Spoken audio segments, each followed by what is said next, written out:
your curriculum in my country. Assessment, you can replace assessment and with examination. So those key quotations or references from my predecessors in keynote speech delivery naturally introduce the theme that I'm presenting on today, which is curriculum implementation and learning outcomes, the backwash effects of the primary living examination in Uganda. I think a chairperson, I'll talk about the meaning of Uwezo later, if you could remind me. I thought I was going to start off with that one.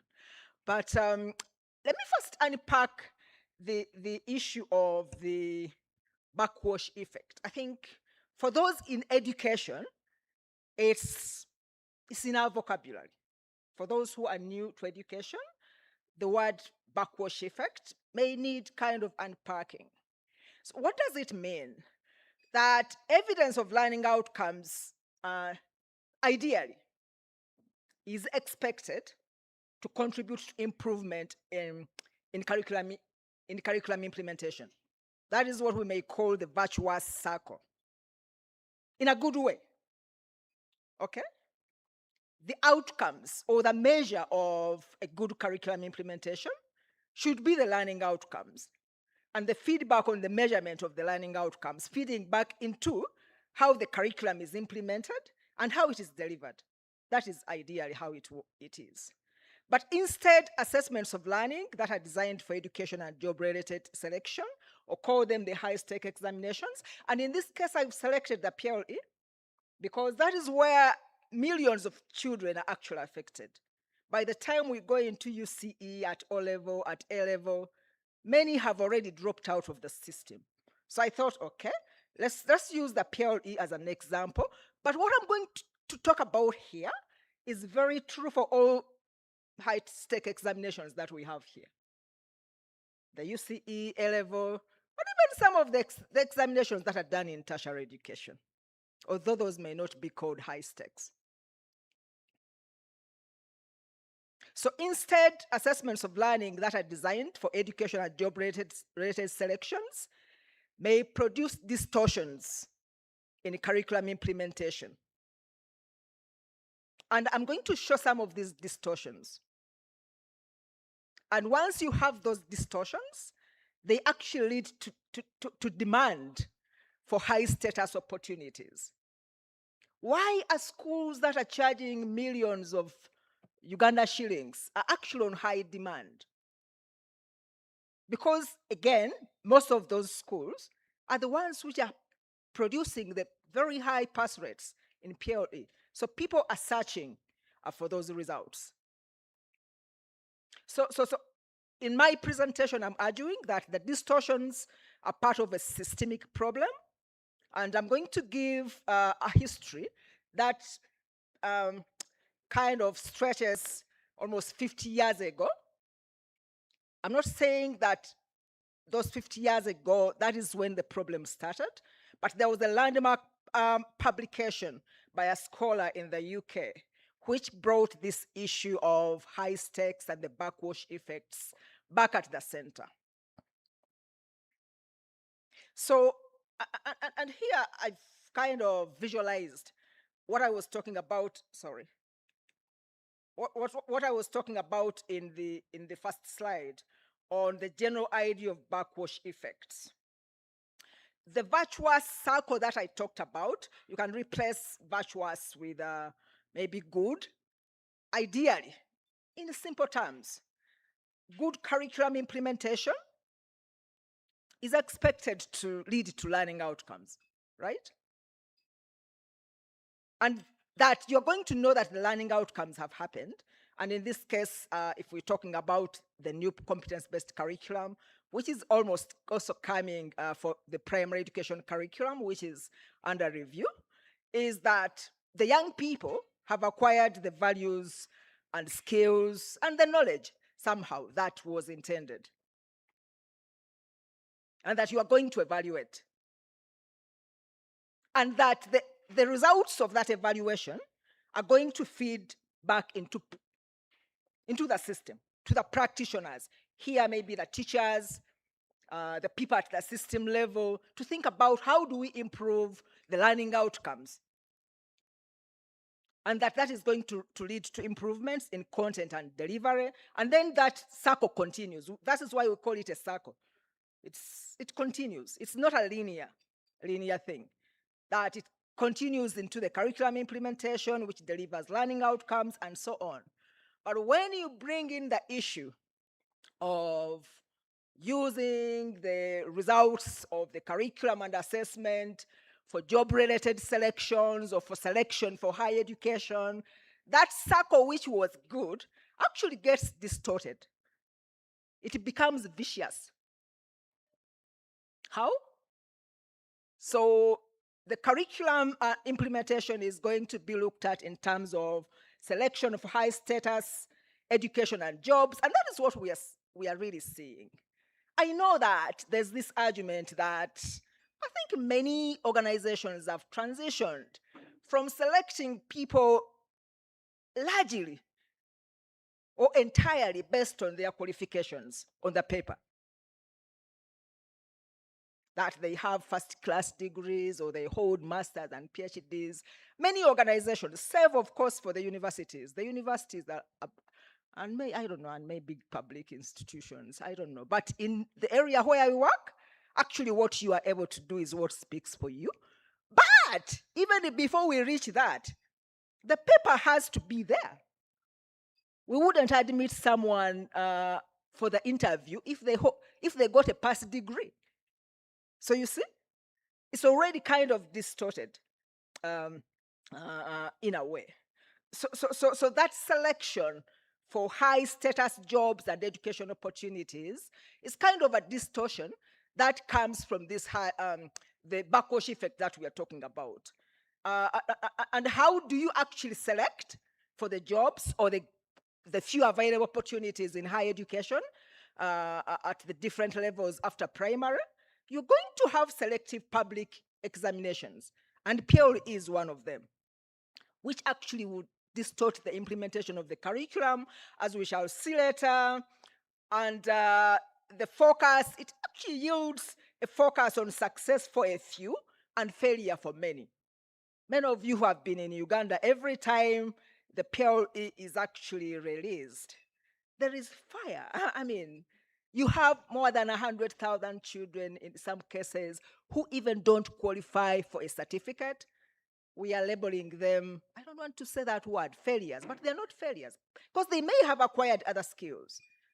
Then you have Division 4?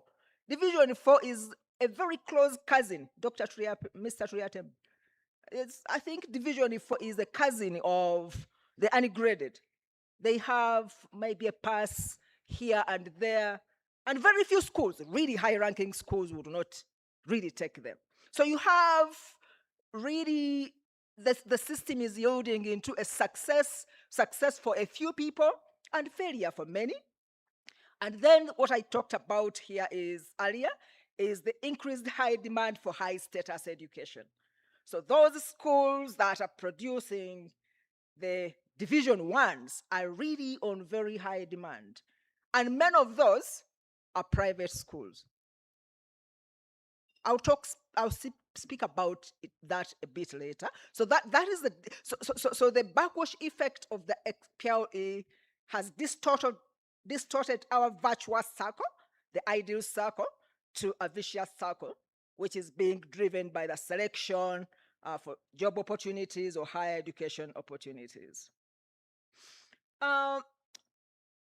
Just to drive the point home, there's a bit of this history.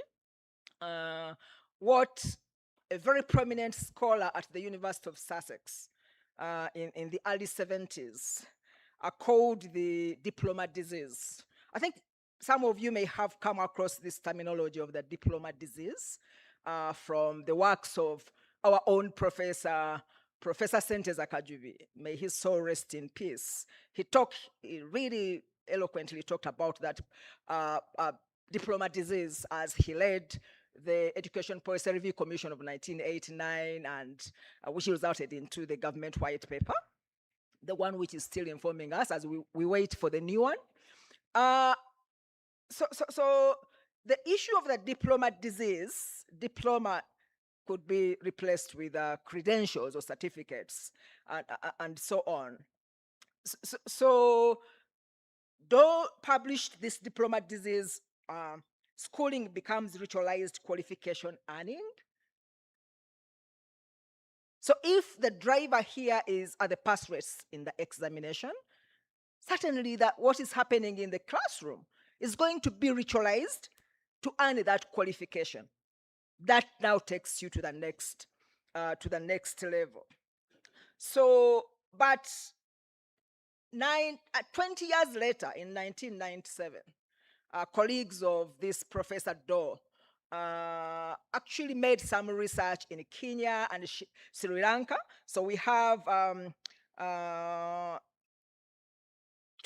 me just look at the names of those two professors. There was Lito and Wolf. If you read the full paper, you'll see the reference. Somehow they gave a critique of what Doe was saying. Sometimes when we go into the extreme, we start criticizing the exam, okay? But the problem might not be in the exam itself, but maybe the narrow scope. And that is the argument that was made by Lito and Somerset, that yes, there's this problem of the exam driving the curriculum, but actually the problem might not be in the exam itself. It might be in the narrow scope. And I think that also applies to us. Yeah, what is the exam assessing?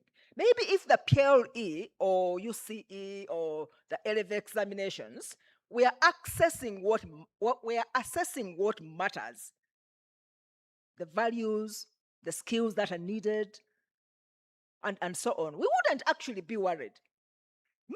If the teachers are teaching what matters because of the assessment, that's okay. But unfortunately, it's the narrow scope, the memorization and so on.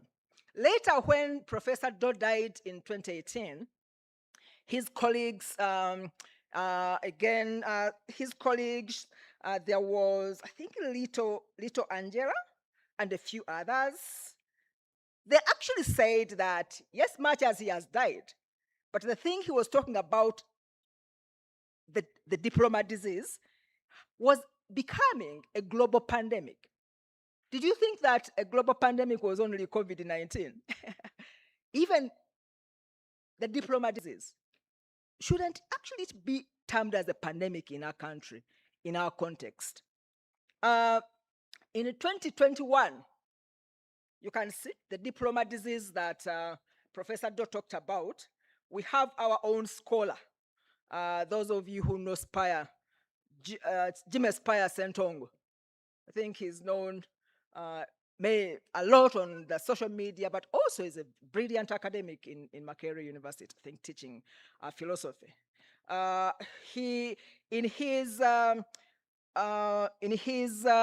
publication, which is titled "What I Saw When I Died," it was published in 2021 by Makerere University Printing Press. He's talking about we make our humanoid robots through the PLE. He actually called the PLE the parrot licensing examinations instead of the primary living examinations. He's very creative. Because what we are producing almost through the PLE are those who can parrot and regurgitate what was told to them. I think rightly so. His new name for the PLE kind of suits. And in 2024, which is very recent, we did undertake a study together with the UNESCO Global Education Monitoring Report team. And for the sample of districts where we went, actually we realized the evidence shows that because of the pressure to prepare for the students or learners for the PLE, in one term, on average, children in primary 3 sit for 3 examinations. They are preparing them, the parrots that Dr. Spire is talking about. They're preparing them for the exam. They do 3 examinations. And the higher they go, we realized actually on average that when they reached P7, they were doing 6 examinations per term. That is almost 2 examinations per month, because if you take on average that the term has 3 months, that is a real thing of really producing parrots through the system. So this whole thing of the curriculum being driven by the examinations has distorted the curriculum. And here we are talking about it's distorting the curriculum in a way that it is implemented. I think very many speakers in different forums, including the ones of yesterday, especially the ones who spoke in the panel discussion, they argued that actually the problem might not be the curriculum itself. It is the way it is implemented. So yes, we need to revamp the curriculum. It cannot be static. But unless we think about how we implement and assess, I think even the any very well-intentioned curriculum reform might not result into what we are desiring for this nation. So we are talking about 5 distortions, and I'll speak to them one by one in the next few minutes. The number one there is inadequate public funding, underfunding of primary, sorry. I thought I had actually moved to this slide, sorry. So that is the history I was giving in the earlier slide, stemming from 1997 to 2024, where we are. And now I'm talking about the distortions. The distortion in the curriculums. I should stop looking at my computer because then I'll be speaking ahead of you. So we talk about 5 distortions, and the number one is the inadequate public funding. Number 2 is the focus on high achievers, which I've talked already about. Schools concentrate resources on likely division 1s at the expense of the majority. I think we have seen this, whereby schools, especially private schools, that when they realize that you might not get the division 1, they entice the parents to register these students or children in another school. I've always said no. If I've been paying fees to you for 7 years, you don't register my child in another school. But it happens. The third distortion is the marketization of services. The fourth one is neglect of non-examined subjects in pursuit of those that will be examined in the PLE.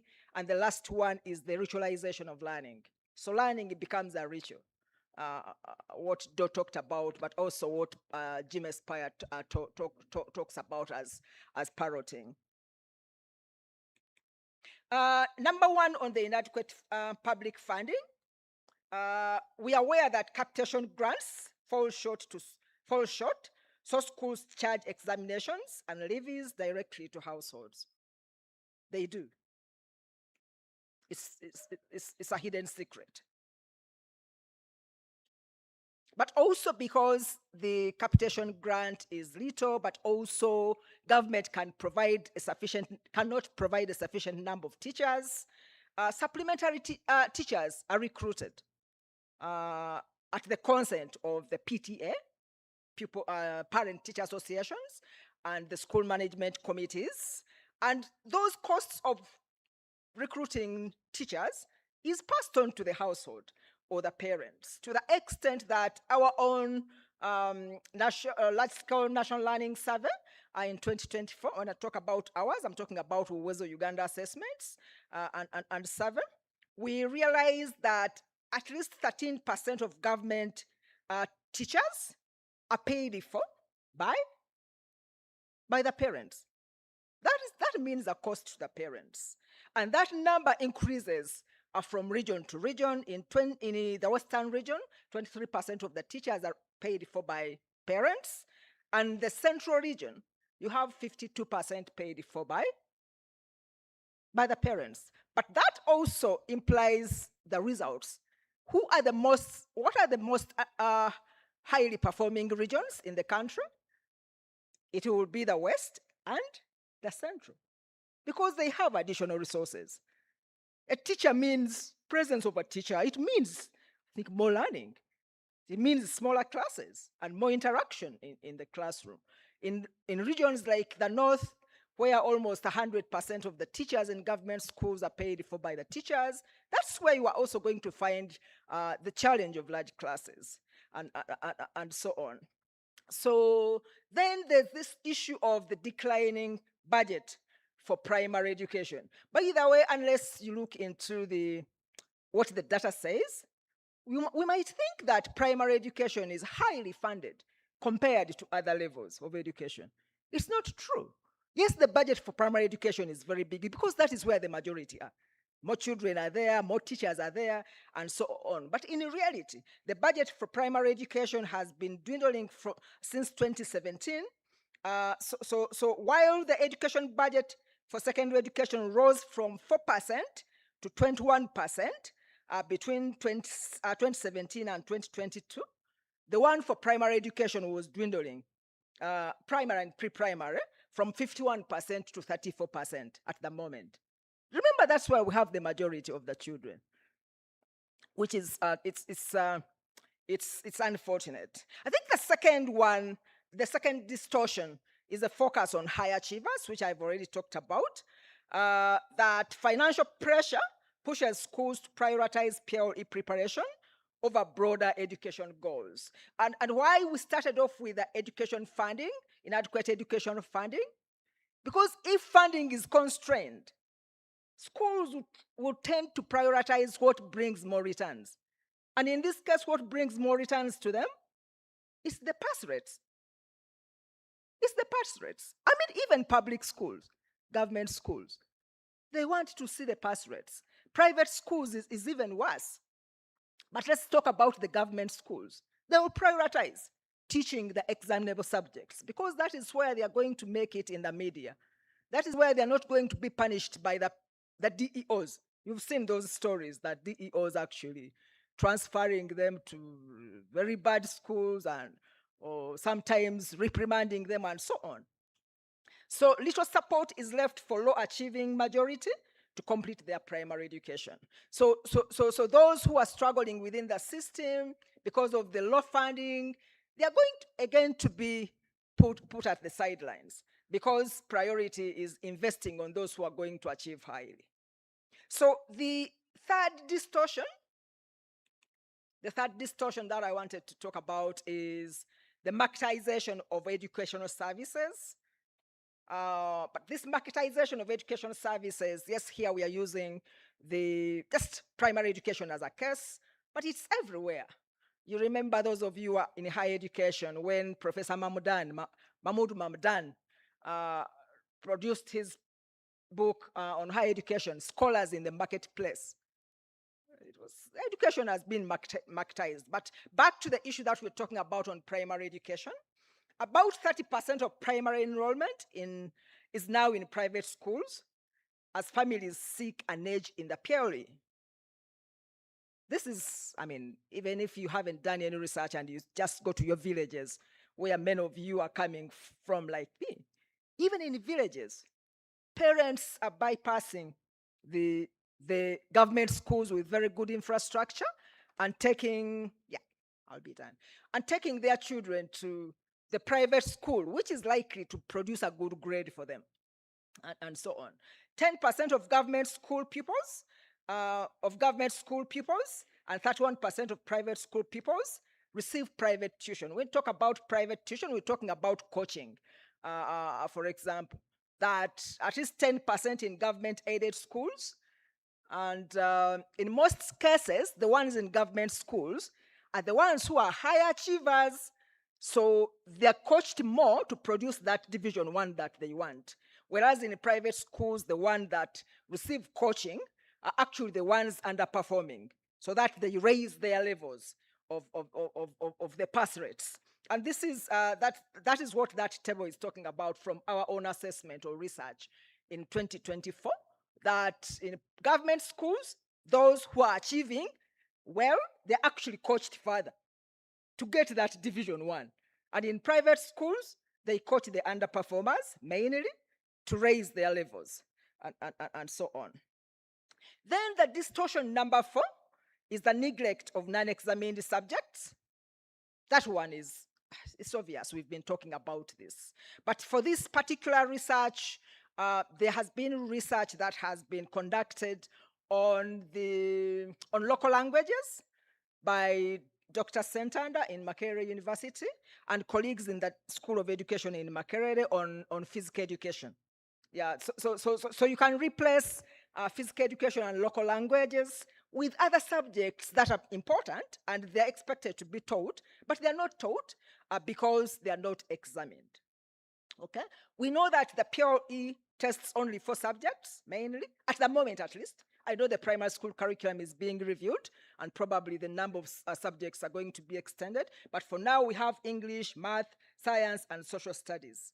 So there's some kind of hierarchy for these subjects, with math and English taking the higher status, followed by science and social studies, and then the others that are not examined really taking a very low profile. An example here is local language, which we have assessed even in our ways of learning assessments. And if you look at, one would expect that children would read or perform better in local languages than in English. But on the contrary, actually, our assessments indicate that, say, for example, children between P3 and P7 in 2024, who we gave a primary 2-level story in English and local language, 27%, about like 28% of those could read and comprehend an English level story. But only 19% could read and comprehend a local language story. Because after P1, P2, P3, remember the local language is supposed to remain as a subject in other classes. It is never happening. It really doesn't happen. They continue teaching English because that is the examinable subject. I think to make matters worse, there's what we call the non-readers and readers. Non-readers are those who cannot even recognize letters of the alphabet in our WES assessment. In English, between P3 and P4, you have like 5% who cannot recognize even a letter of alphabet. That increases to 35% in the local language. Because really local language, apart from being a medium of instruction, children are not being taught how to read in local languages and so on. For those who are able to read at least a word and above, you have almost close to 70% in English, compared to 52% in local languages. I think lastly on the distortions is the ritualization of learning. Exercises reward, sorry. Oh yeah, I didn't move the slide. So those are the things I was talking about, the performance in local languages and English. That you have more readers in English than in local languages because local language is non-examined and so on. So the last one is the ritualization of learning. Exercises reward factual recall over judgment, context or creativity. Memorization is at a premium. I think that what Dr. Devine talked about, the knowledge versus the character. Even if when you remain in the knowledge domain, that's the factual at the expense of imagination and creativity. Candidate classes turn into cramming sessions in the run up to the PLE. This is not new to us. These days, even when you're doing your research in household levels and you think you will find children in the household on Saturday and Sunday, they are not actually there. They come back at around 4, especially those in candidate classes, because they are being coached for the exam. The result is that successful learners advance through competitive conformity rather than initiative or imagination. So as Professor Doe mentioned, more qualification earning is mere qualification earning, ritualistic, tedious, suffused with anxiety and boredom. I think this speaks to our children. Distraction of curiosity and imagination. In short, it's anti-educational.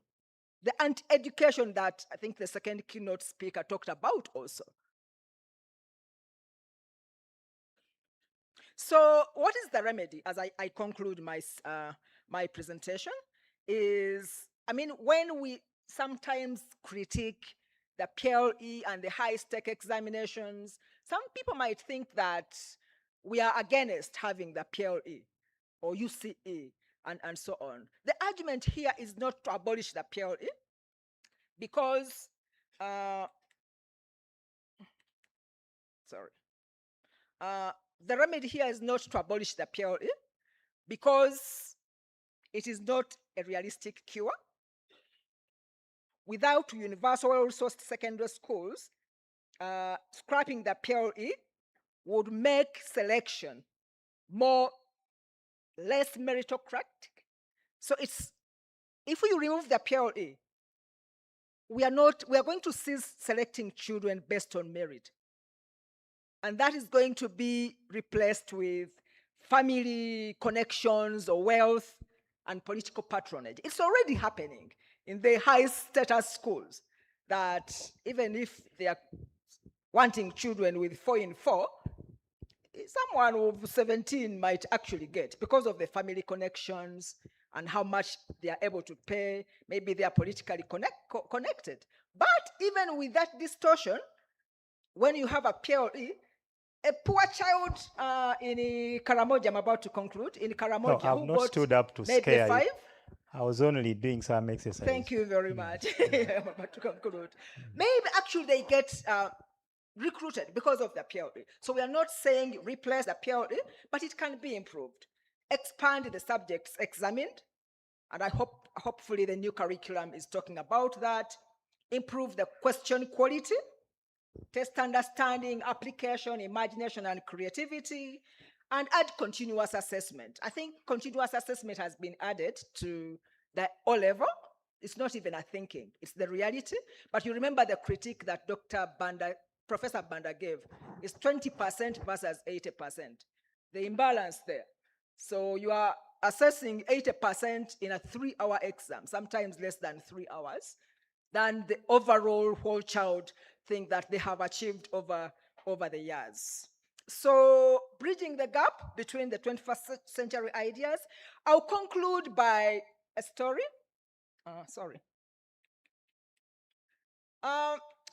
We have just concluded generating data for our new round of assessment, national learning assessment of children aged between 4 to 16 years. And I camped in the east, Namisindwa, Butaleja, and so on. But I came across one of the schools, really a huge public school, where you have like more than 200 children seated in the same classroom. They have even decided to remove the desks in that school for some streams, P2, P3, because children cannot fit. They can't even enter with the shoes because they're sitting on the floor. Where would the shoes actually belong? So if we're talking about how we bridge the gap between the advanced 20th century skill ideas that we have been talking about in this conference from day one, and the ordinary public primary school, where it's like we're talking about 21st century schools, but even the essentials of the 19th century are not there in those schools. Essentials like teachers, I've talked about schools which require more teachers, actually the parents have to pay, the classrooms are insufficient, benches are not there, even the chalkboards, much as it's extinct, it's not there. How can we even start talking about the life skills that we are talking about? Because all those also need resourcing. And I think that was also emphasized in the panel discussion yesterday. The learning environment and creating the environment for these skills to be nurtured is very, very critical. So even if you transform the PLE and the curriculum without providing the resources and the environment that is required, it might be quite difficult. And I would like now to rest my case. I thank you very much, Mr. Chair, for being very patient with me. And certainly I had to be, because... and thanking the audience for being very attentive. You cannot separate... You cannot separate Dr. Gorechi Nakabugo from the learning of children. So wherever she gets space, she'll tell it all. We now want to invite Professor Proscovia Nambiru to come over and dissect that topic further. And now, many times, the MCs are challenged when it is doctors and professors speaking. But I know the ones we have here are mindful of the time available. Thank you. Thank you, and good morning, delegates. Yes, I don't know what your take has been listening to Dr. Nakabugo's keynote. Is it all doom and gloom? Have we lost it? Is there a story to retell? Those are the questions that ran through my mind. Chairperson, distinguished delegates, colleagues in education, ladies and gentlemen, we also have students here. Do we have students? You kindly raise your hand up if you're a student here. I know some of us are adult students. That's what I was about to say. Okay. Good morning to you all. Yes, Dr. Nakabugo has, delivered a keynote that is intellectually sharp, empirically grounded, and morally urgent. There is an urgency, a sense of agency in her keynote. She has helped us name, put a finger to the frustrations we live with daily in our schools, especially the primary schools. And I'll mention this: underfunding. She mentions marketization. She mentions subject hierarchies and ritualized teaching. And many times in different spaces, we talk about these distortions as separate entities, but she has brought all these and tied them into one thing. Her argument shows that these distortions are not accidental. They are structurally produced and reproduced and sustained by one powerful organizing force in our system, the primary living examination. That is the organizing force. And the question is, how did we come to this? Where did this story start? And do we still want to get stuck in the picture she has painted to us vividly?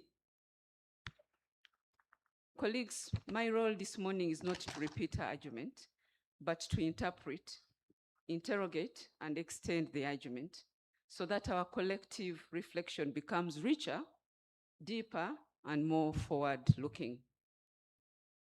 Before I proceed, allow me to honor the keynote speaker. She's my sister, and we've worked together for quite some years until nature or the world said, okay, you can go to separate places. So she's a lady of substance, I must say, and I commend her for how far God has brought her.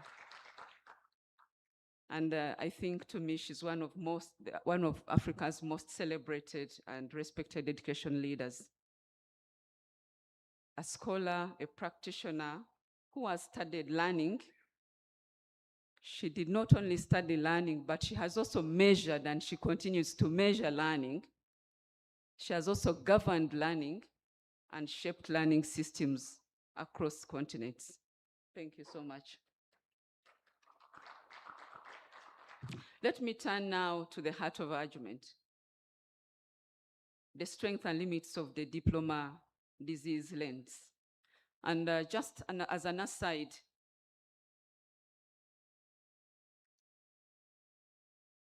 this disease, do we have it? Us who are seated in this room, how does it manifest itself? Is it contagious? Can I pass it on to somebody else? Where are the graduates of this that bear this disease? Are they on the street loitering? Or are they in the ICU? Or have they departed? I'm looking at the word disease. And is this disease curable? Have we made attempt to cure it? In case we've named it.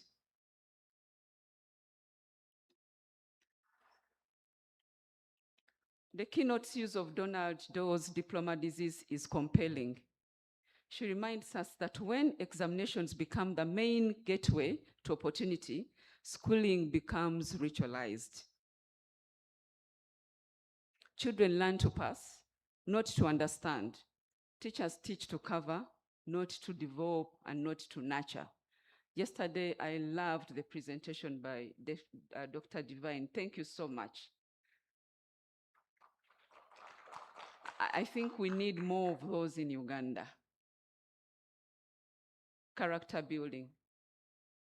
And the question that the keynote has asked, can we develop and nurture character by the way we are assessing? Uganda's PLE, or primary living examination, is a good case of strong washback. It shapes what teachers teach, how learners study, how schools allocate time, how parents invest their money, and how the curriculum is interpreted. It is not accidental, it is designed into the system. And in my thinking, it's an inherited system. We've borne for the past over 60 years now, 63.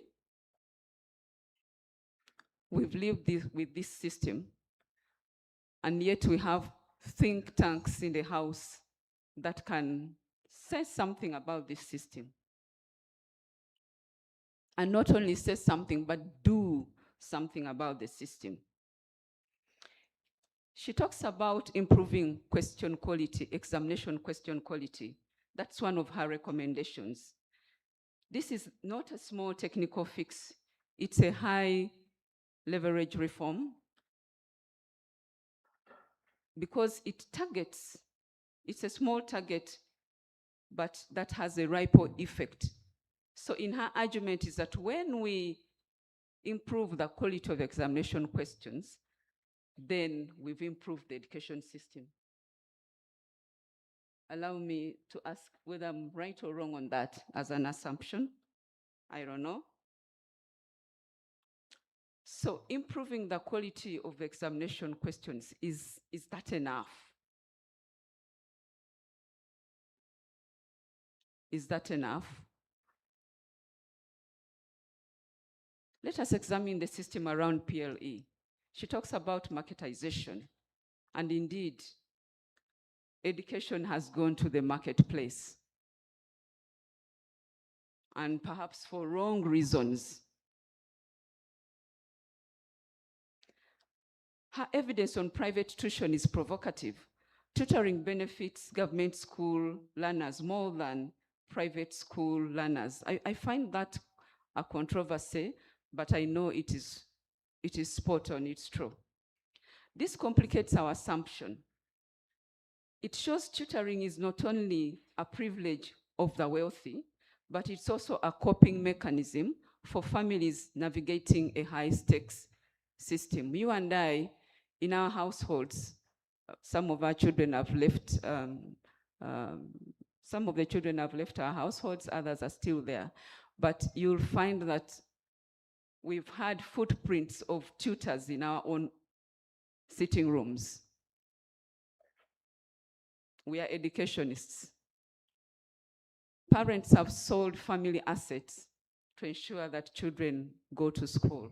So these are testaments of what the keynote is saying. Uganda is currently debating reforms, and she talked about them, expanding PLE subjects from 4 to 6. I'm told there is now going to be Kiswahili and religious studies as 2 more examination subjects, examinable subjects. The keynote is introducing local language, and it's local language and physical education.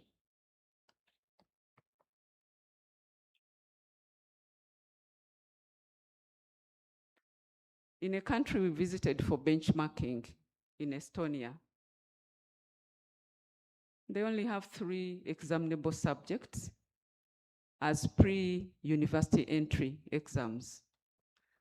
The rest is normal progression. And their completion rate is almost close to 100%. What are we looking for? What is it that we are looking for? Are we looking to eliminate our own children and call them failures?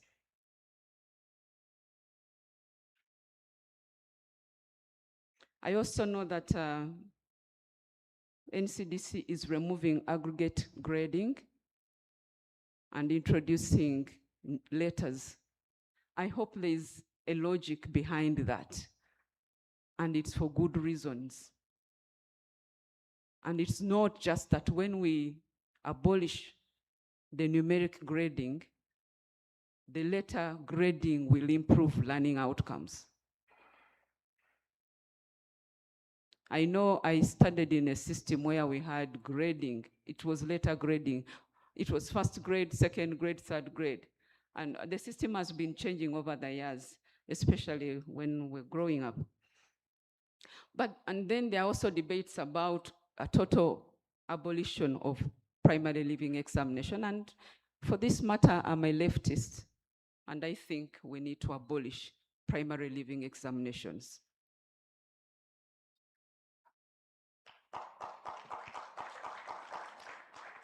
From the picture she has painted,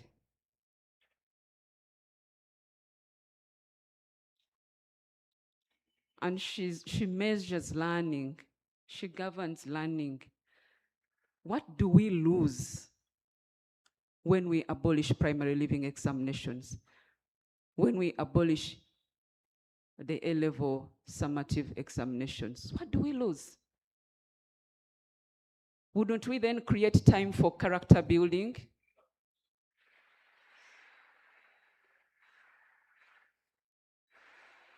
What is it that we are looking for among our learners? Is it that they pass exams or that they learn to become better citizens, develop themselves and transform society?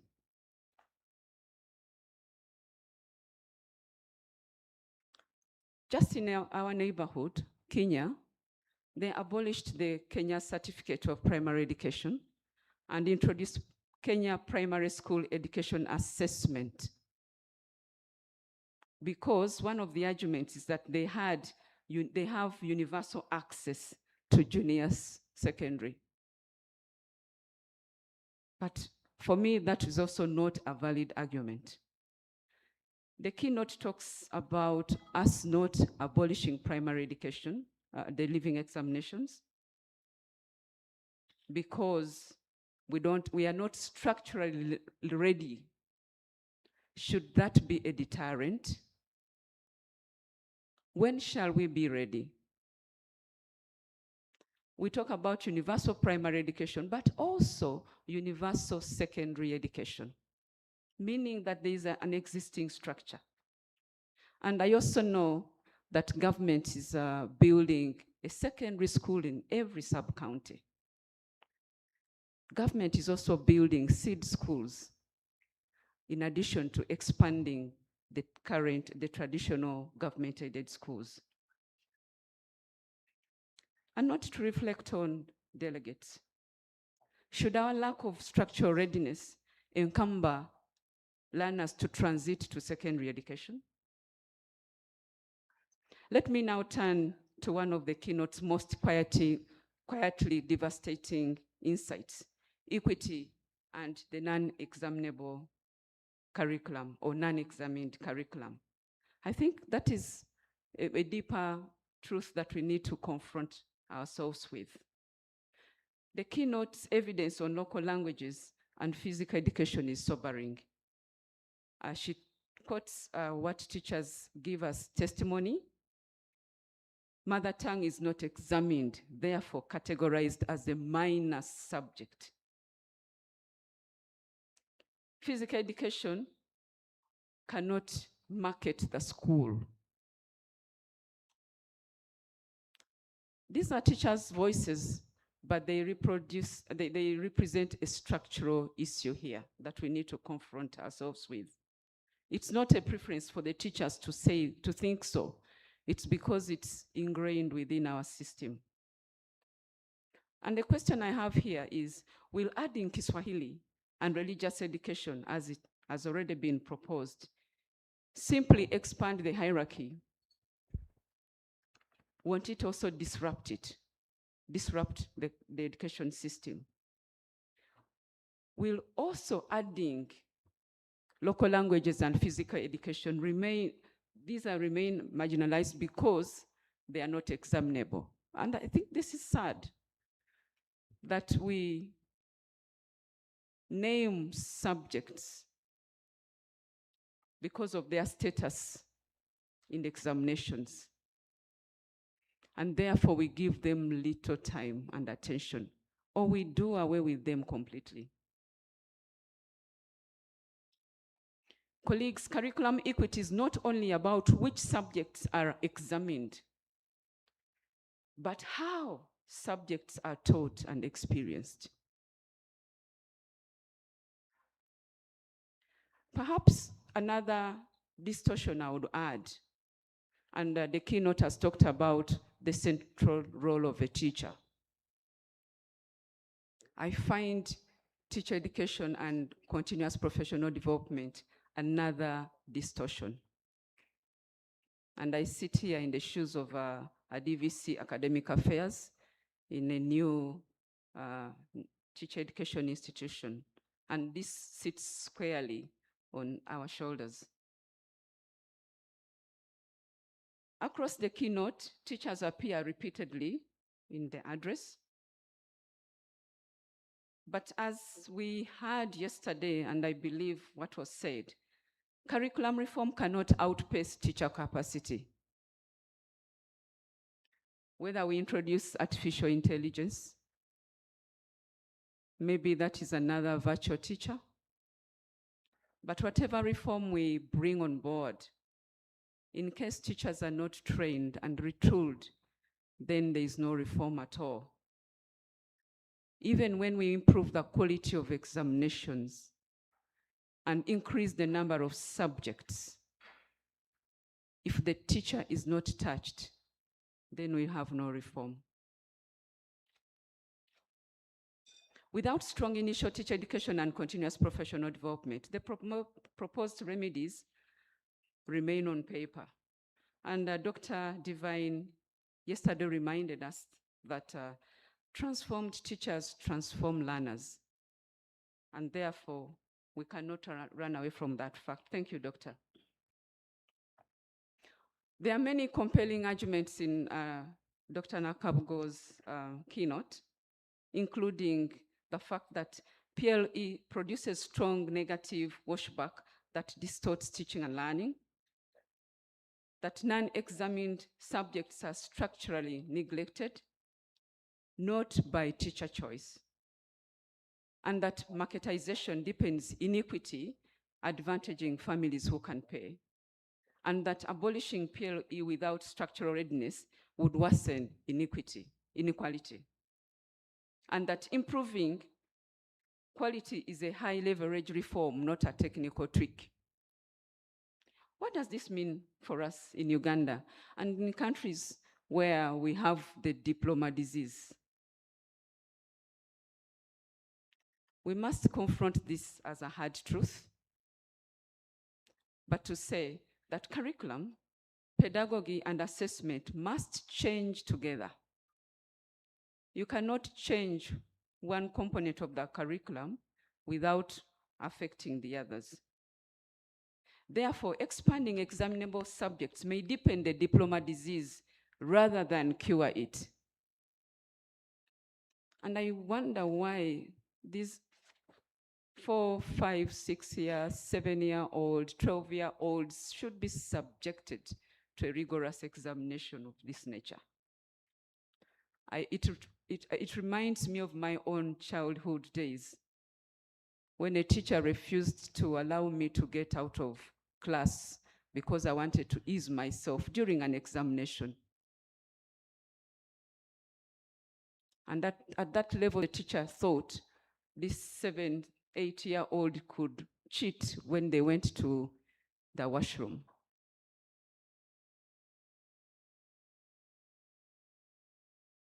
Improving question quality may shift pedagogy, but only if teachers are prepared.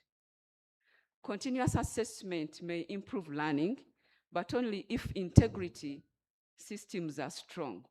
And I'm glad my brother, Mr. Turiatemba, is in the house. Integrity. Integrity. We've studied other countries where teacher integrity is very important, to the extent that the whole teaching and assessment, I'm almost done.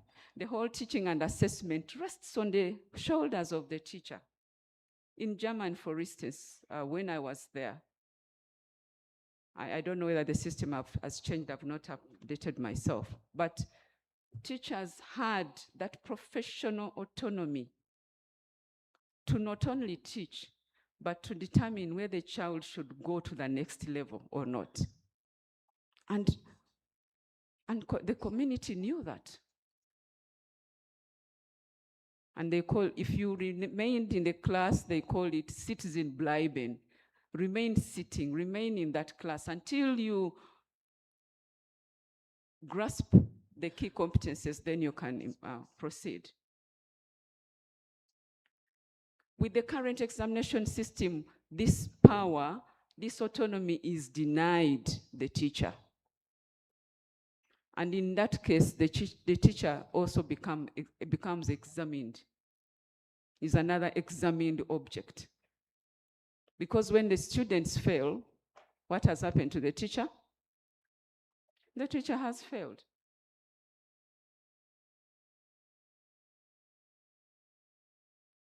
Therefore,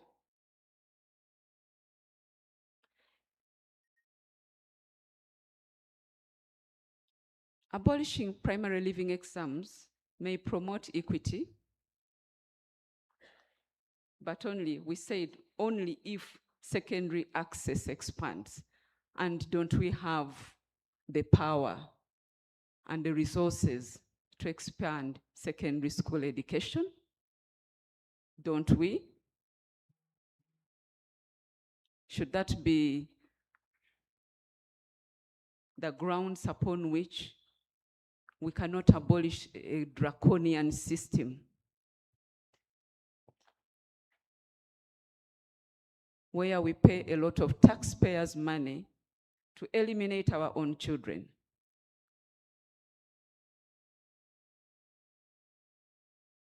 Key questions as I conclude, Chairperson and members in the House, for Uganda's education actors and for actors in this House that may find themselves in the same space we are talking about now.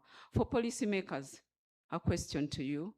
Are we ready to shift from a pyramid system to a pipe system where all learners progress? Pipe, come in and go out, but come in, transform, and go out to transform others as well. Are we ready to get rid of summative examinations? Since we've tested the bitterness of what these systems do, of what these examinations do, why are we shy to make such a decision? For NCDC, should curriculum design begin by rethinking assessment, not merely aligning to it? So that UNEB and NCDC sit in the same roof, that curriculum is developed with assessment infused in that curriculum.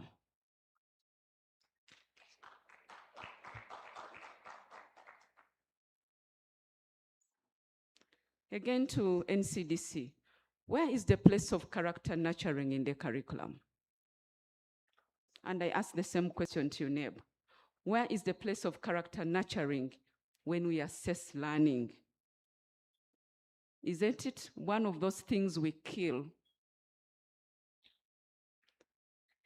Elsewhere, somebody told me to my face that here in this space, we don't speak to the heart, we speak to the head. A good lawyer is the person who knows where to find the law. So some of you can guess where that place is. For the Directorate of Education Standards, how do we supervise continuous assessment with integrity and fairness? Because UNEB has done its part, albeit I'm not happy like the keynote about the 20/80 ratio. I hope that we move towards 100% continuous assessment with time.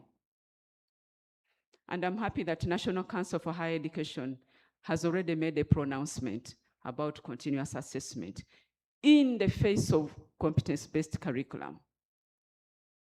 For me, if you asked me, for a competence-based curriculum, we don't need summative examinations. We need continuous assessment. And for all of us in the house, the educators and the education institutions, are we teaching for learning or are we teaching for selection? If learning happens for 7 years, why should 2 days of examination determine our children's future? Chairperson, I'm closing. Doctor, your address challenges us to innovate not only in curriculum content, but in curriculum purpose, assessment philosophy, and systemic design. It raises questions we must confront honestly. My hope is that this discussion opens space for grounded reform and a shared commitment to ensuring that Uganda's curriculum serves all, and I underline the word all, serves all learners. No learner should be left behind. We are seeing the fruits of learners that have been left behind. I thank you. That clap was for one person. We have had two very, very great speakers, one a keynote speaker and the other one a discussant. And ladies and gentlemen, you'll agree with me that the two are very passionate about the topic. You could even psychologically see it on their face. Yes, yes. So I want to thank them so much for the passion and for the submissions. I like doctors and professors for being open, for being factual, for being honest, for hitting the nail on the real head. So it is upon those who are listening to take it or leave it. Now, in the interest of time, we want to get to that side. When I saw us listening, I would even not hear any pin falling. Everybody was very busy taking keen interest. Now, as we get to that side, I also want to draw attention to a few people who joined us today. Yesterday, we had a number of people whom we actually introduced, and I mentioned them in different categories: professors, doctors, academicians, and so on. Today, we have several who have joined us, but key among all of them is a member of the Education Service Commission, whom I would like to kindly stand and wave to us. Madame Rose Kabogoza Musoke Izizinga. She's a member of the Education Service Commission of Uganda, and you know what the Service Commission does? It is the one that actually gives jobs to all of us that are in the education service. We want to thank you so much for the good work you do. She's a teacher of English literature. She has been an administrator at secondary level in some of the best schools in this country. I saw her also listening in keenly and nodding her head and really appreciating the concerns that were coming up, and I know she will also submit. But we also want to take keen interest in the colleagues online. Yesterday, we almost forgot. IT, can we know who is online? If you can give us a display to know who is online. Quite a number of them. What is the number there, Gilbert? What is the total number you see? 17. Thank you very much. The 17 members out there, and I know that the 17 may actually mean 170 because many could be using one gadget. We thank you for being part of this conference. Today we shall create space to listen to you. Yesterday we are extremely sorry we didn't invite you for breakfast. We didn't invite you for lunch, neither did we invite you for dinner. But today we are with you. I would also like to appreciate the work of the 2 sign language interpreters. Where are you? If you could also stand. They are operating from behind, but they are doing a very good job since yesterday. There's a lady and a gentleman. Where's the gentleman? Oh, the gentleman is interpreting right now. You're also interpreting what I'm saying about you. Okay, that is very good work. That is very good work. Now, there we are. Gilbert, you have the mic. I saw very many hands coming up, but I also want to remind us that we have a very tight program. So let's keep it short and sweet. About 6 submissions quickly. Number 1. Thank you very much and good morning. My name is Annemaike Kruiselbrink Owitu from Backup, Uganda. Doctor, thank you so much for this spot-on presentation. I wanted to make an observation that leads to a question about diploma disease. In my observation, it's a symptom of a society with a strong scarcity in opportunities. And that we have seen, it has a significant impact on inclusion in education because everyone is fighting for the little that is available. Everybody wants it. And to an extent, maintaining this is actually still benefiting some people, though probably not the learners. So what I am wondering is, how do we get out of this vicious cycle? How do we go beyond improving or abolishing PLE? And I know that might not be a question that can be answered today. It may be too big, but I was wondering where you think we could start from. Thank you. Thank you. And I think you're setting a very good pace, just about 40 seconds. Let's see if the second speaker maintains the pace. My name is Paul Naigo from Watoto Church. We also do have schools. I would like to agree with the presentations that do say, just one question. Assessments determine how teaching and learning is conducted or are conducted. And so I would like to agree that NCDC and everybody concerned should move, redesign how assessments are done so that it improves teaching and learning the way it's conducted in schools and classrooms. Because even as teachers, we feel like assessments are assessing us. And so you find that when assessments do come back, teachers are actually under more pressure than the children that sat those exams. And they determine whether we keep our jobs or we move to find the next job elsewhere. So this whole assessment thing is a very big deal. And to improve the quality of learning, I suppose that we need to move, even in primary schools, the way we have done in high school, although we are not yet happy with the 2080 rule, moving it to a 50-50 would probably increase the teacher autonomy, where we are able to determine, as people who have been handling students, that these students are actually have learned ourselves by having that 50-50 rule. Thank you very much. Thank you too. But you should also learn to check the people at the back. Thank you so much, the 2 eminent people in this hall, for the presentation. I don't know why we don't call her keynote discussant. That's for another day. From schooling killing education, to now examination killing or distorting curriculum implementation, leaves Uganda's education system or spectrum in serious tipping point. So at what point do we confront this dilemma, and when? And where will the teacher be in all this conversation? Thank you. Thank you. Thank you very Yes, Gilbert. Okay, thank you. Thank you very much. Powerful presentations. Just an observation. Currently, we are in the field recruiting teachers, and I am fascinated by the issue of the quality of questioning. Having been a teacher, I know that questioning is key to teaching, questioning is key to learning, and the quality of questioning is very, very important.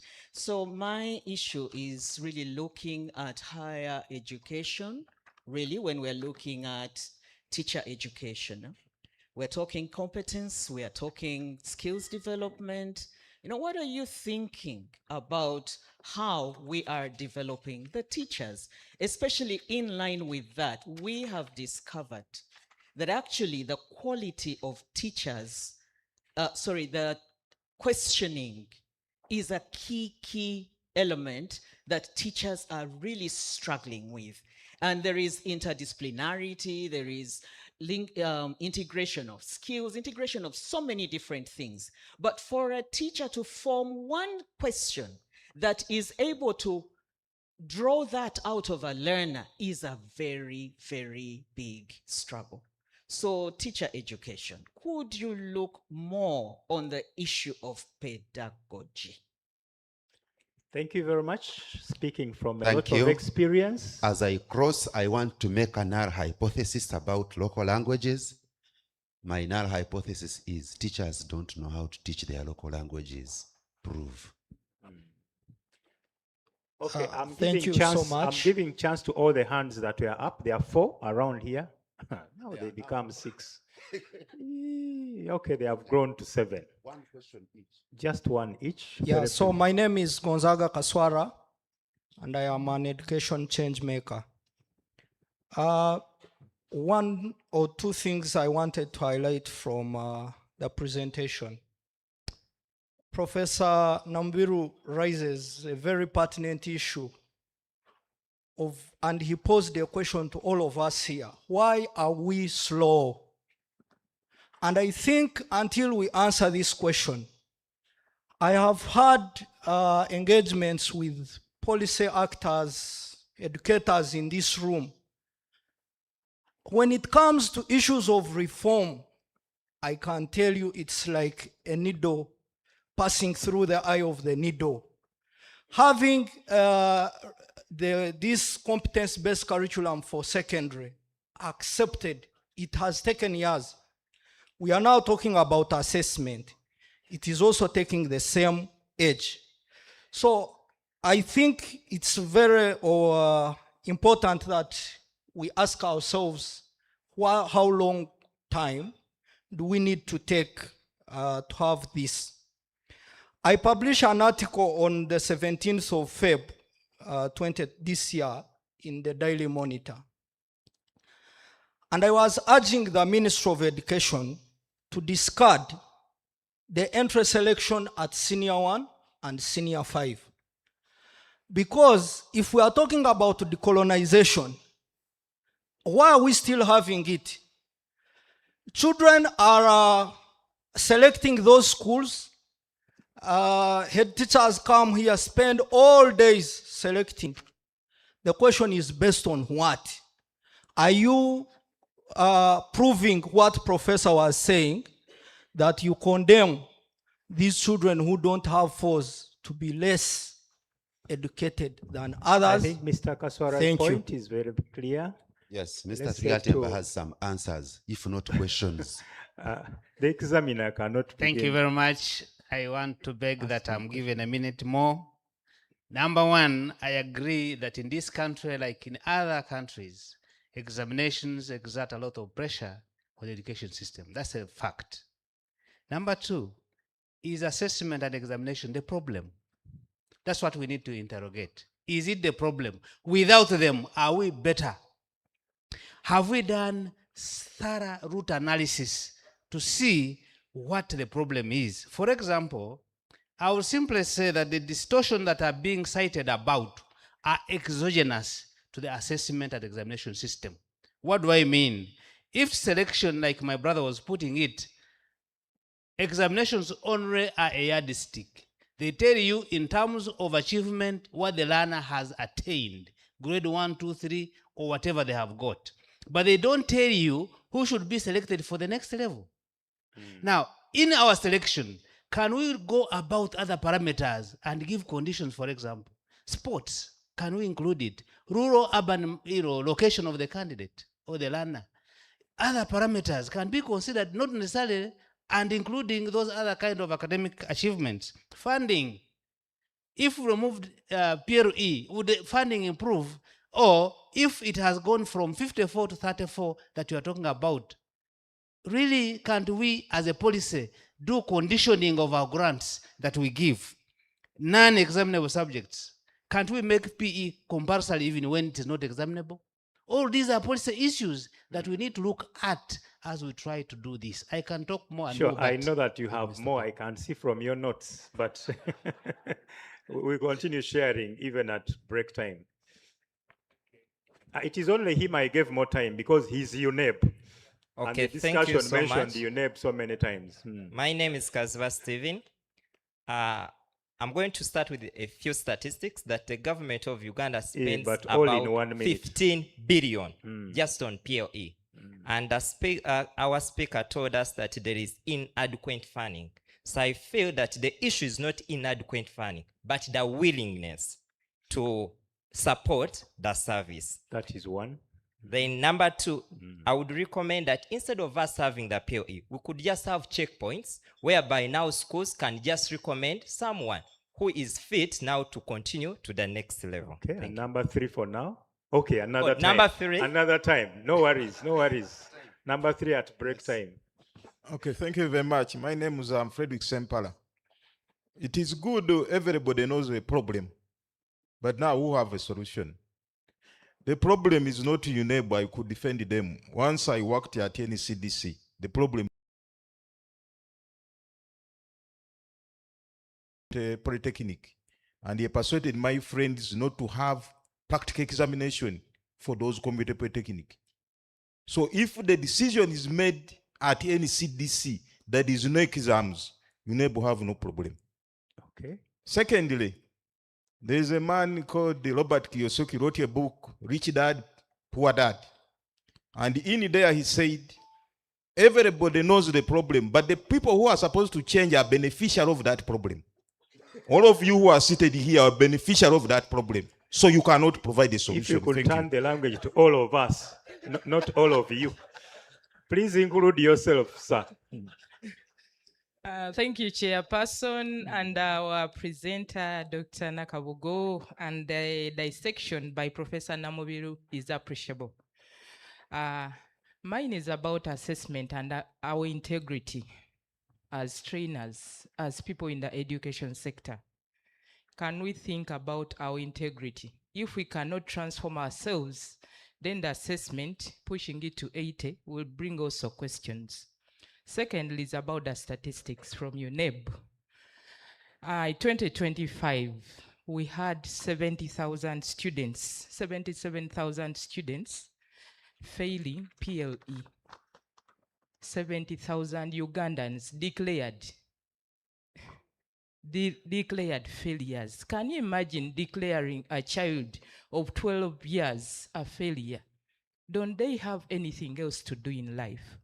So let's look at the assessment process and the wastage. By the way, from PLE for the 70,000, when we go to A level, we only receive about 100,000. At National Council, we have proposed the higher education certificate to improve, enrollment. But still, in here, there are those people who feel somebody who has done A level is not good enough for university education. So we need to reflect on what Very we do serious observations. in whatever we do at our respective stations. Thank you. I like the fact that a person who Thank has you. failed exam does not mean he can't do anything else. You can get 0 in English language, but score an A in shooting in netball. Finally, Yes, finally. Yeah, thank you so much, Dr. Tuhame Moses. With the summative assessment, we see a lot of good grades at PLE, UCE, and first-class degrees at universities.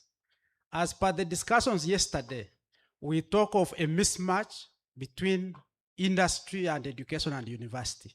Is assessment measuring the right things? Secondly, seated here we have publishers, we have national assessors for summative exams. They are benefiting from the system. Now, to change from summative assessment, are the change makers planning for the fate of the beneficiaries, where they will go? Because if they are scared, they will not give genuine input in this discussion. I submit. And indeed, there are so many beneficiaries, including the media that makes a lot of money when it reports who has more grades Yes. and all that. Okay, ladies and gentlemen, we are not doing well at all on time. Allow me stop here and give the very last 4 minutes to the presenter and discussant to give any final shots. We have listened into what has come from plenary, and it's our time to make any conclusive remarks. And about all what we've questions are heard. not compulsory. Yes, but we can continue questioning ourselves, by the way, because somebody says it is for all of us. Yes.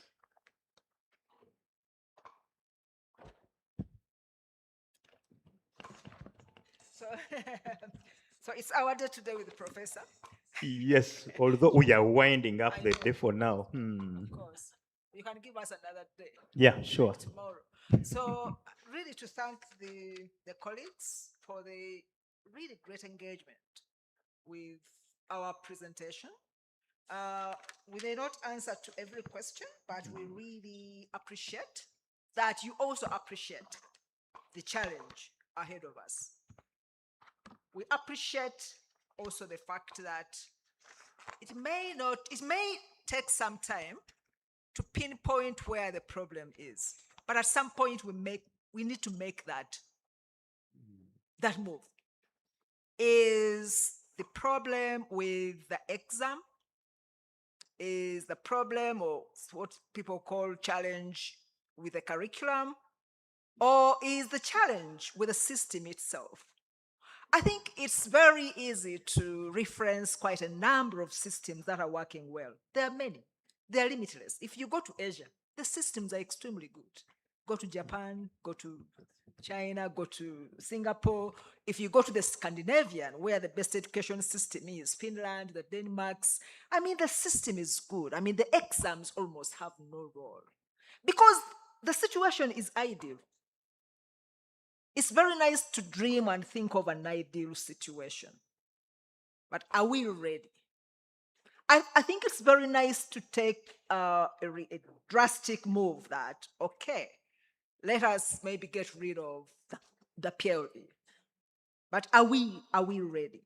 Are you, after you have actually made that move, are you not going to retract?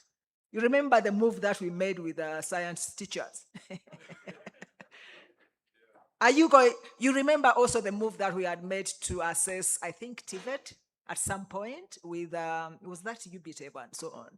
Again, you want to make the move when you are actually ready. And we need to gradually develop that system, that process.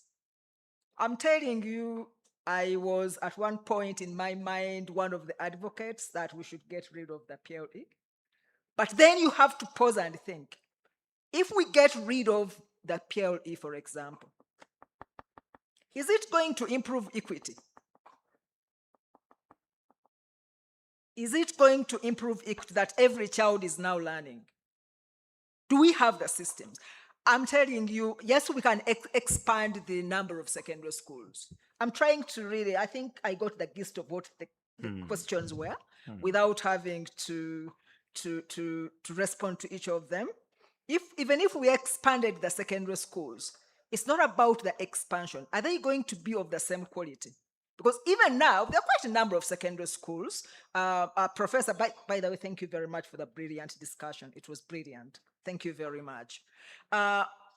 Yes, even now we are expanding that every parish should have a secondary school.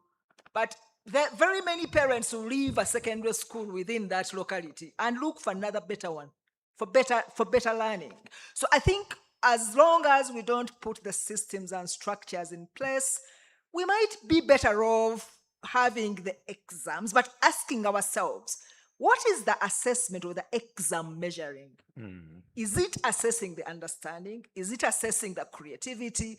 The advantage, by the way, from the point of view of assessors is that if the exam is assessing the right thing, if it's assessing the values, the character, if it's assessing the imagination and creativity, and we have trained brilliantly the teachers to be able to set those questions that Mrs. Izinga talked about and what Professor talked about, which has, by the way, these days teachers are no longer assessing, not even setting the exams.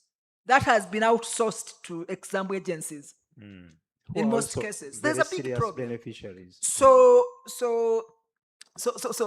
the advantage of improving the assessment bit of it is, in reality, actually it's going to drive what happens in the classroom.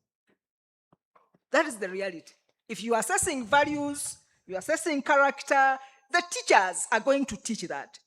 The parents and the public is going to demand for that. So one thing that we cannot escape, if we don't transform the way we assess and examine, Thank you very much. there's no better curriculum that is going to improve things, because assessment and examinations for some time in our lifetime are going to drive what is happening in the classroom. Thank you so much, Dr. Thank you Mary. very much. Prof, your final parting shot. Thank you, moderator. I think for me, 2 words. One is that Rome was not built in one day. And if we know the problem, then we can start planning for it. I know the ministry has a work plan, they have strategic plans, the NCDC, UNEB, and all ministries, departments, and agencies, we have strategic plans. If we think this is something we can do, why not? We are not going to transform overnight. I liked what somebody said, let's go. This conference should help us to rethink and to continue with the discussion. We shall not get the solutions here. We are just throwing stones into that place and say, hey, there is a problem here.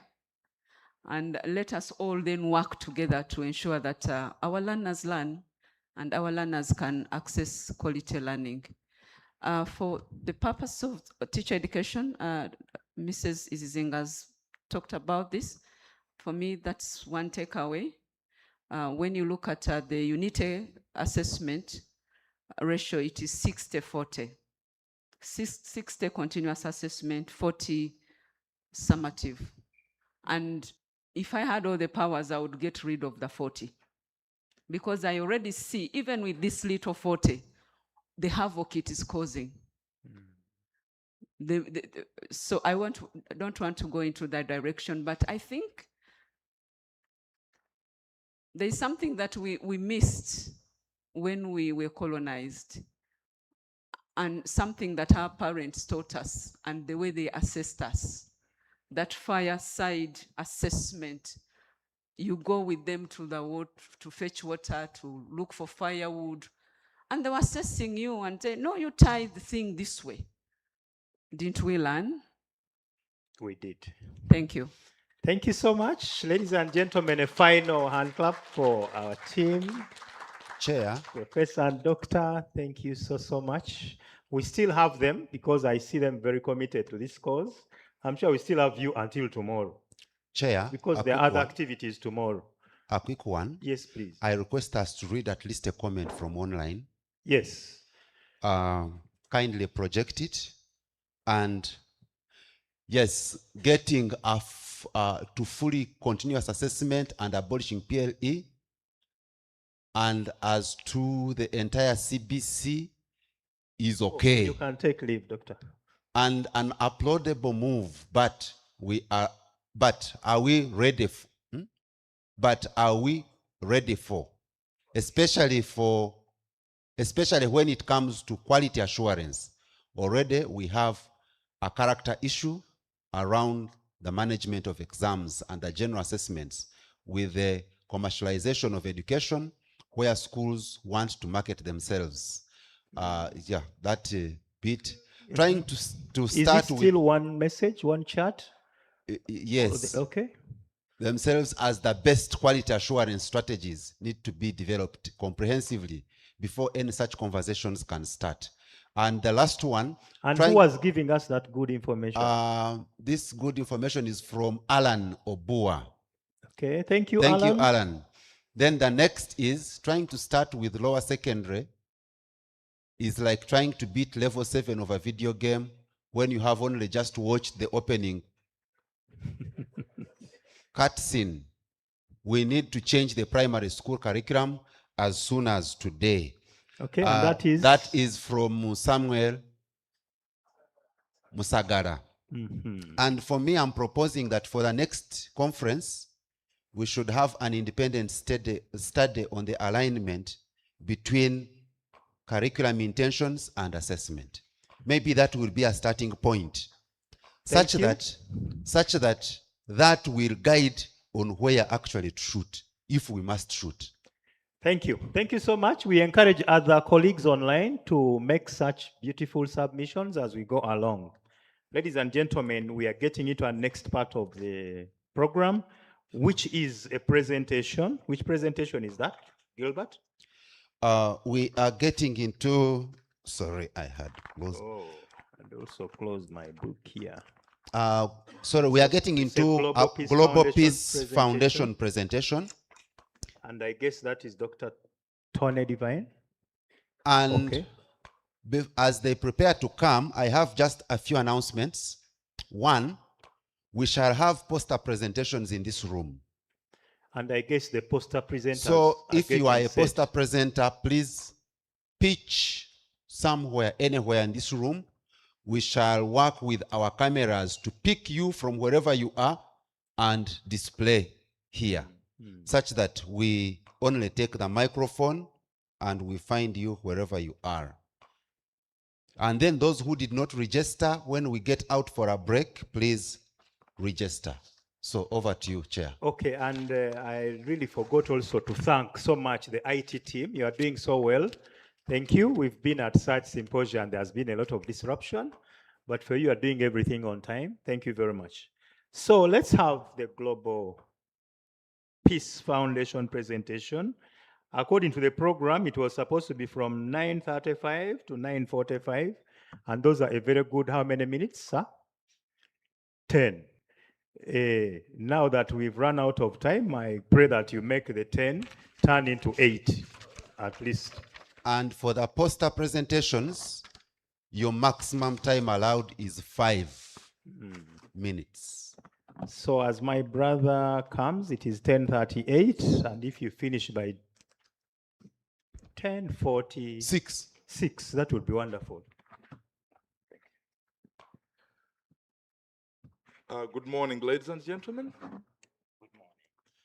My name is Peace Service Ambassador Kambula Milton, and I'm here to disrupt business. Tell your neighbor to disrupt business. Because it is the disruptors that have caused the changes globally. I want first of all recognize our International Vice President, Dr. Tony Divine.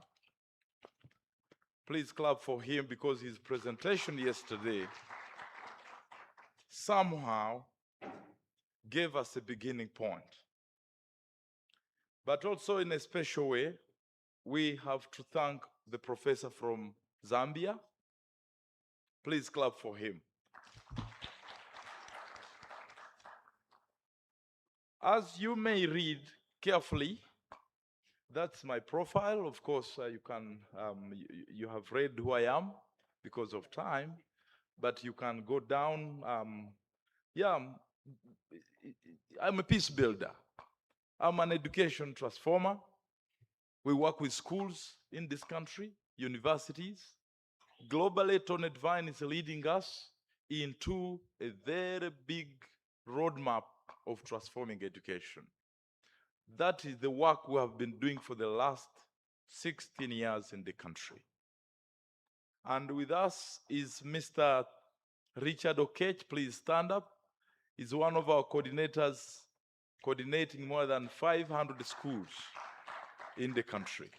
We have peace clubs, we have character and creativity initiative in many schools, but also we have the LEAP hubs, the leadership and entrepreneurship hubs. I was invited here as a special guest to you. And I think I can read, yeah, special guest. Now, when a special guest is given a microphone, it's not business as usual. I do not have any humble word for all of us today. And the 10 minutes I've been given, if you liked my presentation, because the minister is not here, I think we need to summon him and really ask why he's not here. Yesterday he's not here, today he's not here. Because this, we are talking serious business. I think love for that statement. Yeah, it's very, very disappointing. But we do have a team of ministry officials. I am talking business, my brother. Yes. Because everything we are discussing here must reach to cabinet, must reach to the parliament. Ministry of Finance must find some way to make sure we actualize the business we are talking about here. So my colleague, let us start with the theme of the conference. It is talking about innovative approaches, innovative approaches. So if we are talking about innovative approaches, are we ready to be disruptors? We need in this house mad people. Tell your neighbor, mad people. When we are talking about curriculum and you are just humble, are you right to be here? And we are talking about a disruptive world. So we must look like that, and then we are able to navigate. My theme, of course, my sub-theme was from the perspective of disrupting this whole debate here. And my sub-theme is from theory to reality. That's why I'm here. So I'm going to share with you the power of character, creativity, leadership, and entrepreneurship in this process of transforming education. So be ready to be checked. Be ready to stand up, to make push-ups. Those of you who are not listening and are not learning, we will push you out there. And your neighbors here, please clap for them. Well, you're welcome, my elder brother. We have worked with you for 10 years. Most of you have worked together. But I will pose a question to some of you who travel, because we're in a globalized world now. We're a global village. We are selling our coffee to the United States. We beg them, please, can you tell us the taste you want?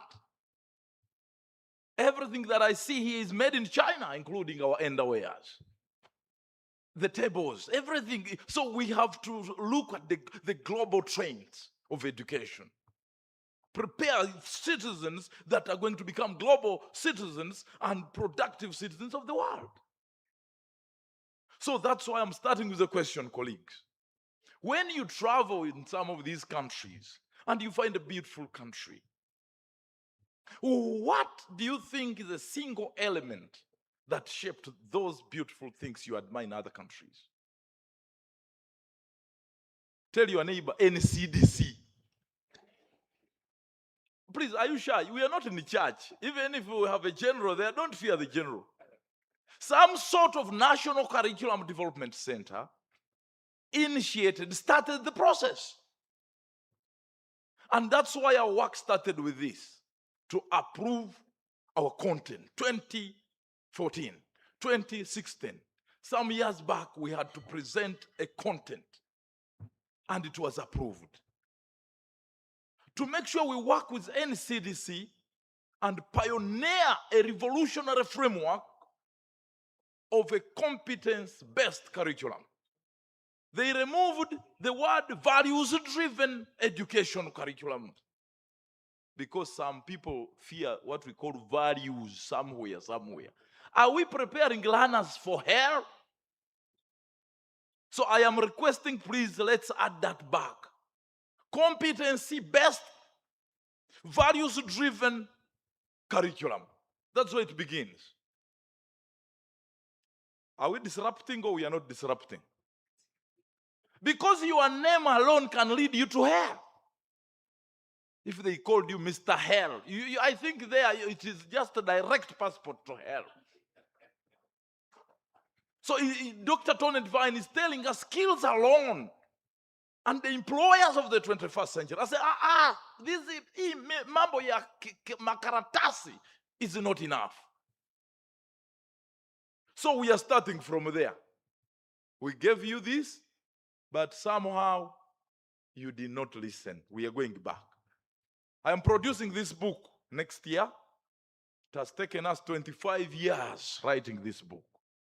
The Bible took 5 years. Now, finally, PLO Lumumba has said we are ready as professors and academicians and researchers on the continent to launch this book. Clap for me, colleagues. This is not simple work of running around. 25 years of work. Now, we are going to invite you to the launch of this book that then you know what to do. Transformation of education in Uganda. Let me come back home.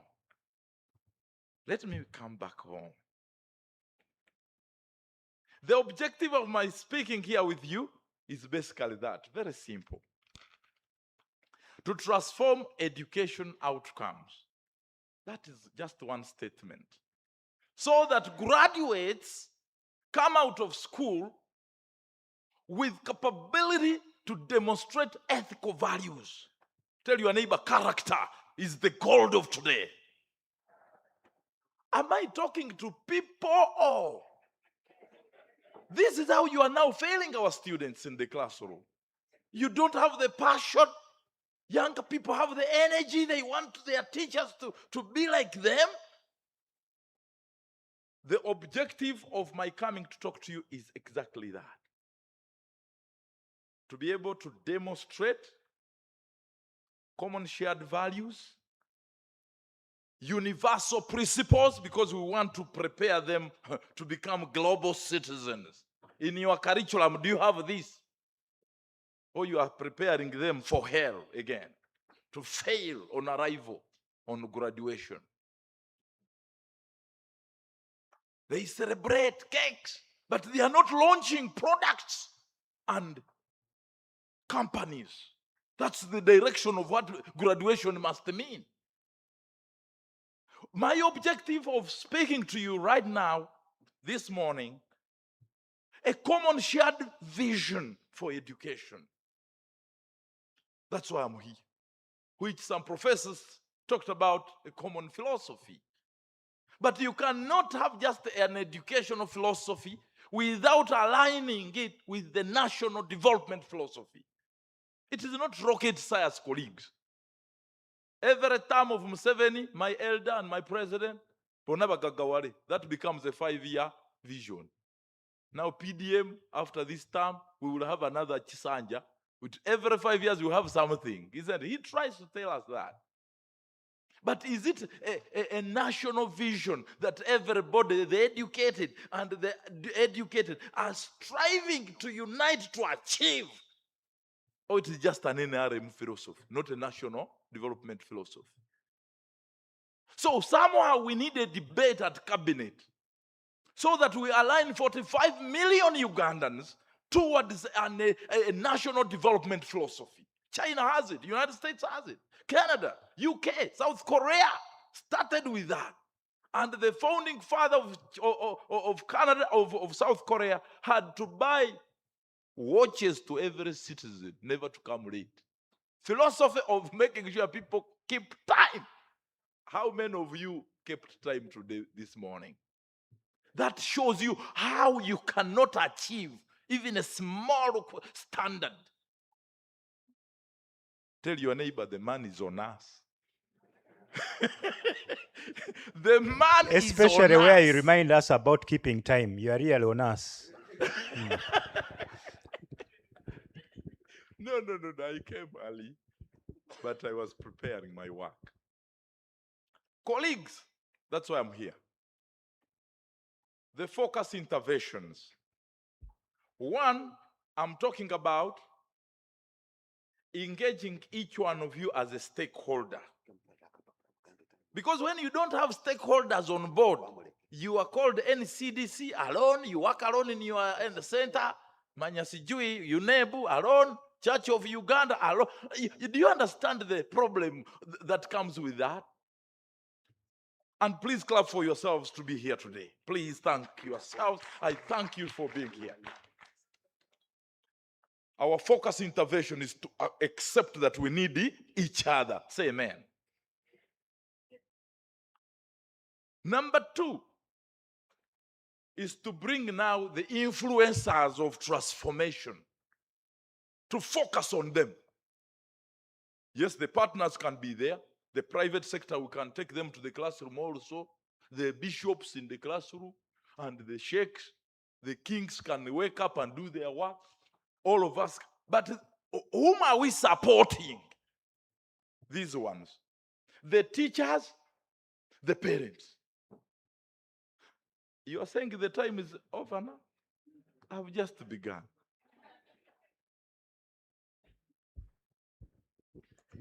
I really think the challenge was with the organizers of the program because they had allocated only 10 minutes, imagine, to that very beautiful presentation. Okay. So we are struggling to also adjust within the program. Adjust it because I And so we have adjusted from 10 to so far, you have so far used the Okay. 18. So if you can do another 5, Okay. thank you. Now let me run very fast because now I will send you this. Let me go to the disruptive part of it. Now, colleagues, we want to reimage the future of education and its return on investment. Because our children cannot continue going to school, come back to become the most corrupt citizens of the country. And citizens who cannot build wealth for the nation. So we are saying this problem of youth unemployment, all of us must be taken to Luzira. Tell your neighbor, we deserve to be in Luzira. Now, the young people are the most precious gift God has given us in this time. And so the stakeholders of any CDC, while designing this curriculum, you must be aware that within this period are the young people. Because tomorrow, after 30 years, we are not going to have the same demographic opportunity. You name the same. Ministry of Education the same. So this mentality of saying young people are a problem, you are the problem. So look at this. Today in Africa, there is a disconnect. The problem is here. Between education providers, employers, and needs of the market. The skills gap is actually an information gap. The problem is not that workers are unskilled. It's that the workers don't know what skills the 21st century employer and the market need. So Uganda must rethink. We must together rethink and answer that what? So the Ministry of Education, I really appreciate the NCDC, supporting NCDC and the reforms you have made. Please clap for the Ministry of Education. They are doing something. They are doing something. Even the budget has been improved over time. But look at the Uganda of yours. Tell your neighbor, hey, Twafudeda. Look at the products of your education system. Poor economy, say amen.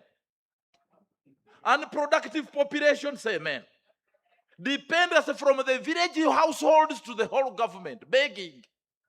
Tell your neighbor, are we working? Are we? Because I started with this presentation, you admire countries. But those countries are built by NCDs, by a type of curriculum and a type of infrastructure. And as Dr. Tony said, that it is not just about systems, it's about people, transforming people individually. So that when they enter these offices, they can do the right thing. Look at your Uganda. The cost of corruption on the private sector. Look at it. So you are producing for us thieves. Thieves, we pay them just to be in offices and kill Uganda. Yet God has prepared us and has given us amazing things. Why are we poor? Ask yourselves. So each one of you here is penalized on arrival. Look at the cost of corruption alone. Just to look at it so that you know. Why? It is on. Okay. Look, the impact of your education and coordinated work of NCDC, UNEBU, Manyabiti Bayatu, Manyadidu Luni, there are very many. But look, we cannot now. The increased family instability. You have children, girls from universities going to become single mothers. Nobody is nurturing them. The boys cannot even manage families. The children are, so which type of nation are we going to? So the security man, please make more budget to arrest the people. Arresting. But the jail is also not many. They are not, because all Ugandans deserve to be in the jail because of sleeping people. Look, the drivers of policy. How can an S6 chap, a member of parliament, be on the committee of parliament that directs education? Can they make disruptive policy frameworks? But I clap for that. That's a big question. So anyway, because of time. Indeed, because of time, Now, I can see that you have a lot of good stuff for us. This one is a very big one. Big Yes. mountain, write it. By 2030, household consumption in Africa is expected to reach $2.6 trillion. More than double, 1.1 trillion of 2015. I want just to use this data. And combined consumer and business spending will total to 6.9 trillion. By 2050, Africa will be the biggest economy in the biggest economy with the largest population and market. But the problem is that benefit will be benefiting other countries because you don't produce. Am I talking sense, colleagues? We are talking about the future of education. So you are here as NCDC and you are giving me 10 minutes. I'm supposed to help you navigate and get the enemy out of the way. You clap for me. Yes, I need those hands.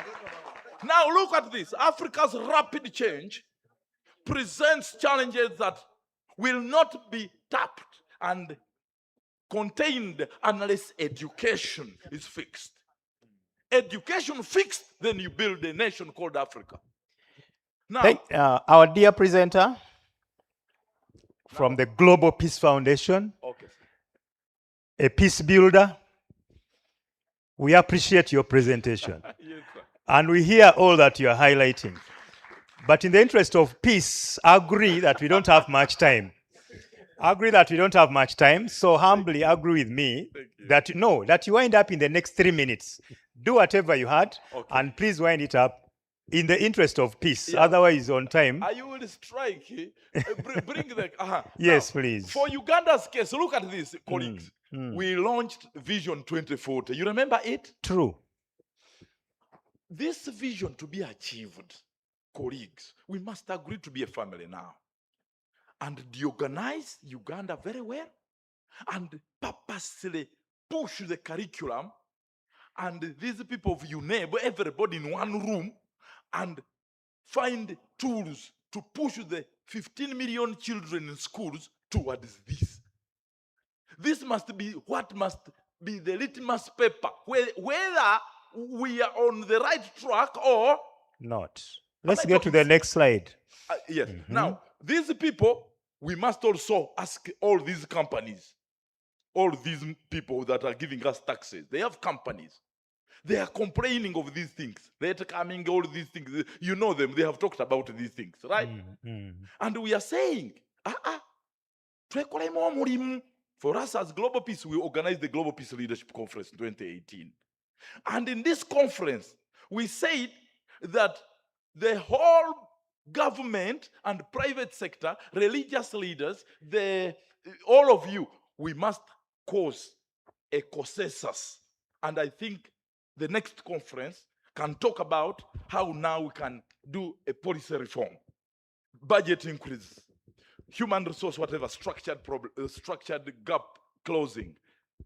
But the problem is that these economists, are you saying these rich people that now employ the whole world, actually 30% of the whole world, are saying artificial intelligence yeze okono na tomuzanyo. Mukatagerako. Owa ya kantu tikakora atesa na computer. So they are saying with what is available, we must be dynamic in the way we do our things. So I must conclude and say, prepare the children to transform Uganda, but also prepare them to match the global standard of who a worker or an because we must also say employers or employees. Let us prepare much of our population to become job creators. Are we right there? Yes. That is a different thesis. But then those that are going to be employed must as well fit in the expectations of employers globally, not just here.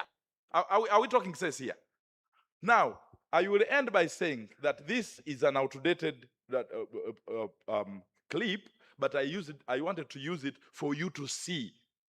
This is the Job Outlook 2015 by one of the organizations in the United States, but you can see the percentages that as well as you are building a new curriculum, you must be able to allow learners be assessed and score in terms of practical behavior, but also practical production. Are we talking sense here? A child must graduate with leadership skills. Are we together? But how do you measure that? In CDC, you must help us. The ability to work in teams, how do we assess that? Is it part of the report card? How are we going to do that? And then I must say that these are the, that one, Dr. Tony Divine touched it. Let me remove all these. There's a famous slide you gave us about the final warning to Uganda. I think that is where my interest is. It is also down. Please bring it up so we summarize with it. Let me come it down. You know this. We must, now we are on best practices. We must make sure the classroom is transformed. Are you seeing? I won't touch that. Are you saying that? We don't need that type of seating arrangement where we are seeing a bump of people, yet we are going to be in a company looking into each other's face. Anyway, we have this Talk to Me initiative. We need a program, sir, NCDC, that is bringing the Talk to Me initiative as an active platform where all stakeholders are in the face of their young children. Okay, if somebody can help us get to that final slide, it has the whole message. The lip hubs. This is very critical. Children who manufacture. Some child has manufactured a TV. How unfortunate that such a child cannot get marks. Are you understanding what I'm talking about? When we are going into university, you people from universities, we want these accumulative grades of character, which are on the report card of every term, to accumulate, and a child must get advantage to go to Makerere University. Am I talking sense? Now, look at this now. Education need technology. Education need to be delivered through technology. Ebintu byamwe byedde ebyo mubiveeko biswaza. Biswaza tuwunya. Omusajja agambye tuwunya. Mukitegedde?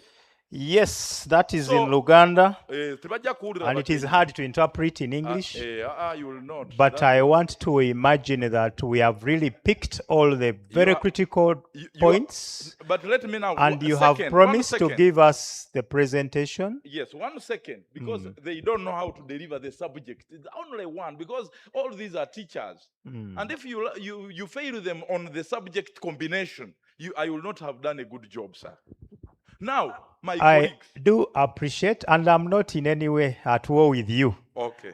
I'm only at war with time. Okay, sir. I So, thank all of you. your Let me now final say, word, sir. I thank you so much. We have a lot of work to do, colleagues, but we Mm. want to assess character. We want to assess creativity. We want to assess leadership. We want to assess entrepreneurship. Mm. So, because of time, this may not, but I will be able to give him. But we are so sorry that the program had read that amount of time. Thank God that beyond the 10, you have actually used 30 full minutes. No, that's a fact. Ask them. You began at 10:36 and we agreed 10 minutes, but thank you so much. Ladies and gentlemen, we have the chance to receive what he has presented to us. When we follow the program now, the program indicates that we are supposed to be into a poster presentation. presentations, yes. And there are 6 of them. And my brother earlier requested the presenters Where are we? to place themselves strategically so that our IT team can Can pick you them put up from your where they are. hand and we pick you? And we bring the mic. Poster presenters, can we see you? Poster presenters. By putting the hand up. Yes, 1, Okay. 2. So where are the posters? 3. The posters You are want that to go to side. the podium? Are they part of that line facing here? Okay. Okay. We want to give a mic to each of them. ICT. We can get more mics. I will. Uh, Mine is here. Can we Let's have get the another first? mic. Okay, you can hand over yours first to the very ready person to Thank take her you. through her poster. Whoever is screening, let's IT, start is from it here. possible to have that poster on the screen? I know it is possible. Ideally, the plan was a gallery walk, but if we gallery walk now, we may walk for the whole day and miss other things. Now we just have to amend the activities. Yes, so there we are. Let's know the person. And then she proceeds to present in the usual standard international time of 5 minutes. That is standard, 5 minutes poster presentation. Let me try. It's definitely on. Thank you very much. Good morning. She's going to again. appear on screen shortly.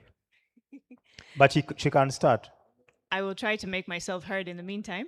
Again, my name is Annemaike Kruiselbrink Owitu from Backup Uganda. Backup Uganda is an organization based in Gulu, and we develop sustainable and inclusive support for children with learning difficulties and learning disabilities. I am going to try and use even less than 5 minutes because you will have time and see the poster.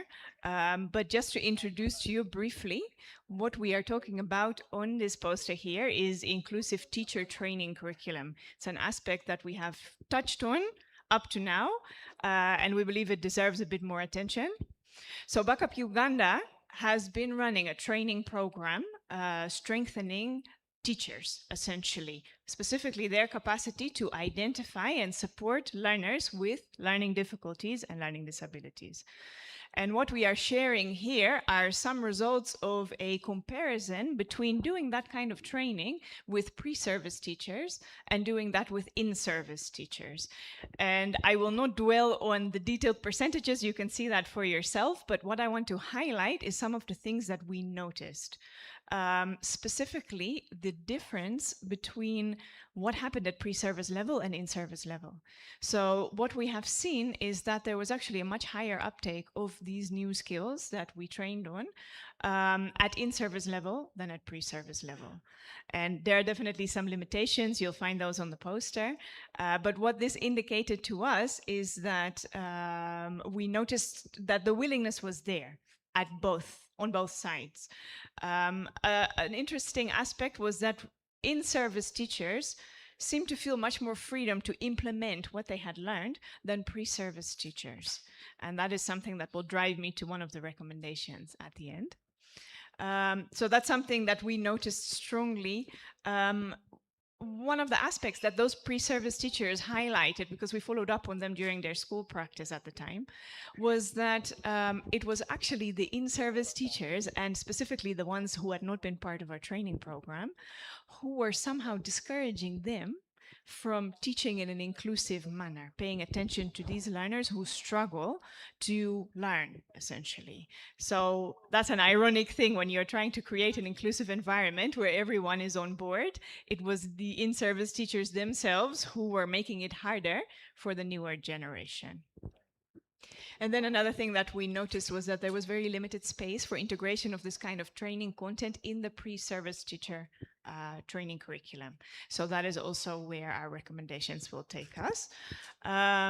A very strongly enabling factor at the in-service level was the school administrator buy-in when it comes to the training. So as soon as we saw a head teacher, a deputy head teacher were on board, we noticed that the training had a much bigger impact and there was a stronger uptake among those teachers at those schools. So jumping to the recommendations, I know we don't have, or the discussion rather of those, we don't have much time.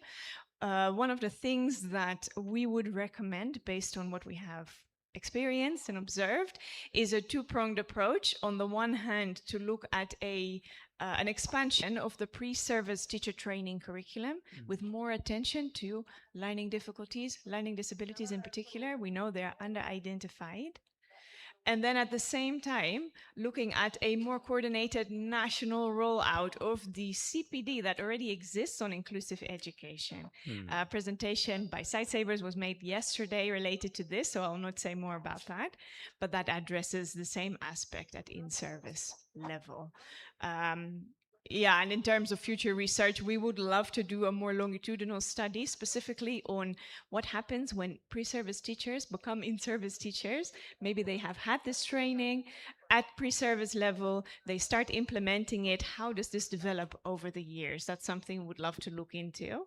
It's not something we've been able to do just yet. Thank you so much. I can stop there, actually. We Thank you actually very gave much for 7 listening. minutes instead of 5. Thank you. Apologies. Thank you very much for listening. The beauty is that the poster is on the wall and it is still available. We can get access to it anytime.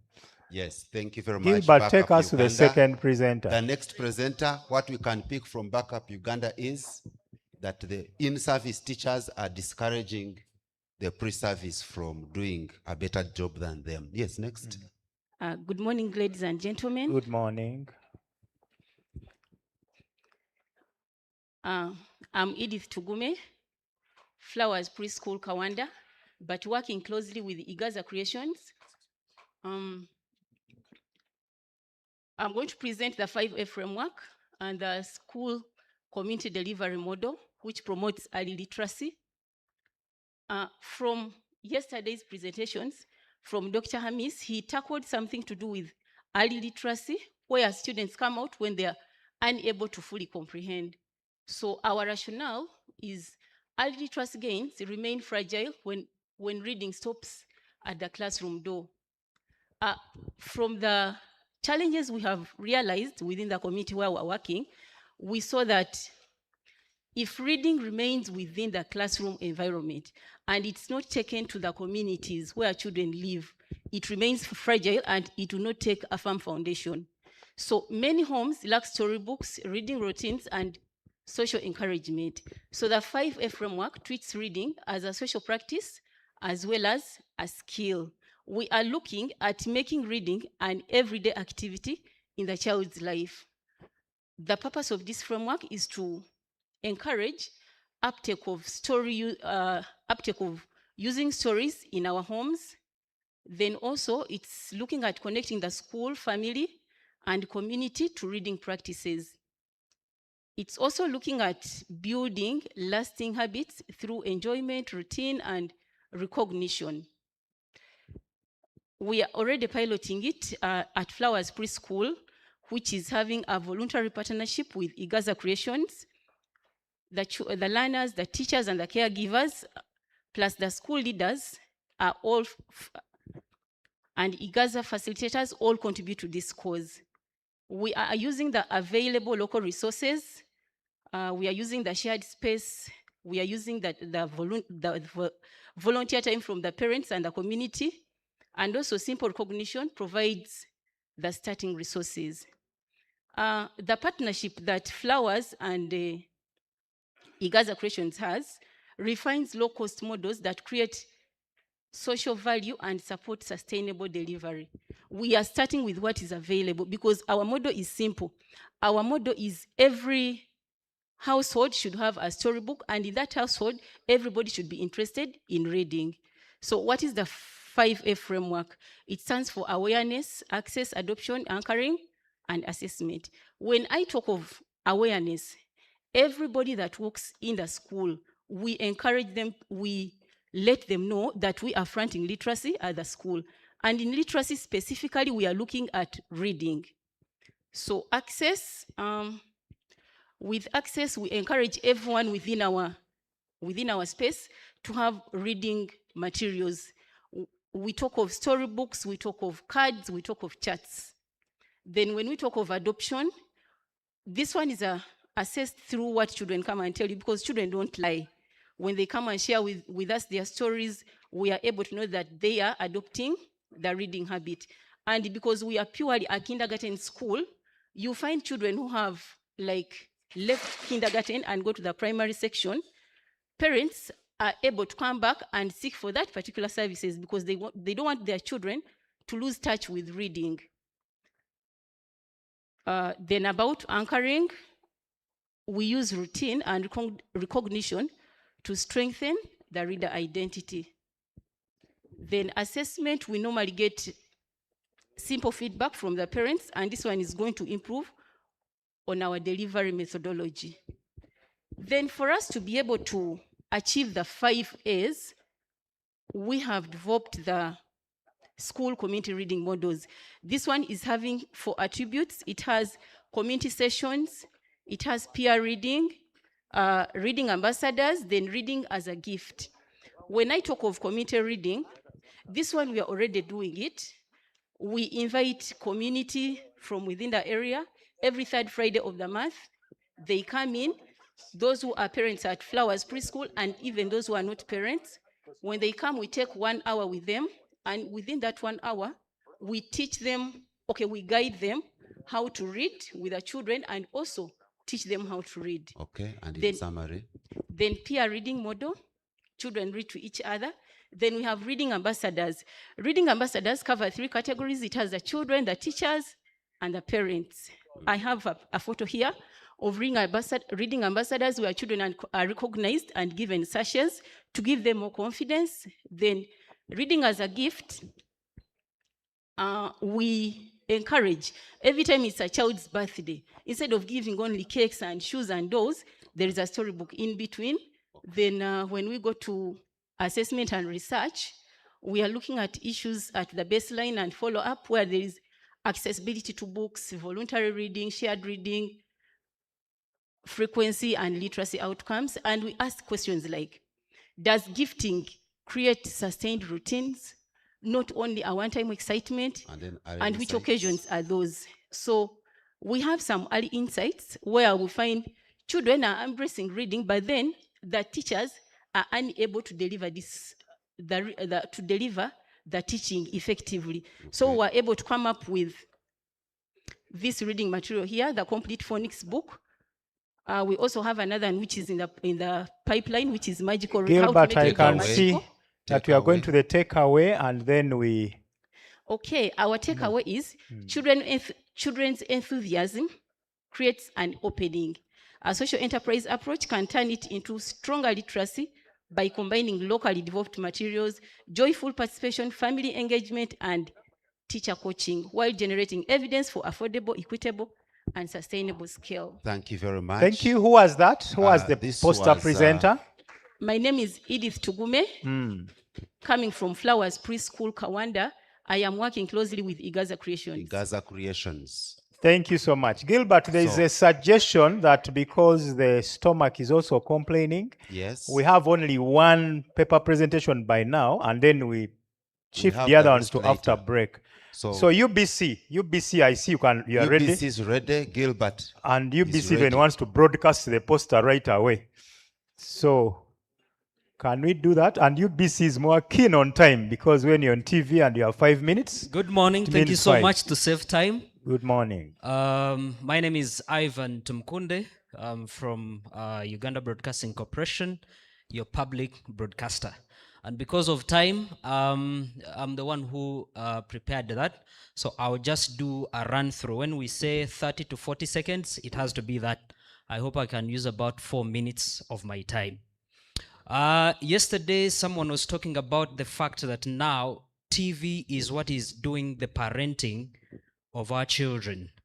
And my question was, if it is TV that is doing that, what kind of content or information are our children consuming?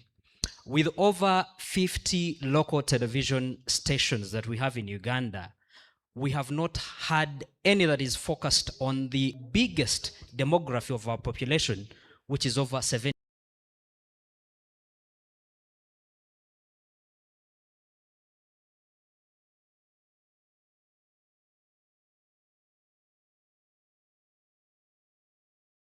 Netflix and the rest, all that content is generic. And as developing countries, it is a necessity that we make sure the content our young people are consuming is locally and made intentionally for what we want to achieve in the vision of our country. And therefore, when it comes to education, having a whole education sector that doesn't have a platform where they do communication is a very, very huge challenge. Our population becomes what they consume in terms of information. What our young people consume on a daily basis is what they are going to become in the next few years to come. And therefore, we want to be able to look at how actually the media, and to be specific, broadcast media, can be able to support the curriculum. And our focus is going to be majorly on radio and TV.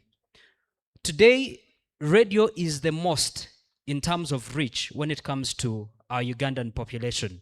At least the people that cannot be able to access television can be able to access a radio anywhere around this country. And therefore, we want to be able to see how do we take advantage of the radio reach to make sure that that content actually can be able to reach even the deepest area of this country. We take an example of during COVID, where we saw, for example, the Ministry of Education trying to run from different media stations, looking for airtime to be able to do teaching. Why wouldn't the education sector have a dedicated platform where it doesn't have to be COVID, but time over time, learning is made accessible through radio stations and TV stations? And therefore, we have looked as the national broadcaster of giving an advantage through partnership to create content which we can be able to make accessible through a dedicated television channel, U24. This TV station has been fully allocated by the national broadcaster to be able to broadcast 24/7 youth development and education content. And at the moment, we are working out a partnership with NCDC, and we are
this station has already started. It's right on air. Okay. We're on GoTV, and then we're on mobile apps, and then we're going to be able to have it launched on DSTV as soon as our partnership with NCDC is ready in terms of creating the content. Thank you very much. And I'm imagining the coverage has also been widened a bit.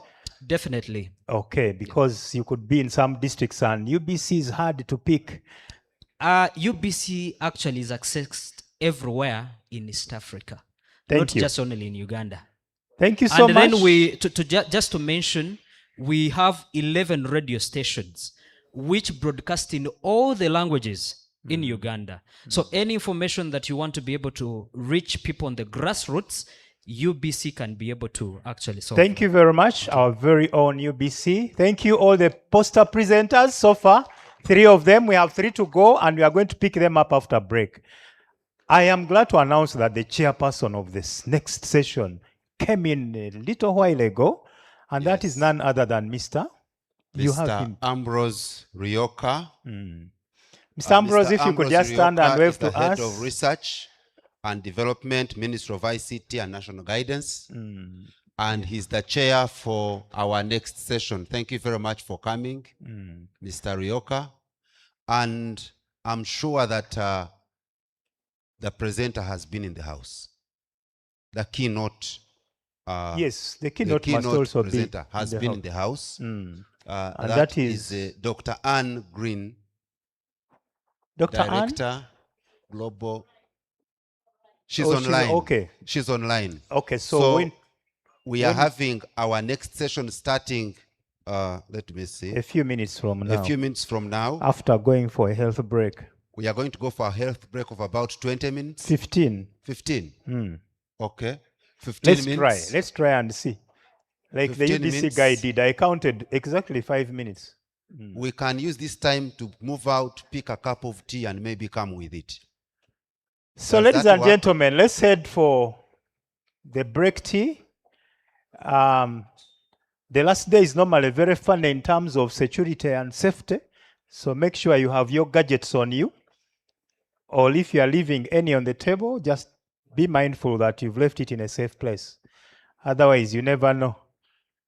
A participant who comes and flukes for the purpose of just picking an item.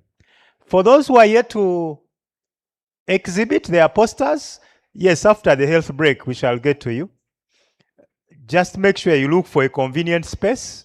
And then, of course, the posters will remain for all of us to continue. The background of our study is children and caregivers increasingly use social media platforms for, social and fun activities. But short form videos, in this case, offers an accessible channel for encouraging readers, sharing practical tips, and helping adults to support their children and introducing their children to different reading formats. Now, the purpose for this study was to document the early experience that we've had from our own TikTok platform, to examine how is this impactful in the educational sector. Now, we used the design, the methodology that we used was a qualitative single case study of our performance on TikTok. And just because of time, I won't go into the details. Let's just move to how. Indeed, we shall find the details on the poster. Exactly. So the impact was actually very positive, and the time frame that we analyzed this TikTok performance was between the month of May to November last year, 2025.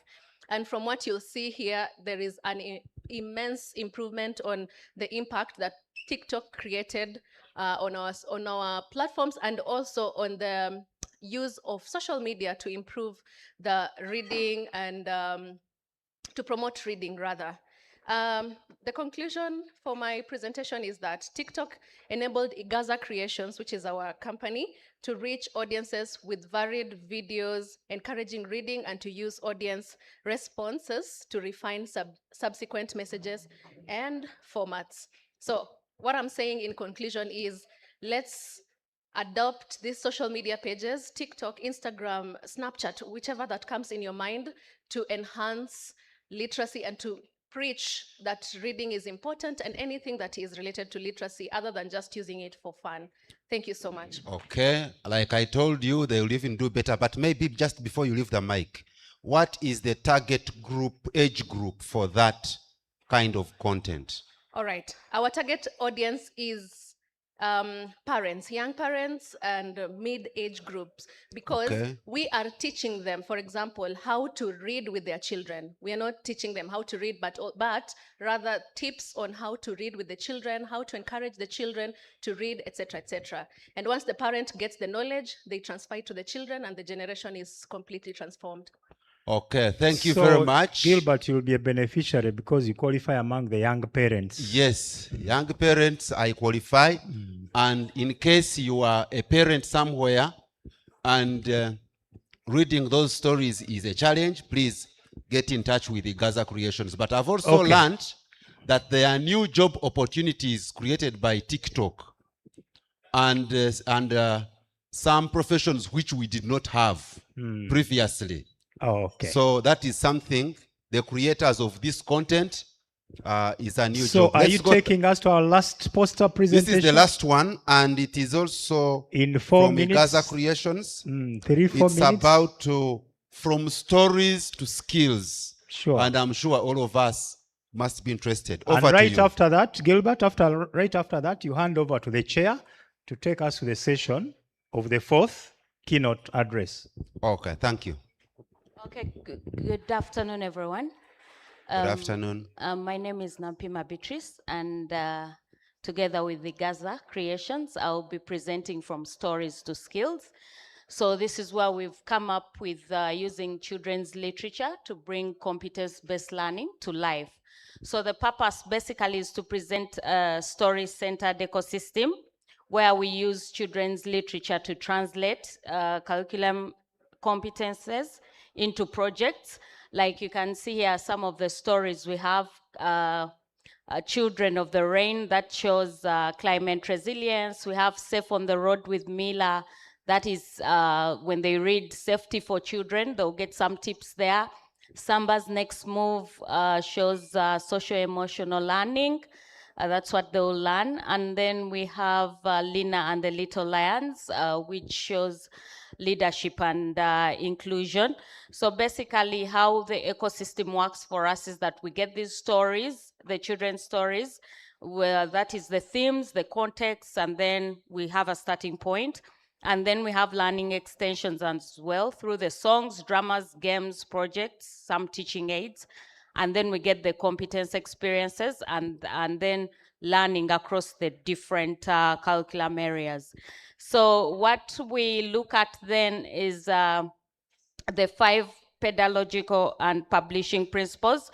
We believe this connect learning to children's lived experiences. We portray everyday life with dignity, nurture imagination alongside responsibility, highlight persistence and everyday role models, balance local identity with some global curiosity. So we believe that with all those then, the children's literature can help the teachers turn this competence-based learning intentions into concrete, memorable, and connected learning experiences. Thank you. Thank you very much. That was from stories to skills. In brief, which skills have been developed using this approach?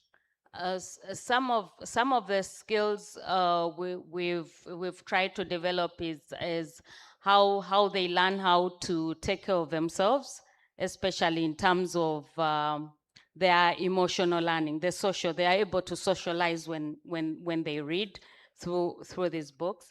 And then there's also that of showing how they can be inclusive in whatever they do, and leadership to show how they can still lead. Okay, thank you. But I think I also had another skill.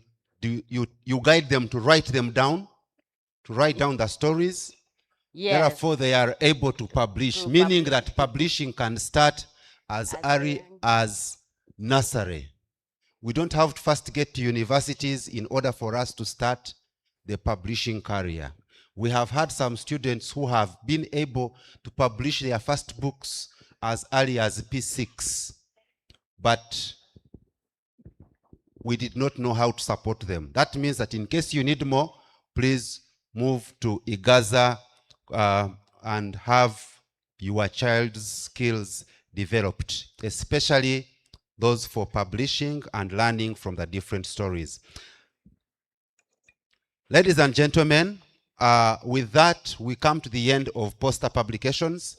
And now I am inviting you to the 5th session. Now, in the 5th session, we shall have a keynote address, and the keynote address will be followed by a plenary discussion where all of us shall be involved, like we're doing in the morning, and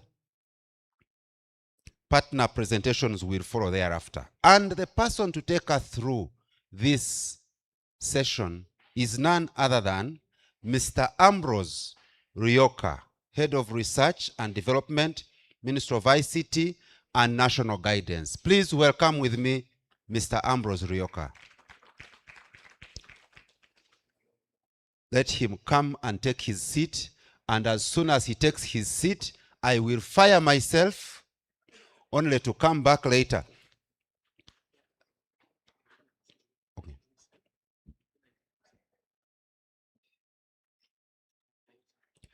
Okay, so Mr. Ambrose Ryoka, kindly take charge of this session.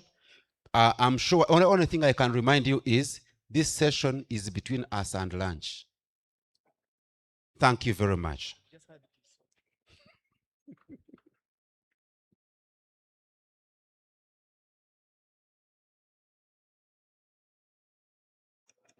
Okay, thank you, Gilbert.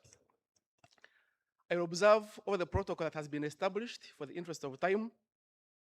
My name already mentioned, Ambrose Ryoka, working for the Ministry of ICT and National Guidance, heading the Department of Research and Development, which also doubles as a secretariat for the National Artificial Intelligence Task Force, which I am privileged to head. We've had 2 days, 1 day and 2nd day so far on curriculum, and the session we are going to have next is the one which is going to decide whether what we are discussing holds. A curriculum can be reformed on paper, and it can be taught faithfully and still be undone at the point of examination, like we had in the previous conversations.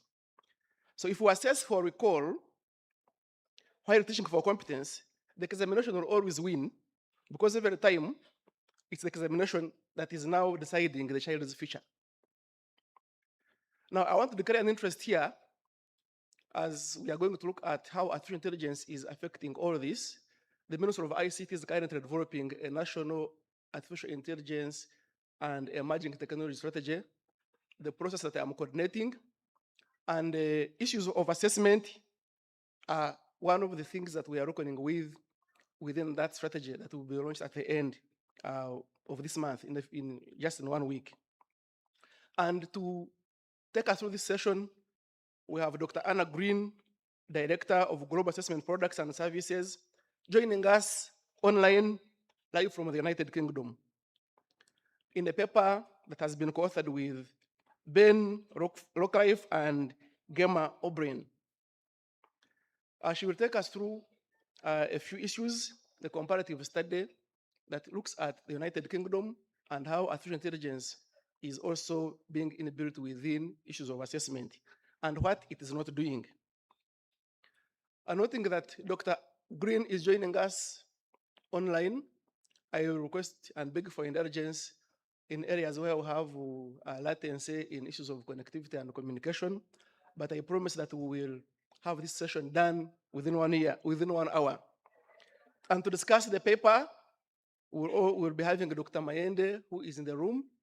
I don't know if you prefer to come and be on the podium now, or if you want to come after Dr. Green has made her keynote. So Dr. Green, I know you are listening in online, so it's my pleasure now to invite you to address the participants. Welcome. Thank you. Can everyone hear me just before I get started? Yes, we can hear you. Great. I'll Loud make a and start. clear. Good afternoon, colleagues, ladies and gentlemen. First of all, I would like to thank NCDC for inviting me to speak at this excellent event. It's a great honour, and I apologise that I can't be there in person. So as discussed, my name is Anne Green. I'm Director of Global Assessment Products and Services at AQA in the UK. AQA is the UK's largest exam board, and we set over 900 exam papers and issue over 4 million certificates to students every year for their GCSEs and their A-levels. 98% of students in England take our qualifications. I've had the great pleasure of watching this event via the live stream, and it's been very thought-provoking and insightful and very passionate at times. And I hope to add to this through my keynote, which discusses assessment innovation in curriculum reform, where I look specifically at the role of ICT and artificial intelligence. Let's start by providing the background and context to my paper. Curriculum reform and digital transformation are increasingly intertwined in education systems worldwide. As curricula evolve to emphasise competencies such as problem solving, critical thinking, and digital literacy, assessment systems are under growing pressure to adapt in ways that remain valid, reliable,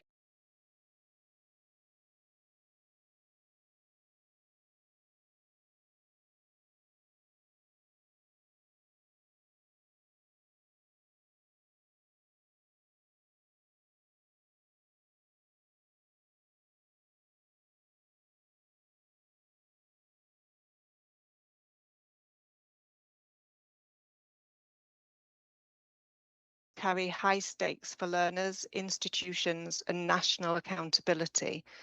This is something I've been hearing a lot whilst listening to the other speakers today. While teaching and learning have increasingly incorporated digital approaches, assessment reforms have progressed more cautiously due to concerns about infrastructure, equity, security, and the impact of delivery mode on learner performance.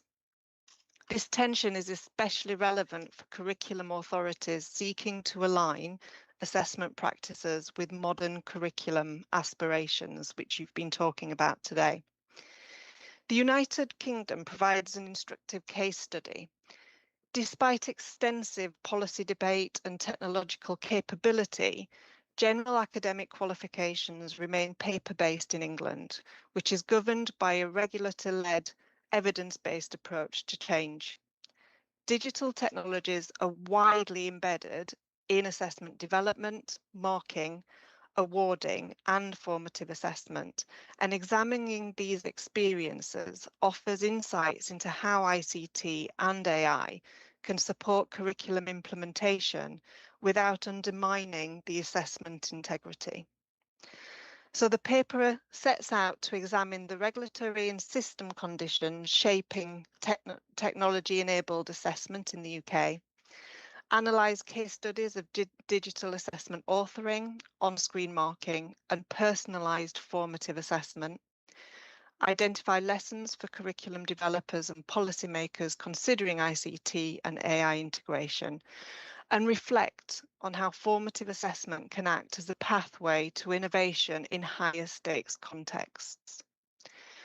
So using a comparative case study approach, my paper analyses 3 areas of practice from the UK and selected international programmes: digital assessment authoring, on-screen marking of summative assessments, and personalised formative assessment delivered through adaptive technologies.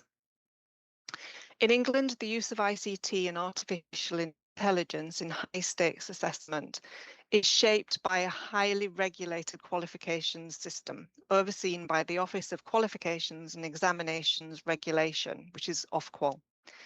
GCSEs and A-levels occupy a central position within our education system, acting as gateways to further education, employment, and social mobility.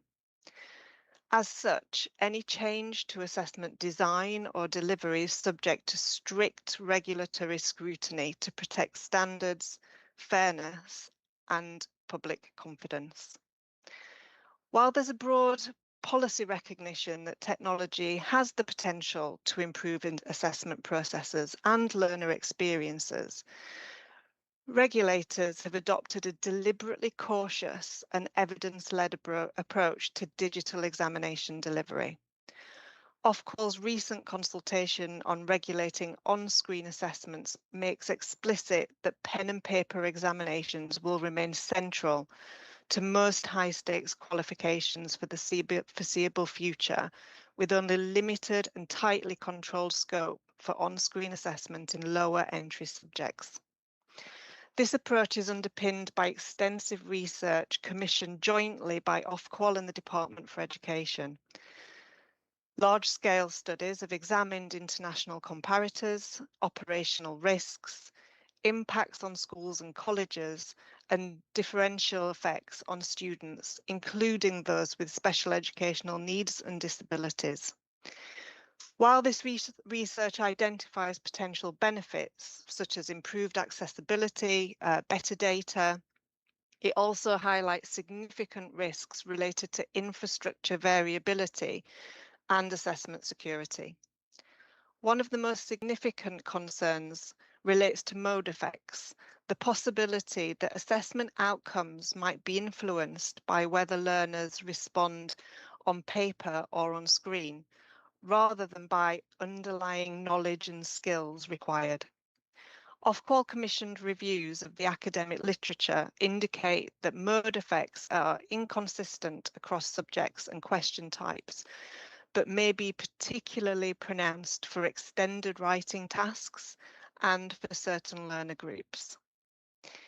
In a high-stakes environment, even small systematic differences are considered completely unacceptable unless they can be fully understood and mitigated. Equity considerations further constrain regulatory appetite for rapid digitisation. Evidence submitted to Ofqual highlights persistent variability in school ICT infrastructure, Wi-Fi reliability, and device availability. And regulators have therefore ruled out the use of student-owned devices in examinations on the grounds that differences in hardware, quality, and familiarity could undermine the fairness of the examinations. This requirement significantly increases the logistical and financial burden of any move to on-screen delivery and reinforces the need for a phased approach. These concerns are Dr. Green, are you able Yes. to hear me? Is it Yes, I can possible hear that you. you can share your screen so we can follow what you're reading, if it's possible? If it's not, then we carry on the way it is. Thank you. Sorry, I thought the slides were being shared. Or I can't see anything other than a blank screen in front of me. Oh, are you able to share your screen? 1 second. If it's a challenge, you just then leave it and we carry on.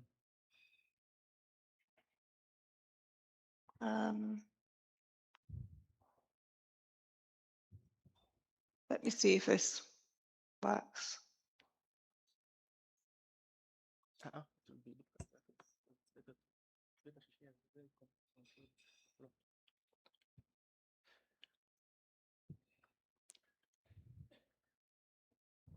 Yeah, that's okay now. We have it now. Yeah, thank you. Carry on. Okay, you can see that now? Okay, yep, so I'm on these slides here. So these concerns that I mentioned about equity considerations are echoed in stakeholder consultation responses from school leaders, teachers and parents, many of whom they express cautious support for future digital exams, but they really emphasise the importance of reliability, clear standards and adequate preparation time. Collectively, this evidence explains why England has prioritised incremental innovation rather than system-wide transformation. However, Ofqual explicitly recognises that technology already plays a crucial role in assessment design, paper production, marking, awarding and quality assurance. Awarding organisations have been encouraged to innovate in these areas where risks to fairness and quality are more readily managed. Digital item authoring, on-screen marking and advanced data analytics now underpin the delivery of millions of examination scripts every year. delivering improvements in accuracy, efficiency, and transparency. Regulators have also acknowledged the emerging role of artificial intelligence as a decision support and quality assurance tool, but only provided that human oversight and accountability remain central to this. At the curriculum level, there's no regulatory oversight of lower stakes contexts where assessments are designed to support learning, monitor progress and inform policy rather than allocate grades or credentials. And one of the case studies I'm about to present exemplifies this approach. So I'm moving on to the next slide. So case study 1. For over a century, the fundamental processes used to develop assessment materials remained largely unchanged at AQA. Assessment paper production was historically a slow, manual and highly controlled process, reflecting the security sensitivities associated with high-stakes examinations. All development and activity took place on site, with physical copies of draft materials secured daily, typically through a locked storage system to minimize the risk of malpractice. While these controls were effective in maintaining confidentiality, they introduced significant operational constraints. Assessment developers were required to be physically present, leading to travel and accommodation costs and reducing flexibility in resource deployment. And the reliance on manual document handling also increased the risk of version control errors as multiple iterations of assessment materials were circulated and updated through non-integrated systems. Final production stages, including typesetting,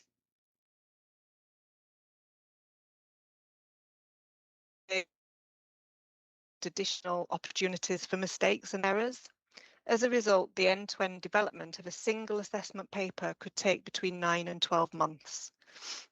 To address these limitations, AQA developed and implemented a bespoke digital authoring platform designed to support the full assessment production lifecycle.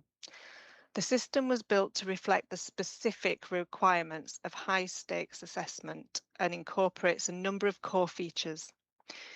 Traceability, comprehensive audit trails of all changes, enabling full visibility of how assessment materials evolve over time. Security, controlled access and permissions aligned with regulatory requirements for confidentiality.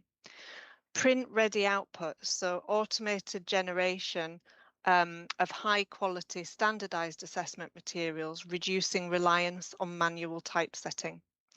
Metadata integration, structured tagging of assessment items to improve alignment with curriculum objectives and facilitate downstream analysis.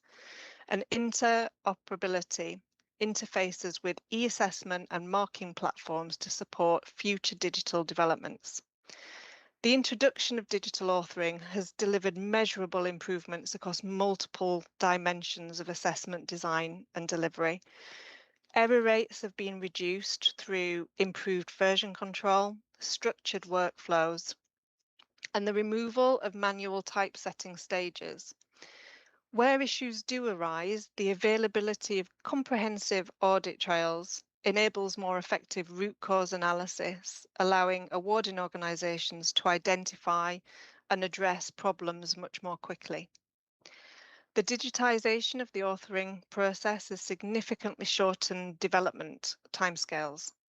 So while assessment production remains a complex and carefully controlled process, the removal of manual bottlenecks has improved overall efficiency and, and reduced associated costs, particularly in relation to typesetting and document handling.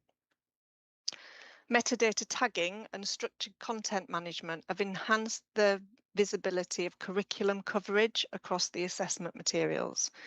This provides a clearer line of sight between curriculum intent and assessment design, supporting more systematic evaluation of how well assessments reflect intended learning outcomes. Ofqual commissioned research highlights the growing importance of such data-driven approaches in strengthening assessment validity and supporting system-level insight. The integration of digital authoring and downstream systems, including on-screen marking and data analytic platforms, has contributed to a more coherent and connected assessment ecosystem. This reflects a broader pattern in ICT integration, where value is derived not from individual technologies in isolation, but from their alignment across the assessment lifecycle. Moving on to case study 2. For many decades, the marking of high-stakes written examinations in England relied on a paper-based distributed operating model. So examiners typically marked scripts from home, recorded marks on mark sheets, and returned materials through the postal system.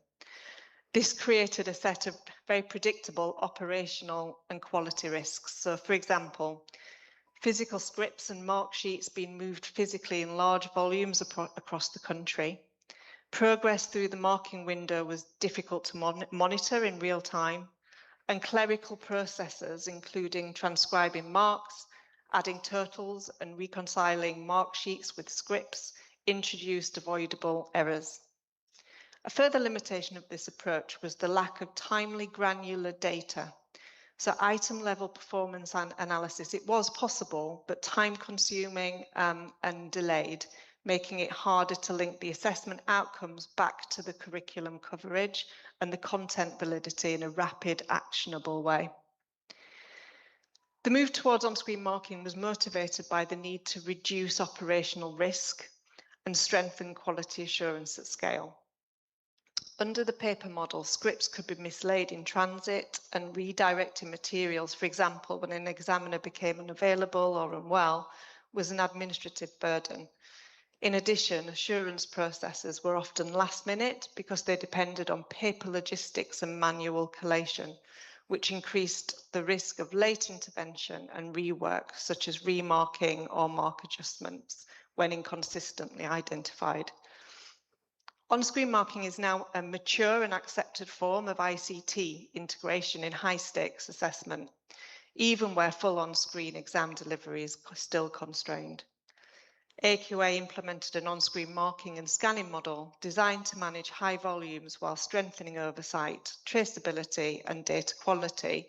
And the core system requirements were large volume handling, end-to-end traceability, paper item level marking, automated scoring for selected response items, quality assurance functionality, integration with candidate and learner databases, and integration with authoring and e-testing. And the results of this are that we've had reduced turnaround times, fewer clerical errors, improved quality control, up to the minute management control, better, more accurate data, greater responsiveness to issues during the actual marking window. But most importantly, I think, and relevant for this conference today, from a curriculum perspective, it supports a more timely evaluation of the curriculum coverage and potential refinements to both the teaching and assessment design, particularly when linked with metadata from digital authoring. Final case study, case study 3. In response to the 2009 PISA results, which showed that Wales had the lowest PISA results of all the UK countries, the Welsh Government initiated a programme of curriculum and assessment reform to improve learner outcomes and progression. The resulting review report, called Successful Futures Review, highlighted that existing assessment arrangements were overly summative in nature and insufficiently aligned with curriculum goals focused on learner progression and development. And again, this is something I've been hearing a lot today as well in previous sessions.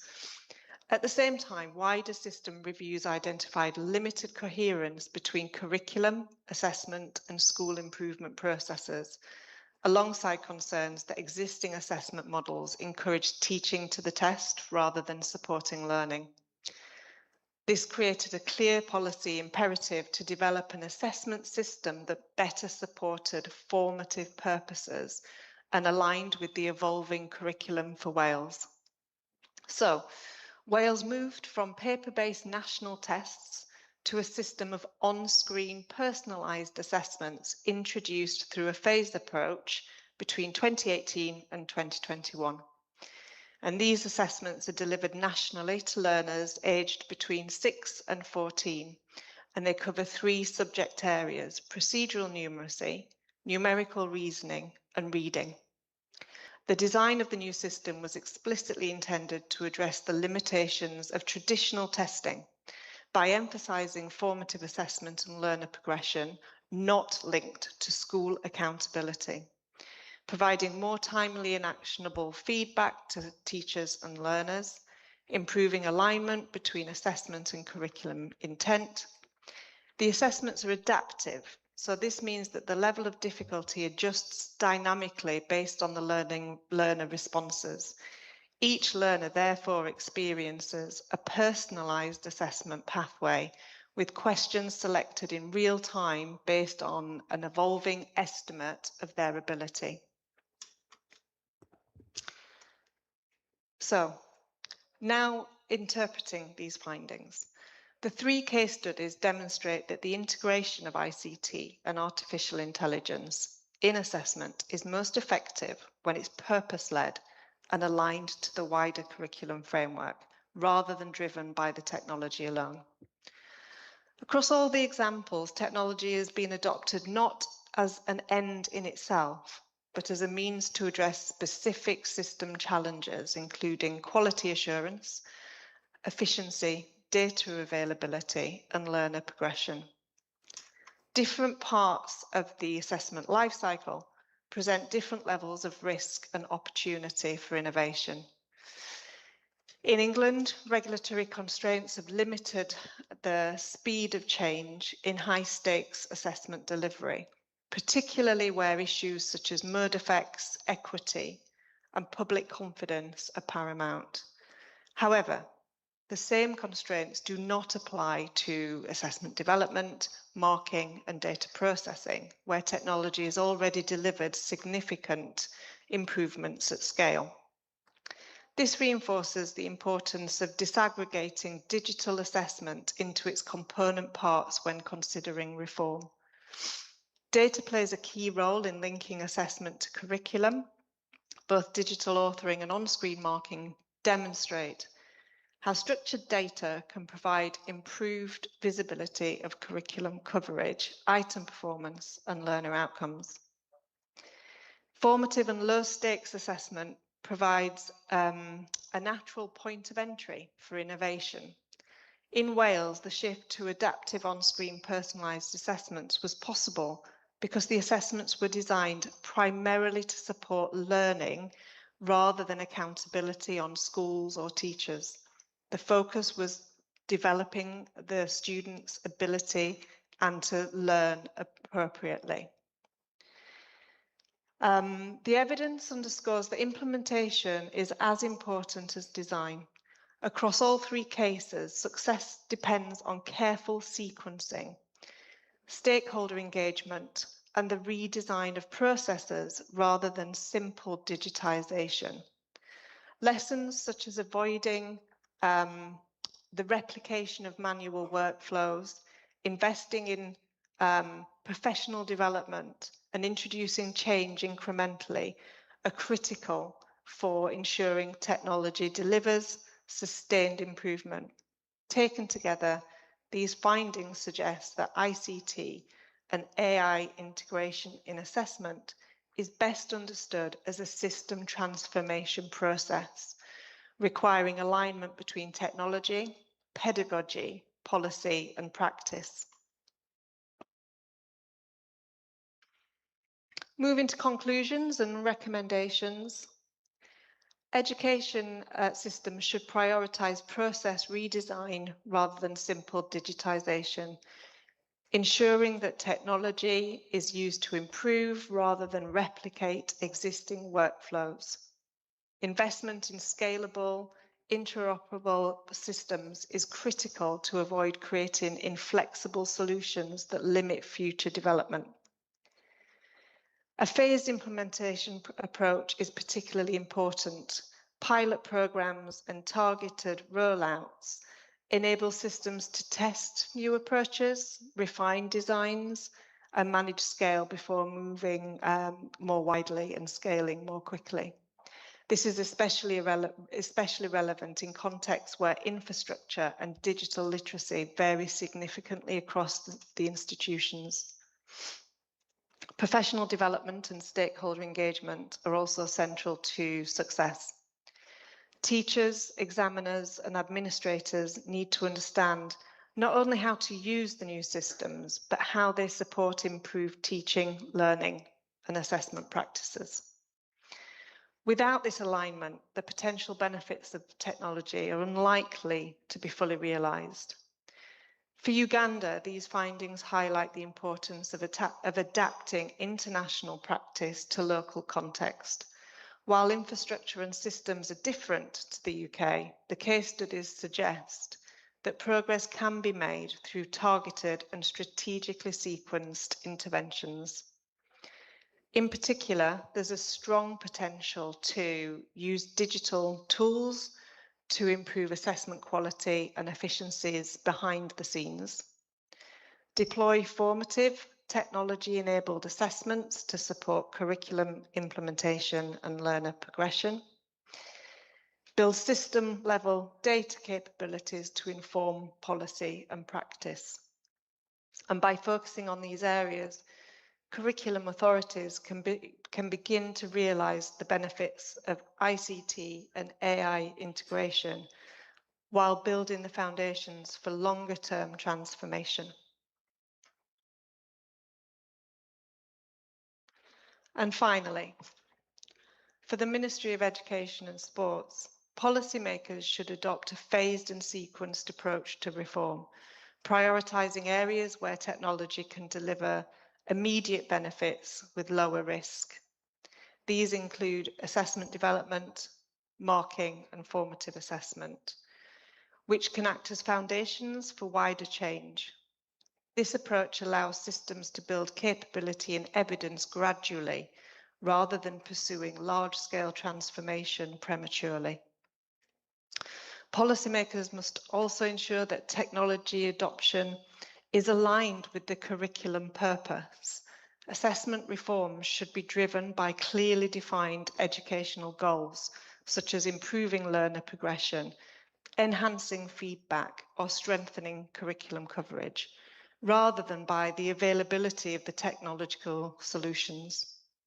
So this will require really close coordination between curriculum developers, assessment organisations, and the technology providers. Policymakers should recognise the importance of building trust and maintaining system integrity. High stakes assessment carries significant social and economic consequences, and changes must be introduced in ways that protect fairness, reliability, and public confidence. This may require regulatory frameworks that enable the innovation while maintaining clear safeguards for all these areas. Thank you for your time today. I will stop sharing my slides. Thank you very much, Dr. Green, for the very informative keynote. Fellow participants, in the interest of time, I will now invite Dr. Mayende, the discussant, to come and spend about 10 minutes discussing the paper. Then after, we will go into the plenary. Dr. Mayende, please. You're welcome.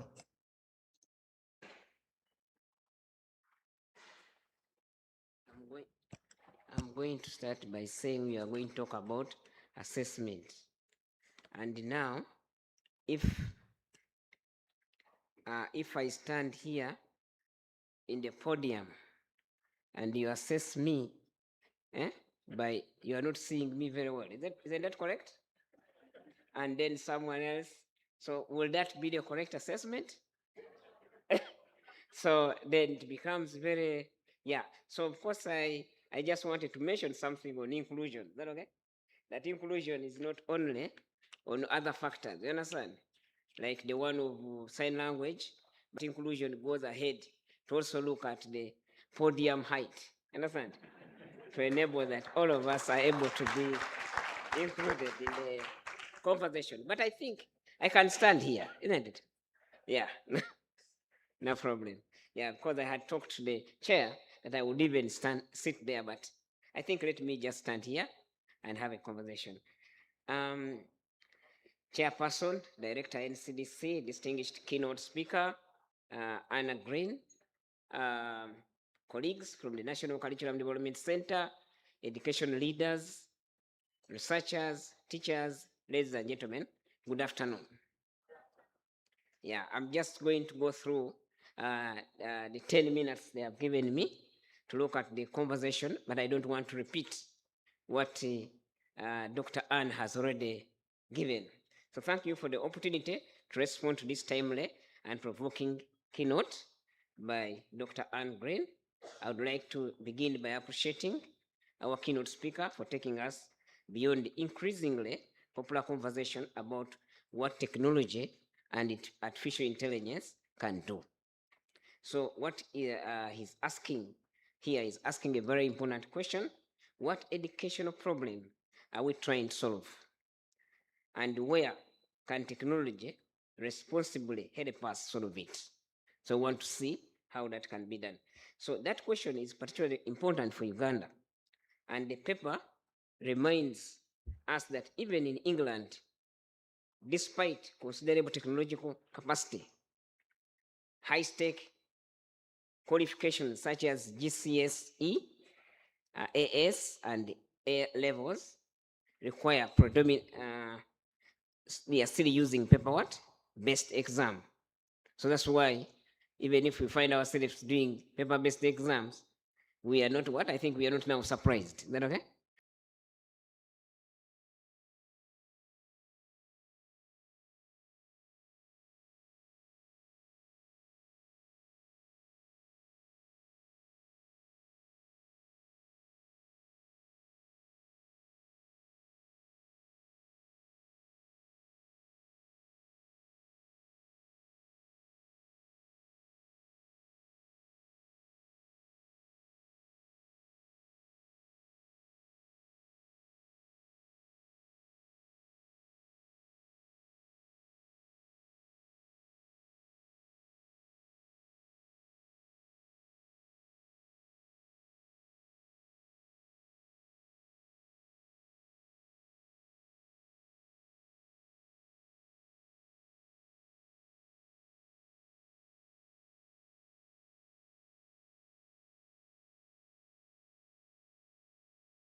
Dr. Green and Dr. Mayende. Colleagues, we are running behind schedule, but our presenters have put it rightly. An example is if one child grows up with a device in their hands and another one meets the interface in the examination room, so what are you assessing? Are you assessing prior access to the device or you're assessing the content? So I put the questions to you, open the floor. We'll have like maybe the first 3 or 4. Yeah, I see many hands. Let me see, 1, 2, 3. How many hands are there? 4, 5. Yeah, so we'll take 5. Then we'll request our panelists to respond. Please, when you speak, introduce yourself, the institution you are from, and be precise so that our online presenters also can be able to capture the details. Over to you.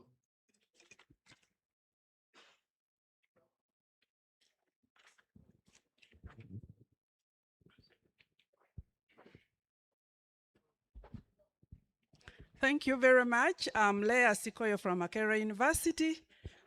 Thank you, Dr. Green and Dr. Mayende, for your presentations. I think that was really, really informative. I would like to speak to the issues of equity that you have so ably brought in relation to ICTs.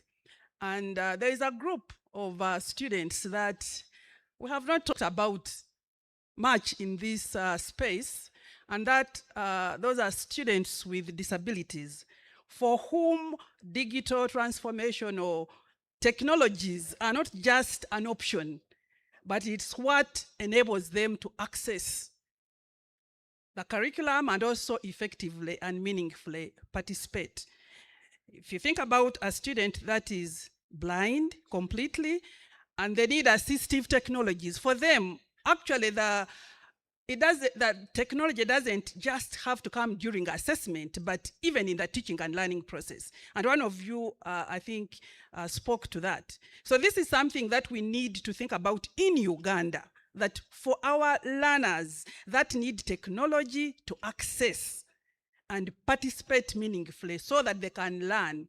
We cannot just wait for the assessment to bring in the technology and integrate it, but from the actual design, and not something we think about afterwards, but something that we need to think universal design for learning so that it comes as we design our curriculum, our teaching and learning processes, and not just assessment. Thank you very much. I don't know what you would like to comment on that. All Thank right. you. Yeah, we didn't get, I missed your name, please.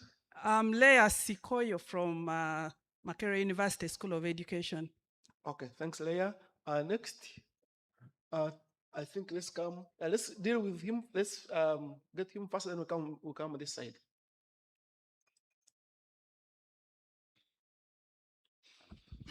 Thank you very much. Rogers Mukalere from Uganda Professional Science Teachers Union Secretariat.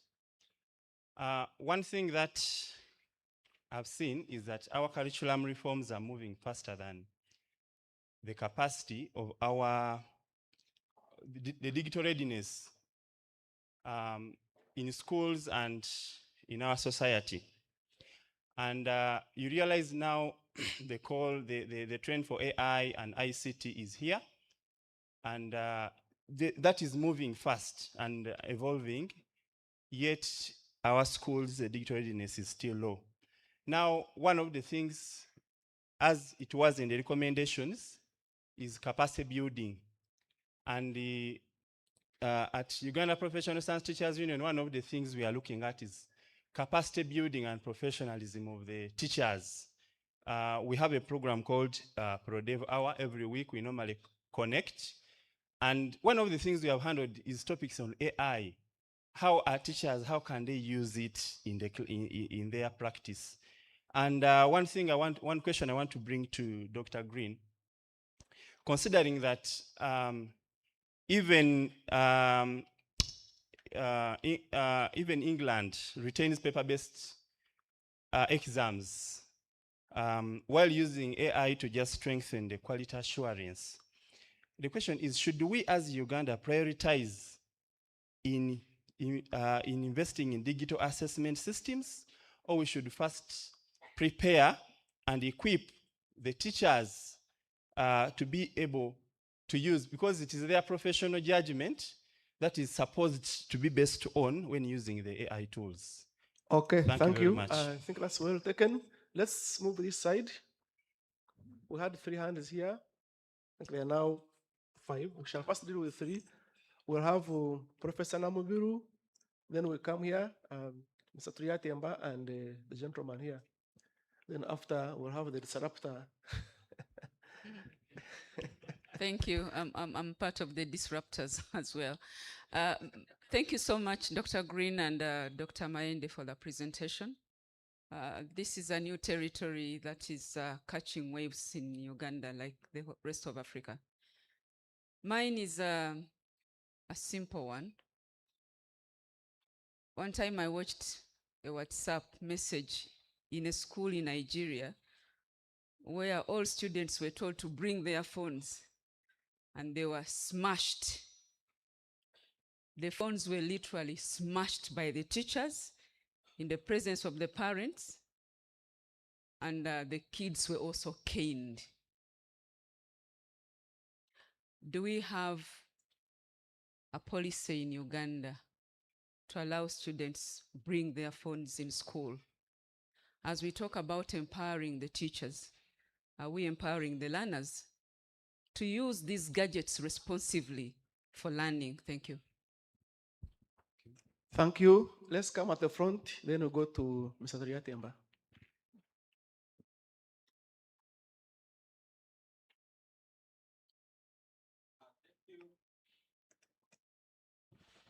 Thank you, Chairperson. I'm Joseph Twine.Saidia.Shre. My questions are 2. One is derived from decolonization.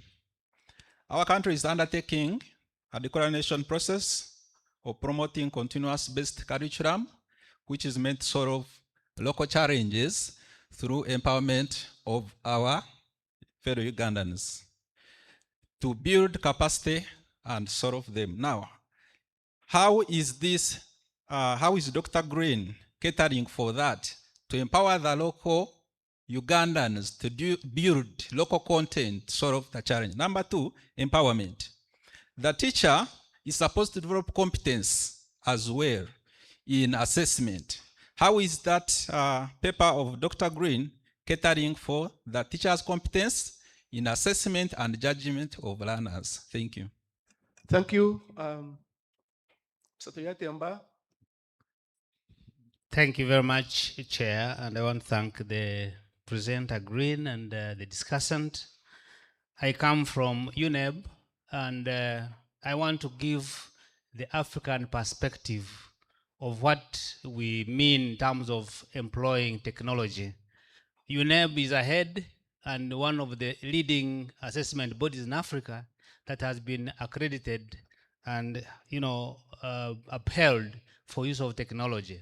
We have many processes that have been computerized, but then we wanted also to computerize marking. But what was the experience? Dr. Banda is here. We benchmarked with Examinations Council of Zambia and wanted to do electronic marking. And what does that entail?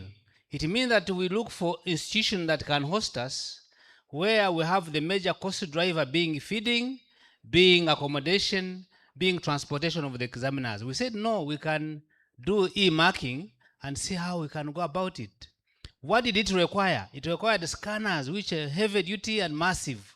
But the people who supply the scanners still want to possess them, so they train the human resource and then keep on asking us consultation fees all through.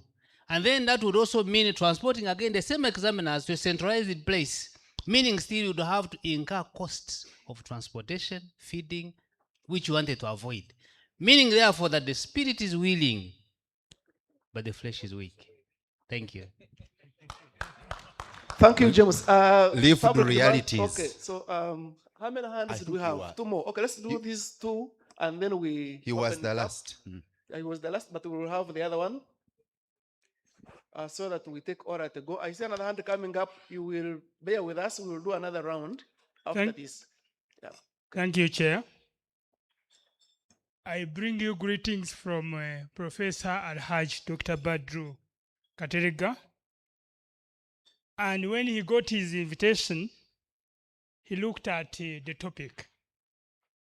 Innovation, according to him, should address one, failures in what we have, and two, the gaps. So where are the gaps in our assessment? We also need, as this conference, to look at what are those 5 key areas that we need to transform with the innovations in our curriculum. And then we need to identify those critical areas which we should address and find the vehicles that will take us to where we want our curriculum to be. In assessment, we look at the assessment now or the assessment for the future.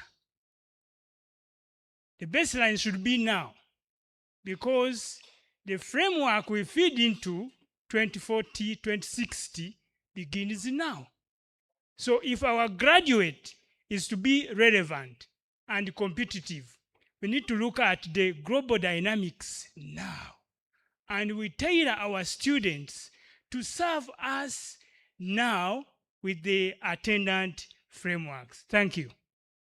Yeah, Dr. thank you very much. The questions have triggered more questions. So let's have the responses, and then we'll have another round before we close. Thank you. Over to you, Dr. Green. You want to take the first take of the responses, and then after we will invite Dr. Mayende.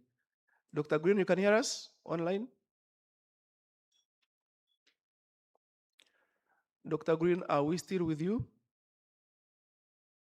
Yes, can you hear me? Okay. I hope you got the questions clearly, or you want us to summarize them for you? No, I think that there's 3 that I'm going to respond to. So the first Okay. one around equity from the First Lady, really interesting perspective about the fact that I mentioned in the paper that technology actually can really support students with special educational needs and disabilities in their assessment practices. However, the reflection on the fact that it's actually needed in the teaching and learning as well was a really good point. And I think one thing that I'd just like to say on that matter is a student should not encounter something for the first time in the assessment. Now, whether that is a question of their knowledge or their skill, or whether it's a device issue. So if there is a requirement for a student to access digital technologies to enable their teaching and learning, that very same access should be granted within the assessment piece. So from my perspective, I think we're in agreement when I say the teaching and learning should always come first, and the assessment should mirror what the students have encountered in their teaching and learning, whether that's technology or whether that's subject content, whether that's subject skills. Thank you. And then moving on to the second question that was posed to me directly, which is, should Uganda invest in digital assessment systems, or should the focus be on the professional development of teachers? I am not a policymaker in Uganda, so it's not for me to make that decision.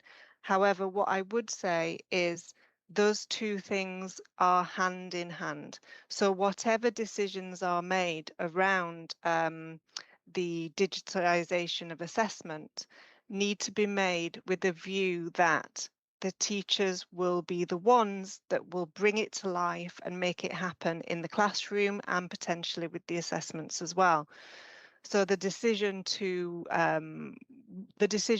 be made around digital assessment needs to take into account where your teachers are and where they need to be able to enact any policy changes that you want to introduce.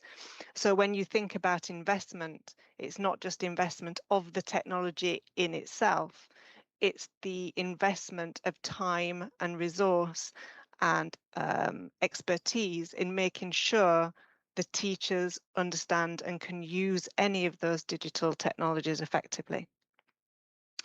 And finally, the other point I was going to respond to was about the policy of bringing in phones into schools.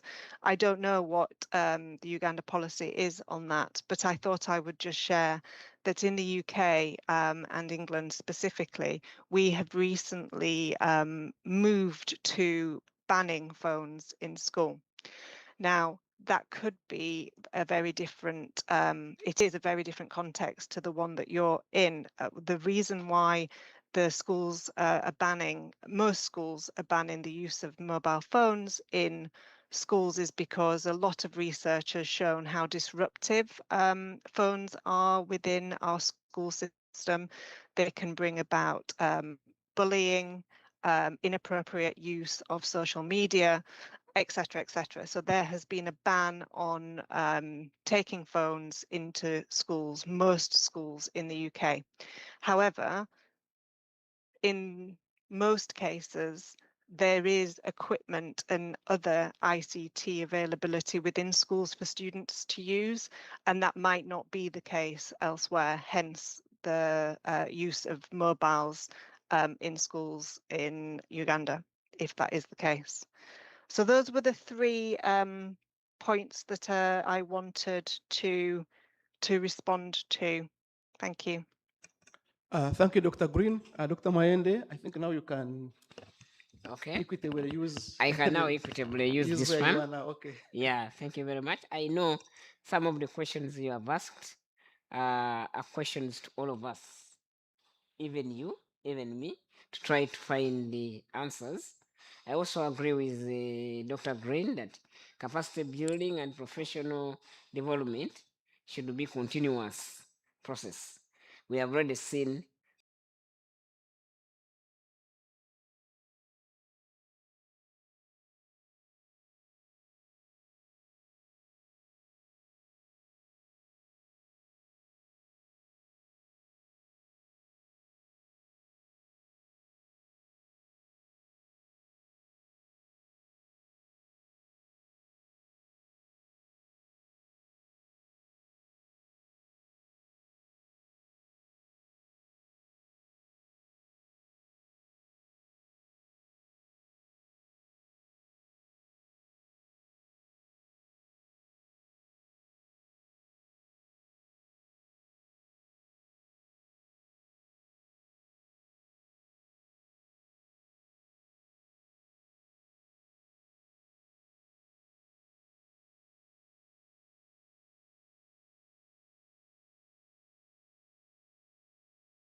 I promised that we would have the second round, but I also need to mention that we have had 1 hour so far and 6 minutes of our session. And I've been advised that we are very tight on time. But I want to keep my promise of the second round, so I will allow only 2. And I will follow the order, the ones in the front here, that's now the formula I'm using. The rest at the back, forgive me, because you see my MC is already standing up. So the 2 in the front, I have 1 hand here and another one here, so that my promise of the second round is fulfilled. Thank you. But Chair, the rest can write their submissions. Oh, yes. We Okay. can attend to them at a later date. Yeah, you write your submissions, not at a date, but even Did we during the have course of Not the right question. away, but later. Okay, thank you. Last 1 month ago, there was a Zoom call that I was privileged to attend. Yeah, and if you can quickly go to the Yes. comment or question, and then we The proceed. designers of artificial intelligence, Elon Musk, was able to testify that artificial intelligence will need an extra $1 billion investment to add the humanistic nature and sensitivity and linkage so that its capacity can serve us better. That is why my question is, are we ready as NCDC and of course all the agencies, all of us here, able to appreciate that Dr. Tony Devine's presentation on character and holistic education development guide us on the next step of how to have our local mechanisms while we are adopting these innovations, because they are still being improved once again. Thank you. Thank you. The hand here, I said I was going for the order of those who are in the front. Then Thank you very much for the opportunity. I just simply wanted to say that AI will never fully replace the human being, the character and everything. It is a question of garbage in, garbage out. You need to guide. You need to be able to be on top of your game and know where you're going. Just to go back to Dr. Namubiru and the phones in schools. I was a head teacher, and by the time I retired, I was seriously thinking about introducing phones in schools. But I understand where UK is coming from, banning them. But you could be looking at the phones in a framework. You can be able to use them in a framework, because once again, it's an equity issue. Truth be told, computers are very expensive, but phones are little computers. And I was just thinking, Ministry of Education and Sports, this is the time. I don't know if the ICT in education policy is done yet. This is something that is gravely needed for guidance on issues of that kind, plus other AI-related things. And I'm also thinking, Ministry of Education, instructional materials and issues of that. What about a blended approach? We are thinking heavily textbooks, and we must have books. I just love books. We must have books in our hands, but we must also have IT in our hands. What about a blended approach? thank you very much. It seems that we have a security announcement. I am seeing someone in uniform putting up a hand. Is it a security Online. alert? We also have Yeah, online yes, audience. security alert, and then we get to the online. If you have a comment that you can read, I hope it's a security alert. Respectfully, I'm Colonel Robert Ngabirano, Director of Education from UPDF. We have 53 learning institutions in UPDF, and I am here on purely educational intercourse. I begin by the concern raised by Dr. Maende on the security concern. It was mentioned in implementation of the curriculum. I wish to assert that today, as Uganda stands, geographically, we've created a conducive environment for both learning and teaching throughout Uganda. My point of concern in the curriculum designing and implementation is on hard to reach areas within Uganda, hard to reach areas. When I surely find is that we can't customize one fit for all when we have well-known hard to reach areas, Rwenzo region, parts of Karamoja, where some learners come twice in a week due to geographical concerns other than security, that at the end of the day they get assessed equally.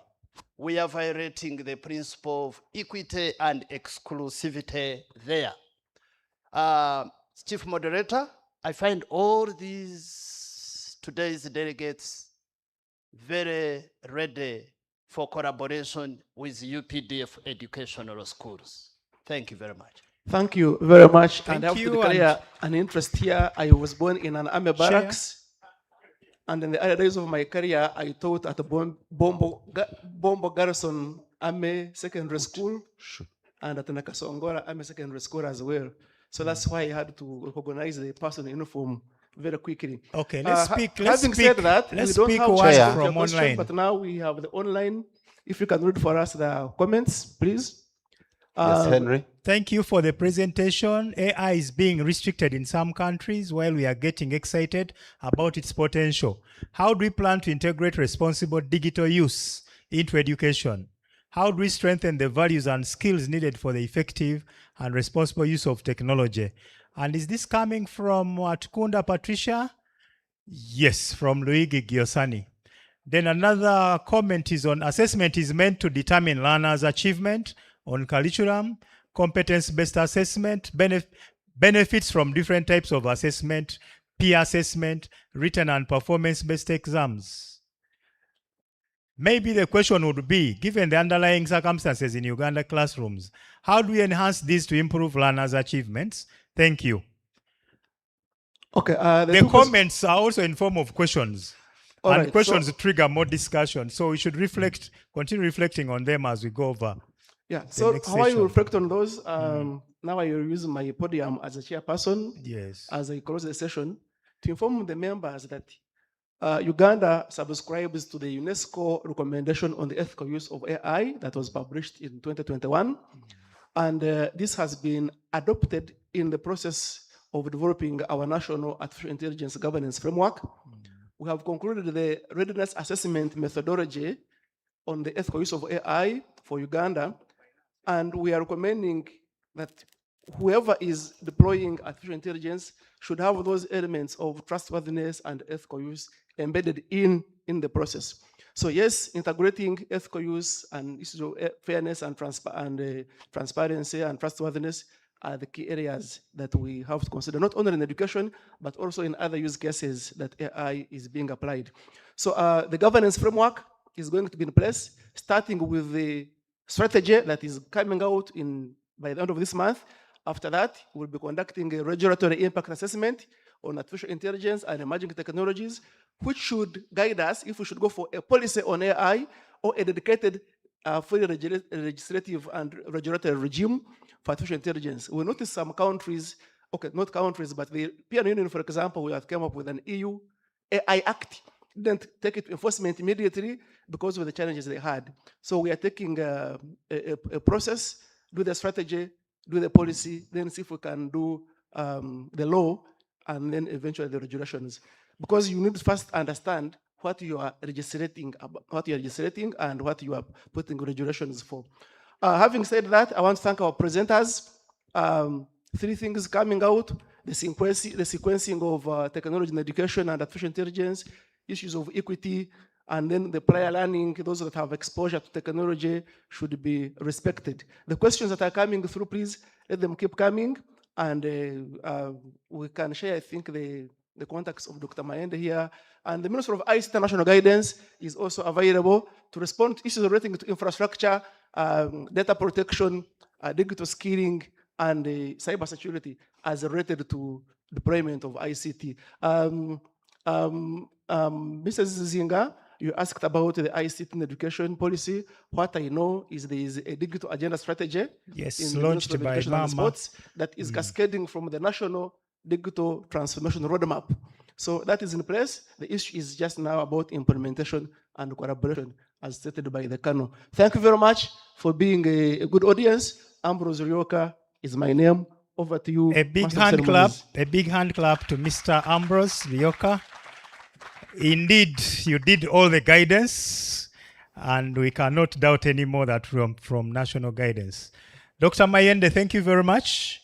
I hear you had complained about an issue of inclusion related to the level of the microphone, but I also naturally know that people who are vertically advantaged are also said to be down to the ground. Thank you very much for those very beautiful ideas as generated from that session. You have a few announcements to make before we invite our dear partners to come and say a word. Thank you which very will much. Usher us into lunch. Announcement number 1 is about registration. We have a number of us who have not registered for day 2.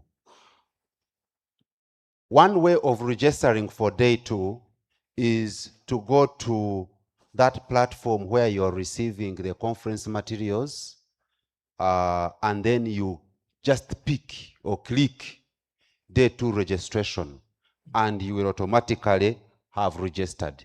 In an event that you are not able to do that, please pass by the registrations desk, and then they help you to make sure that that is taken care of. A number of coupons have been distributed for lunch, but some of us came with drivers who have not been attended to. So there is a lady called Doreen. I don't know where she is right now. So you just need to look, tell your driver to look for someone called Doreen from NCDC to make sure that your driver does not go hungry. Next is, we shall be returning for the closing ceremony at 4 p.m. So I call upon, Inshallah. yes, Because I call if- upon the chairpersons to manage the sessions once we go for the breakout sessions. And then we have But the Gilbert, that call also calls for action now. Yes. The more we quickly take lunch, the more we are early for the sessions afternoon. Yes, yes, yes. Then the next is we have a post-conference tour. When you check in your booklets, I think it's on page 37 at the real bottom. Page 37, we have a post-conference tour, and at the registrations desk, please, those of you who have shown interest, or if you'd love to show interest in the post-conference tour, please do so, such that we do not leave you behind. So all And- these are places to be visited. Yes. Entebbe Zoo, Wildlife Encounters, Source of the Nile Ginger, Scenic Boat Cruise, Culture and History. Okay. At only that amount of money? Only that amount. So Okay, fine. pass by the reception at 180 or 50 US dollars. You'll be able to tour with us. Those are the Announcements that you announcements so far. We can go ahead and invite the partners. And in addition to the partners, we shall invite the ECCE department. They have a 1-minute communication. Thank you very much. May I invite all our partners without calling them by the list? I know they know themselves better. We have only 1, 2, 3, 4, 5 seats here, but there are quite many. Gilbert, can you help me have more chairs here? Who can support us? Meantime, dear partners, just walk over. We are going to have a 1-minute engagement each to tell us a little about your organization, why you prefer to support us, and also commitment to continue supporting us, and any other thing that you may find necessary. Meantime, ladies and gentlemen, a big hand clap to the UPDF representative. Oh, has he gone? UPDF is a the directorship of education at UPDF is a very, very big office. Thank you so much for offering this time to us. Thank you for all the message. When I was growing up, I wanted to be an army officer so much, but I failed.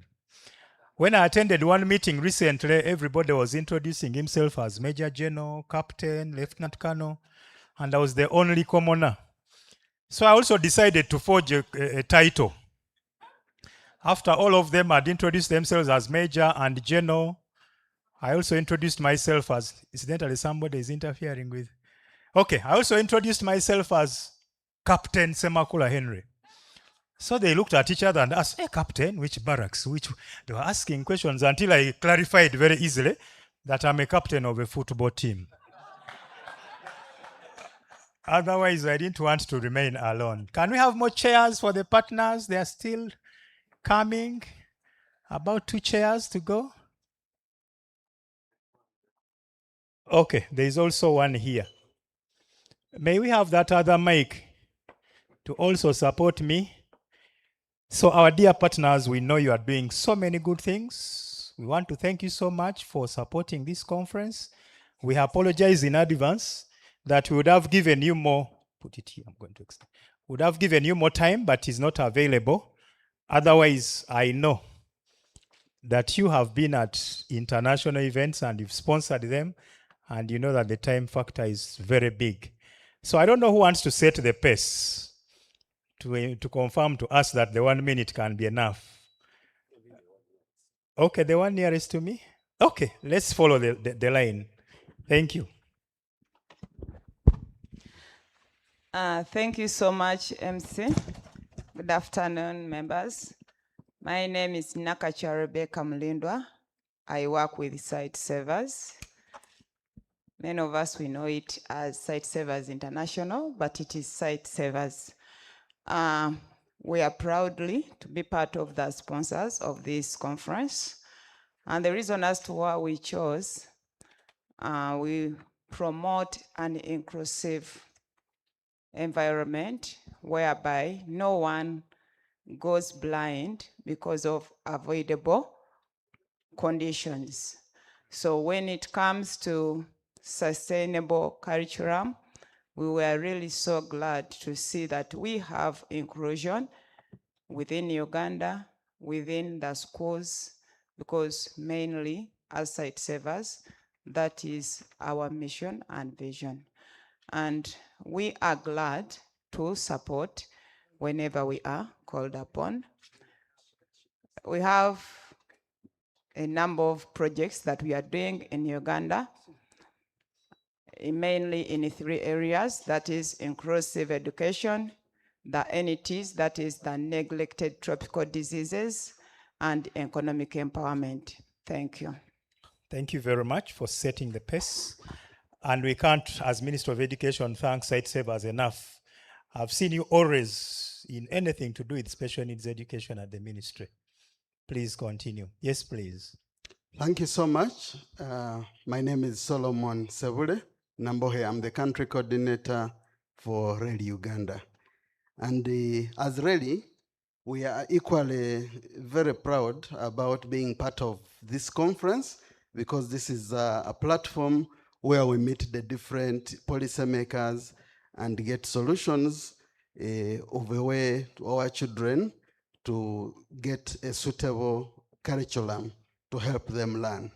Yeah, sometimes when I talk about RELI, it's a bit difficult for people to know RELI. So RELI in full is the Regional Education Learning Initiative, and it's a member-driven organization which cuts across. It works in East Africa, Kenya, Uganda, and Tanzania, with over 71 member organizations. And our overall objective is to improve the learning outcomes in education, so that no child is left behind. No child is not left behind. So we are now saying that as RELI, we have got basically 3 strategic areas we focus on. One of them is creating evidence. As we work with the different members, we work together to make sure that practical experiences and knowledge of the members is brought together such that we generate evidence and approaches that improve the quality of education. And then 2, we are also engaging in collaborative policy influencing. So as RELI, RELI moves evidence into actions by bringing members together to develop the shared ideas into policy recommendations. And the 3rd one is transforming organizations. You know, when we work together, of course, it is going to help us to do sustainable change. And we work through thematic groups, and one of the groups is the Teacher Development and Support Cluster, And in that cluster, it focuses on strengthening teacher professional development. And then the second cluster is equity and inclusion, which focuses on addressing learners that prevent, it helps in addressing barriers that prevent learners or children, particularly to those who are marginalized, to all be included in the learning process. And the last one is the values and life skills. Kindly just allow me to mention the I was members. just going to say that I see you getting to your last line, and indeed that is where you are. Okay, thank you. Yeah, I felt it is important just to highlight the key rally members who are here. In Uganda, there are 22. I said in East Africa, we are 71, but in Uganda, there are 22. We have got GEMAC, Watch Child Canada, Educate, Uganda, that is Uwezo Uganda, Kimenyangeo, VVOB, Building Tomorrow, Street Child, and the Luigi Gisani Foundation. I'm not saying they shouldn't talk, but I felt I should mention that they are our ready members. Thank you. Thank you so much, Larry. VVOB. Thank you very much. My name is Francis Wanji. I represent VVOB Education for Development, which is an international non-profit organization with over 40 years experience. So basically work around the quality of education systems in Africa, Asia, and South America in close partnership with the Ministry of Education and Sports. Currently, we are running 3 projects. One is called U Catch Up around Kasese and in northern Uganda. This is a school-based government-led remedial education model that helps children quickly build foundational literacy and numeracy through what you know as teaching at the right level. The second one is called the Green Leap. This is learning entrepreneurship and agriculture practically. It improves the quality of agriculture and entrepreneurship education in Uganda. And we do this by equipping O-level and TVET secondary school teachers with practical, gender-responsive, and climate-smart teaching methods like project-based learning and career talks. We currently work or partner with Gulu University, with Unity Campus Mubende, Unyama, and Muni, together with the National Instructors College Abilonino. The last one is Leaders in Teaching. This is an initiative funded by the MasterCard Foundation, and it is designed to transform secondary education, elevate the professional status of teachers, and strengthen school leadership across Africa. As VVOB, we spearhead the lead pillar, and this pillar is promoting equality in African schools, building effective school management, and leadership practices. Thank you very much. Thank you very much, VVOB. I am proudly associated to VVOB. They have involved me in their career talks as a facilitator. I think I enjoyed that time you took me to Gulu University to talk to the teachers that are being prepared. Thank you. Looking forward to more opportunities. I am proudly associated with VVOB as well, and the rally. And before I say something about the Luigi Giussani Foundation, which is the organization I represent, allow me, ladies and gentlemen, distinguished delegates, to express a word of appreciation to the organizers. The very excellent leadership of Dr. Irumba, Dr. Nambi, other colleagues here from the NCDC, and the Ministry of Education and Sports, who are our strong support partners as the Luigi Giussani Foundation in implementing teacher professional development programs, values and life skills education, integrating these into the curricula, developing learning modules, and also partnership with the UNEB in terms of developing the assessments for the new competence-based curriculum. So we focus largely on teacher professional development, which is right from our origins as the Permanent Center for Education. We eventually developed the Luigi Giussani Institute of Higher Education, which awards degrees for in-service teachers. We operate 2 demonstration schools, the Luigi Giussani Primary School in Kireka and the Luigi Giussani High School, also in Kireka. We are very much focused on the value of the person education, the whole person holistic education. I was very pleased to hear Dr. Tony. Looks like you have read the books of Monsignor Luigi Giussani. And also the fact that no child should be left behind because of their circumstances of birth, of their gender, of their location, of their social standing. So we are very much rooted in the Christian values of preferential option for the poor. We could not do this alone, but we have quite a number of partners and the funding. We have the Leaders in Teaching program, which we are privileged to coordinate as the under the funding of MasterCard Foundation. We have the ALIVE, Action for Life Skills and Values in East Africa Consortium, which we are also proud to lead the country hub, with the funding from many partners, Reli, Mizizi, Elimu Africa, Milele Zanzibar, Potikas Foundation, Kidna Giving, Imaginable Futures, and many others. And we also appreciate the various partners with whom we have operating and with the support. I could say more, but let me pause here in the interest of time. I see a very long and I list. thank the very excellent moderation of the Master of Ceremonies, Mr. Semakula, and the colleague. Thank you. I'm also associated to Luigi Foundation. Recently, you shared the findings about the teacher situation in West Nile, and I'm one of the people who appreciated the findings. Yes, please. Thank you, Chair. I'm Salvius Aurendire Rutakoba. I'm here for JMAC, which is JM Education and Research Center, as the research coordinator. JMAC is an NGO based in Uganda that is fronting equitable education and adolescent empowerment. Our mission is to build and support resilient schools that empower children and youth with skills, knowledge, and every support that they need to thrive. We envision a world where every child, every youth learns, achieves, and thrives, while others are making sure that nobody is left behind. For us, we want them to achieve and thrive in their lives. We do this from the foundations of education, that is from literacy up to social emotional learning. We also have numeracy, and we include play-based learning to ensure that these learners can be able to get what they are supposed to get from school. And then from when they join the secondary education, we have empowerment programs that focus at resiliency, well-being, and agency for the adolescents so that they can transition well and be prepared for the world. As somebody yesterday mentioned that marrying before buying a bed or buying a bed before marrying, we are preparing this learner to be able to contradict the two and see which one they can do first. And we know from experience that if you picked a learner from, say, Kisoro district and brought them to Kampala, if they are poor in Kisoro, they can be better here.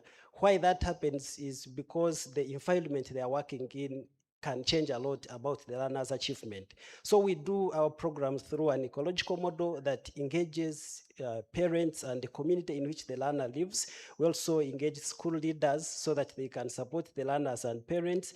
And then we train the teachers to deliver the message that we have so that these learners can thrive. So we find the learner in the environment so that they can be able to have the skills and ability to achieve and thrive. And Thank you. Now that you've reached thriving, we want to thank you so much for all the efforts to ensure that Uganda's children thrive. One bit, Mr. Chair, sorry, and I apologize. We use an intersectoral approach where we have encompassed from health, education, child protection, and gender, so that we have this learner holistically prepared to be a complete human being. It will be a disservice if I go without mentioning our dear partners, Mr. Chair, and we have World Health Organization, Kidna Giving, Ministry of Education and Sports, Makerere University, Reli, we have Ministry of Health and UNESCO, but we welcome partners, those who feel the call to come and join us, especially in research and ensuring that this learner is able to achieve and thrive. Thank you for Thank listening. you. And from the mention of the partners, they are all huge and big and loaded. So we shall join you. Nodipu? Thank you very much, Chair. I am Sarah Leah Diana from the National Union of Disabled Persons of Uganda. NODIPU. NODIPU is an umbrella organization of organizations of persons with disabilities in this country. And our mission is to advocate for the rights of persons with disabilities, envisioning a just and fair society where persons with disabilities live a prosperous life. And we cannot go into prosperity without education. NUDIPU does a lot of advocacy around education, but we do practical advocacy where we do teacher capacity building on education to include learners with various disabilities. We practically provide materials in the schools to ensure that learners with various disabilities, especially sensory impairment, are included in the mainstream schools. That is the learners with visual and hearing impairment. We also work with partners, different partners, to ensure that in their programs, there is disability mainstreaming to ensure that persons with disabilities are not left behind in education. We do a lot of programs in health, in economic empowerment of persons with disabilities. We do a lot of programs around justice for persons with disabilities and gender mainstreaming. We have a lot of partners that fund us, and among them we have the African Disability Forum, we have the Norwegian government through our partner, the Norwegian Association of Disabled, we have the European Union, German Cooperation, we have the Australian government, we have the City of Vienna, Light for the World, Humanity and Inclusion, Sight Savers, Disability Rights Funds, the Uganda Communications Commission, and then CBM and many others. So we have collaborated with many other partners that I may not be able to mention right now because inclusion cannot be achieved in isolation. I thank the organizers for ensuring that disability inclusion is recognized and bringing us on board, and we commit to be part of the partners that will be funding this great event to ensure that inclusion in totality is achieved. Thank you so much. Thank you very Chair. much, NUDIPU. I also know that NUDIPU has supported many other efforts at ministry, including the annual Disability Summit. I would also like to note that for us at ministry, we normally prefer referring to those learners as learners with special needs than learners with disability, because we know from our angle that disability is not inability. Thank you so much, NUDIPU. Moving on. Yes, thank you so much. My name is Laureen Babirie, and I'm the Director of External Relations from Building Tomorrow. It's been 20 years of Building Tomorrow. We are celebrating 20 years of working with rural communities. I think one thing that excited me most was when someone asked the question of how involving the rural communities. So as Building Tomorrow, we are very intentional about working in strictly the rural communities where we feel like the need is actually strongest. But then also we work with strictly government schools, because we know that if you're going to scale and if you're going to help improve the entire system across, then government needs the support to move all the priorities that they actually have. One key thing that differentiates Building Tomorrow is the approach of community. So one of the things that we do is we work both in the schools but also in the community. And I think one thing that has actually come out in this conference is the need for us to involve parents. So through our community education volunteer model, we actually do pick residents from the communities that we work with who help galvanize and also empower communities around education. So as bodies like NCDC are designing the curriculum and making sure things are going right in schools, we're also adding a layer to this to see that actually the community is helping the children stay in school to enjoy all the good things that we have actually discussed at this conference.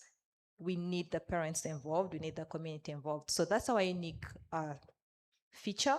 But then also just to say that our foundational learning program, which is called Roots to Rise, is helping learners catch up in regards to things to do with remedial learning. And that is where the focus is. The key thing for us is community has to be involved, because if you don't involve the community, there is always something that is happening between the school and the community that is keeping that child away from enjoying the nice curriculum that we actually are sharing in this conference. Did you say the organization is Building for Tomorrow? Building Tomorrow. Tomorrow. Yes. Did you also say you are 20 years old? Yes, we're making 20 years this November. Just after adolescent age. You ask Yes. Nudipu how many years they have survived. Nudipu, how many have you been on Earth? 39 years. 39. Yes. So you need to mentor building tomorrow. Let's move to the next one. Good afternoon. Good afternoon. I'm Pauline Angom from Chimanyangeo Foundation in Jinja. Chimanyangeo Foundation is dedicated to advancing education for development.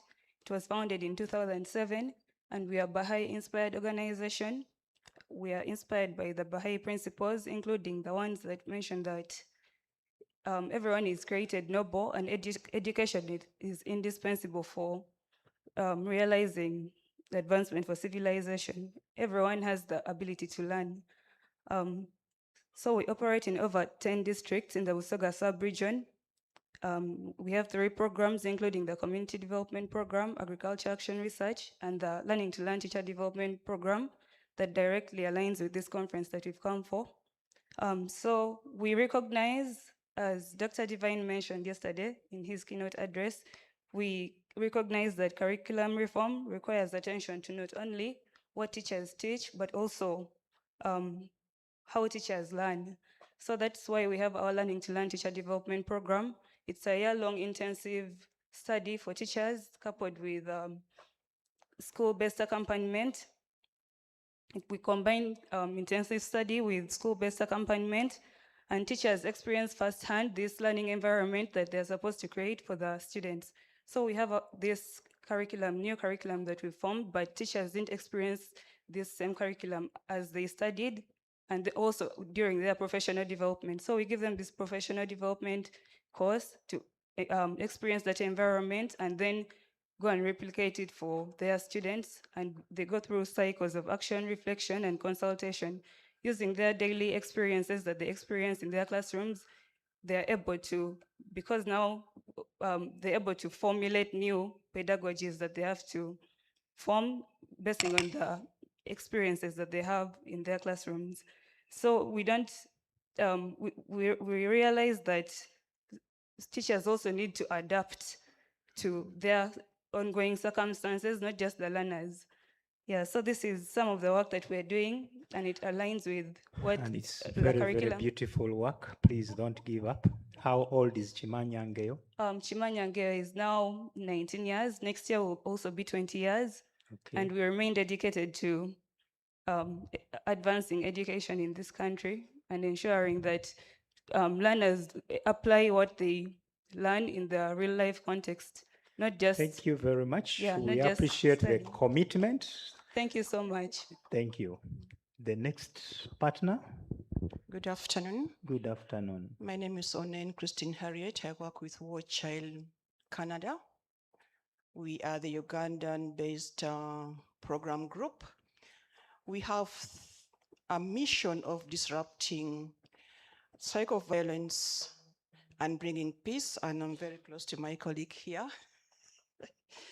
the disruptor. And War Child Uganda has 3 main thematic areas of concern. One is education, where we do catch-up programs. I'll come back to education because it's our largest niche in the country. And then we also have opportunity, where we give entrepreneurs opportunity to grow their businesses. And then we have justice, where we do legal representation for vulnerable persons. Now, why are we here? Why are we part of this? Why did we support NCDC, the ministry, and all of us here today? It's critical for us in education sector because we do an holistic education system. We have the alternative accelerated education program, which is in primary, secondary, and we have pathways to TVET, and also small skilling, and then university scholarship support. So we try to do education in an holistic way, and for the accelerated education program, we've worked with the NCDC since COVID response to ensure that learners over age out of school are brought back to the learning cycle. And our main niche has been focused on lower secondary education, which is a 2-year program. Instead of 4, they sit the same UCE exams, and they've been excelling very, very well. In total, we have 34 AP centers. The centers are not standalone. They are annexed to an existing host school, or a government school, or a private school. They are not standalone, so we share resources, but support learners. So far, we have over 12,000 learners that we've supported as War Child Canada, and they've transitioned to A-level with our scholarship support in most instances, and a few to the university. Now, yes, I'm not going to go far. If you go to this book on page 122 and page 98, you'll find about War Child Canada. So NCDC, MOS, UNEP, we are very grateful for your support for the curriculum that we developed with you. Thank in you. the past Why years. not War Child Uganda? We have a localization agenda where we have partners, mainly CBOs, across the country, but also we have a branch in other parts of the world. So we are headquartered in Canada, Okay. but we do our contextual things. Thank you. Thank you so much. We are debating recently whether we still have any war children in Uganda since war ended about a number of years ago. We still have war children. We have so many responses. For example, we have the refugee response areas Okay. and our own population affected by conflict. Sure, And sure. there are a lot of marginalized people even in Kampala. And the program with the guideline now from the Ministry of Education is going to be captured for the whole country. Thank you. Thank you very much for the clarification. I think we have about 5 more speakers. On the podium, we see how many are remaining? 5, but we have a 6th one the other side. We have actually 7 of them to go. So let's share the next 7 minutes. There's also one near me here. Yes, my brother. Please proceed. Thank you, Mr. Chair. My name is Calvin Odudu, and I work with the British Council. Thank you, NCDC, for organizing this event and for the opportunity to work together. The British Council is the UK's international organization for cultural relations and educational opportunities, and we've been delivering this mission since the 1934, shaping educational policy and connecting learners to international opportunities. And in Uganda, we are happy that we work closely with the Ministry of Education and the NCDC. And recently, we've supported NCDC with the rollout of the lower secondary curriculum. And we continue to invest in teachers who must deliver this curriculum. As you've heard from other delivery partners, through our Leaders in Teaching program, which is the LEAD program, we're working to continue to strengthen competence-based education through inclusive and gender-responsive teacher training. I know this is scoped at ensuring that at least 2,091 teachers are trained in across 15 teacher training institutes across Uganda.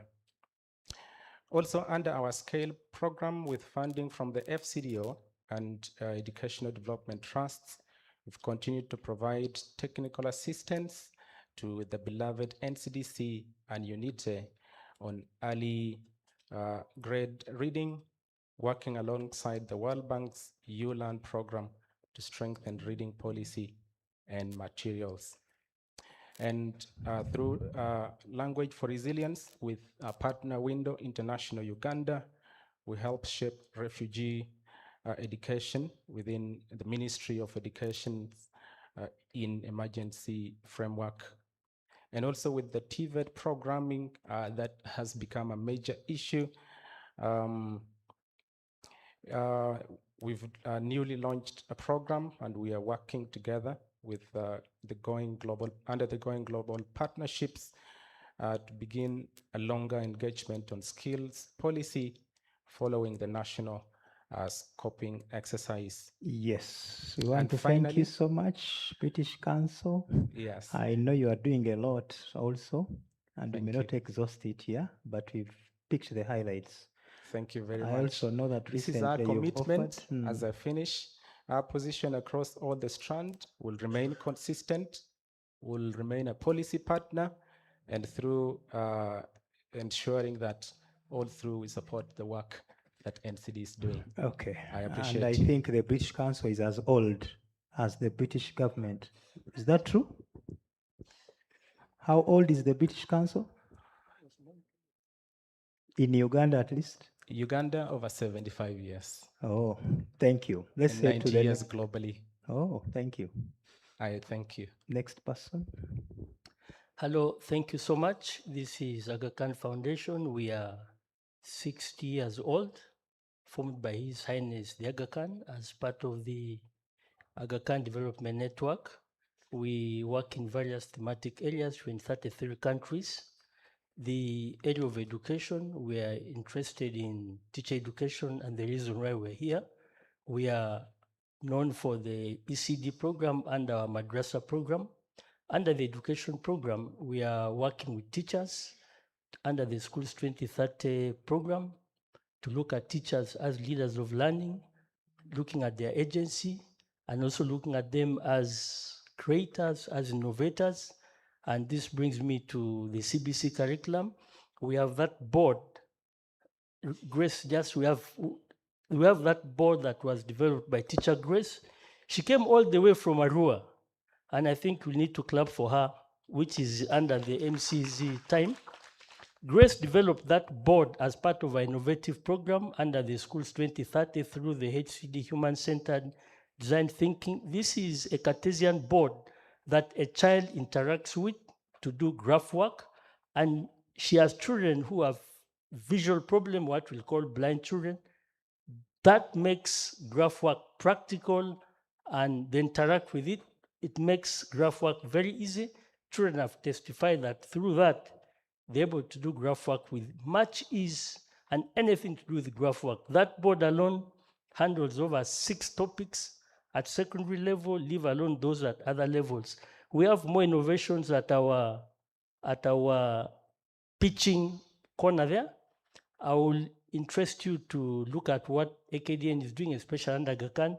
Some of the people here have been our partners we have worked with at various points of our program, and we are very interested. We work with government because we are here to support government, and we also do work with other local partners, civil society organizations, to make a difference in the lives of the people, because we're interested in innovative solutions to problems of development, from climate change to civil society to gender to inclusion and many other areas that are of interest to us, including work and enterprise.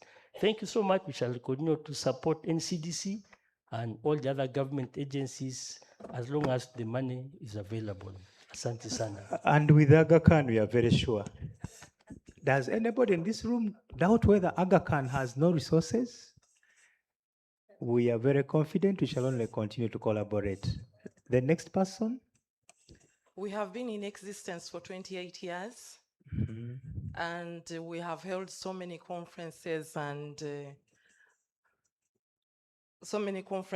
workshops for teachers and everybody involved in promoting literacy in our country. My name is Annette Chibedu, and I'm representing the Reading Association of Uganda. 5 years ago, we got married to Room to Read, and we gave birth to a project called Room to Read Uganda Project, where we are running 3 programs. The first one is the library program. We believe habit of reading is really important, and we are interesting everyone, each of us even here, to please get some time and read on a daily.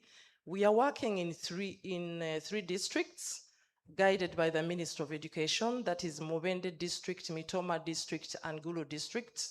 We have developed books in those languages. We have Lebacholi books, we have Luganda books, storybooks, and Nyankore Ruchiga books. We have 130 schools that we are working with, government aided. And the second program is the instruction program. That program has developed an instruction book for P1 and P2 in their most spoken languages. That is Luganda, Lunyankore, Chiga, and we are developing the Labor Child one. We have piloted for P1 and P2, and we think we are doing a great job. Those books can be found at our table there. You could have a look.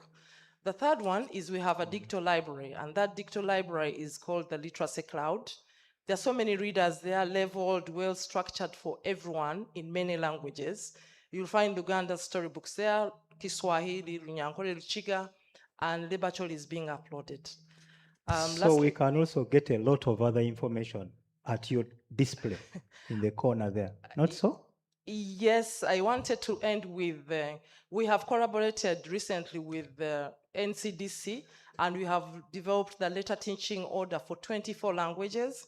So we really believe that whoever wants to write in those languages is now at liberty to contact NCDC to develop your readers or information that you want to develop for your different languages. Thank you very much. Thank you very much. We shall get to the table and get more information.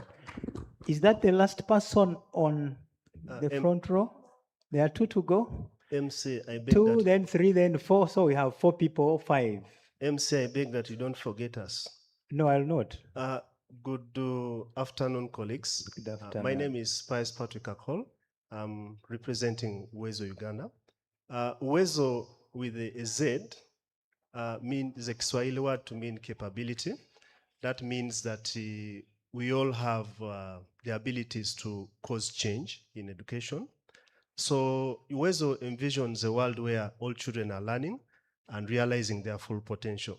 We've been asking a very troubling question, which has also kept government very uncomfortable, and that is, are our children learning? So we all agree that government, we appreciate, has done a lot, including recruiting teachers, building classrooms. However, now going to the work we do, we have 3 core pillars. The first is assessment. Now, in doing the assessment is when we now see that indeed learning is not taking place. How do we do this? We conduct our assessments at a household base, the popular citizen-led assessment, an initiative that started in India. Our assessments are unique in the sense that we go and reach out as opposed to only the schools, but we go to the households. And at the households is where you find children who have dropped out of school, children who have never enrolled to school, but they are of school-going age, and including those who are going to school. So that is one of the pillars we do, and we are happy. The other 2? The other one is research. Research questions are picked fished out from the assessments that we do, and then we can take a deeper dive into that study. But also we do engagement, and we do call upon you to come and utilize our evidence. But MC, allow me also to, just a quick one, that Uwezo is just not simply within Uganda, but we also have some roots. We have networks. We are part of the People's Action for Learning, PAL network, but also we are part of RELI, which is a regional education learning initiative, which is championing the issue of life skills and values. Thank you very much. Thank you so May much. the ED of Uwezo wave to us. None other than Dr. Mary Goretti Nakabugo. Thank you so much for the big work. Yes, my sister. Thank you so much. Just to divert a little bit, I have a lot of information to pass on, but I've been told to use only 1 minute, so help me Sure. God. My name is Richechera Adela from the Early Childhood Department in NCDC, and I was just telling people that the competence-based curriculum is going to start right from the daycare centers. We did not have any curriculum for daycare. Children would just go there and spend the day playing.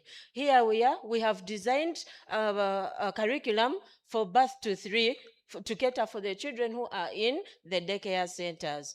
Then we also had a curriculum For baby, middle, and top, it was only one. But we have now separated them. The one we have is also competence-based. We have one for baby and a teacher's guide, one for middle and a teacher's guide, one for top class and the teacher's guide, as opposed to the current one that is only one and does not have anything to guide it. Thank you so much. Thank you very much. Chair, I think I forgot ECD. to say my name is Pius Patrick Akol. Thank you. Pius Patrick Akol. Akol. Yes. Yeah. I thought it was a triple P. Why did you change from P?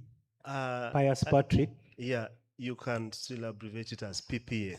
Thank you. Okay, let's have the last speaker that side. My sister who is Sorry. Anyone who wants more information about the curriculum, you'll find me at the extreme end on the left. And then I have brochures that summarize everything. So you're free to pick one as you move out. I Thank actually you. knew that you have more information for us, just like all these other partners. If you have brochures, please give them to us. Let's hear the last person on that side. My sister in a flowered red dress, I guess. Did she? I thought you put up your hand earlier.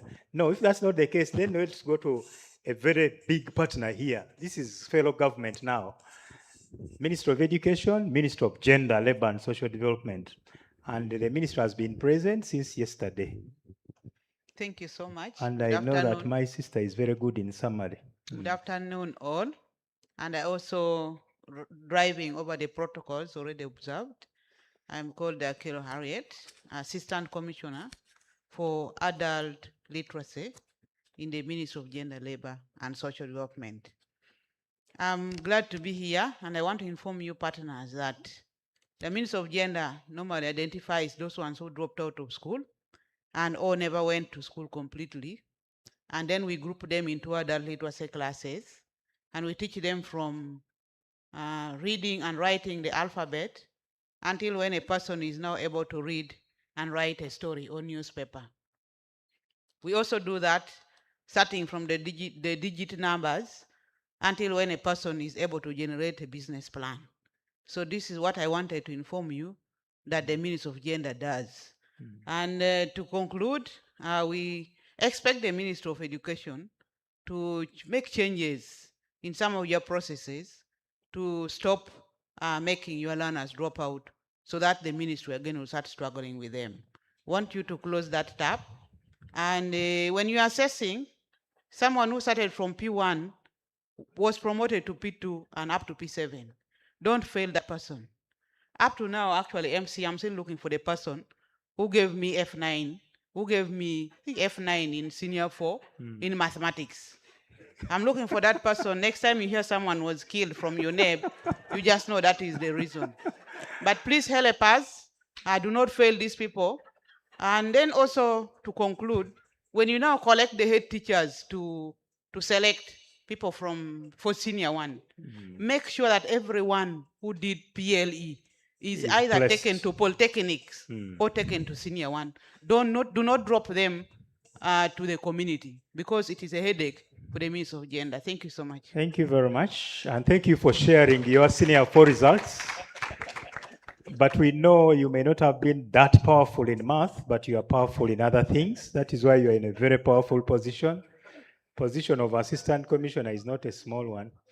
If I were you, I would also go and look for that teacher who told me, you have no place in this world. Where are you going?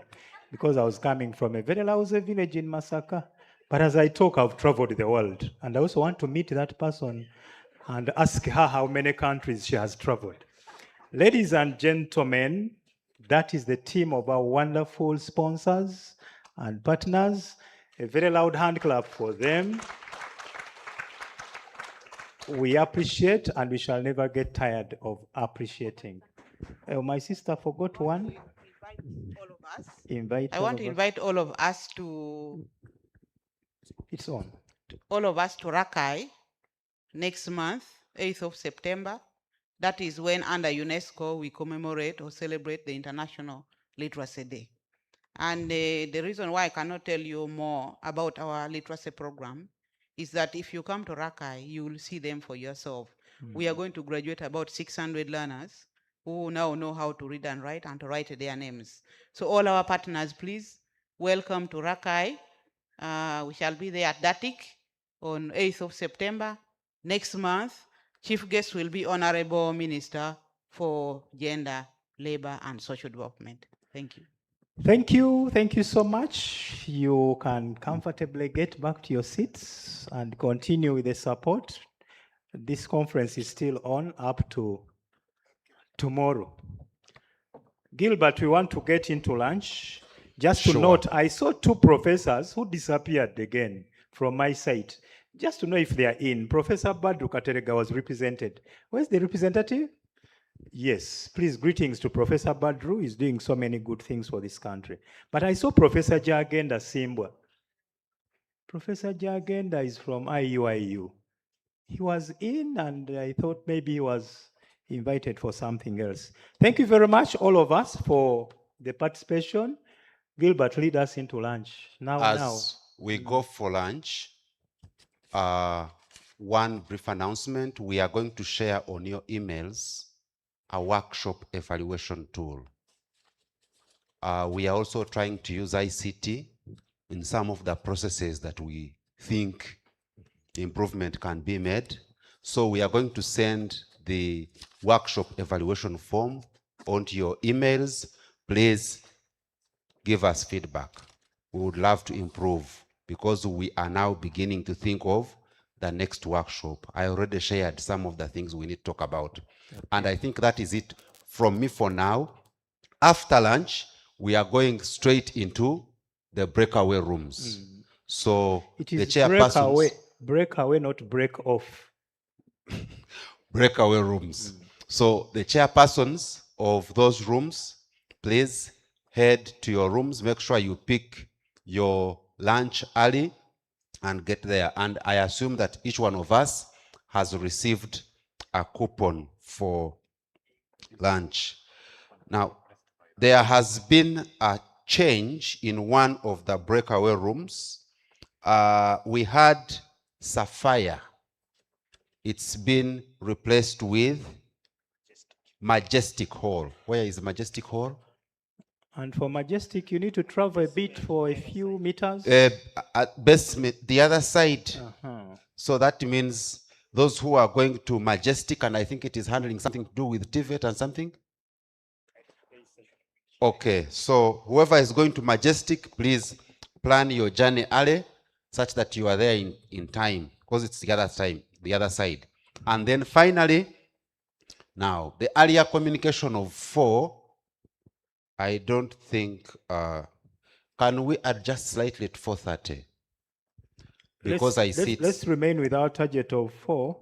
Yes. Inshallah, if it doesn't work, then we move to 5. Latest 4:30. Let's be back for the closing ceremony.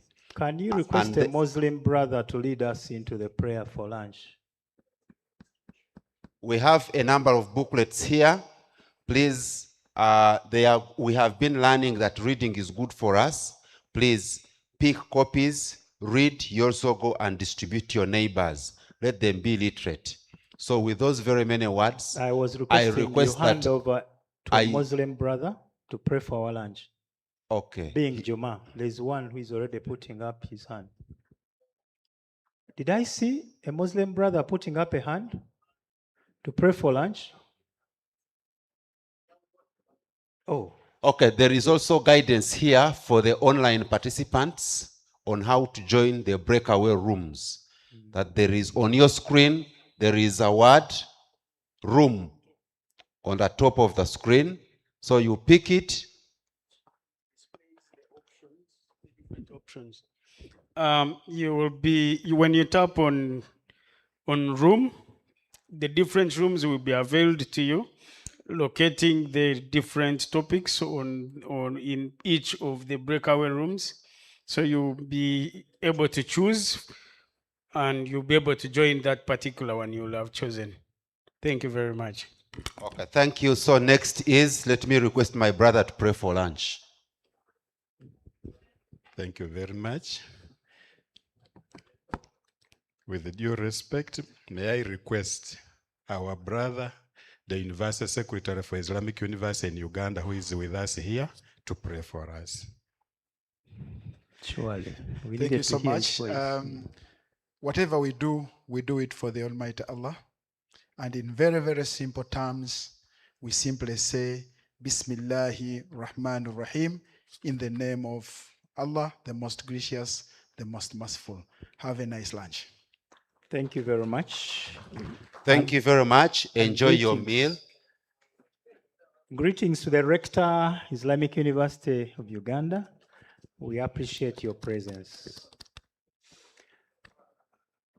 Gilbert, you didn't make an appeal. It is Friday and people want to go for early weekend, but we are still in the conference this time. Kindly stay on and we conclude together. Yes, and that is really in order because some of us, we have the vote of thanks from the director, and some of us will be recognized for. Enumerate them. We have UNICEF represented here.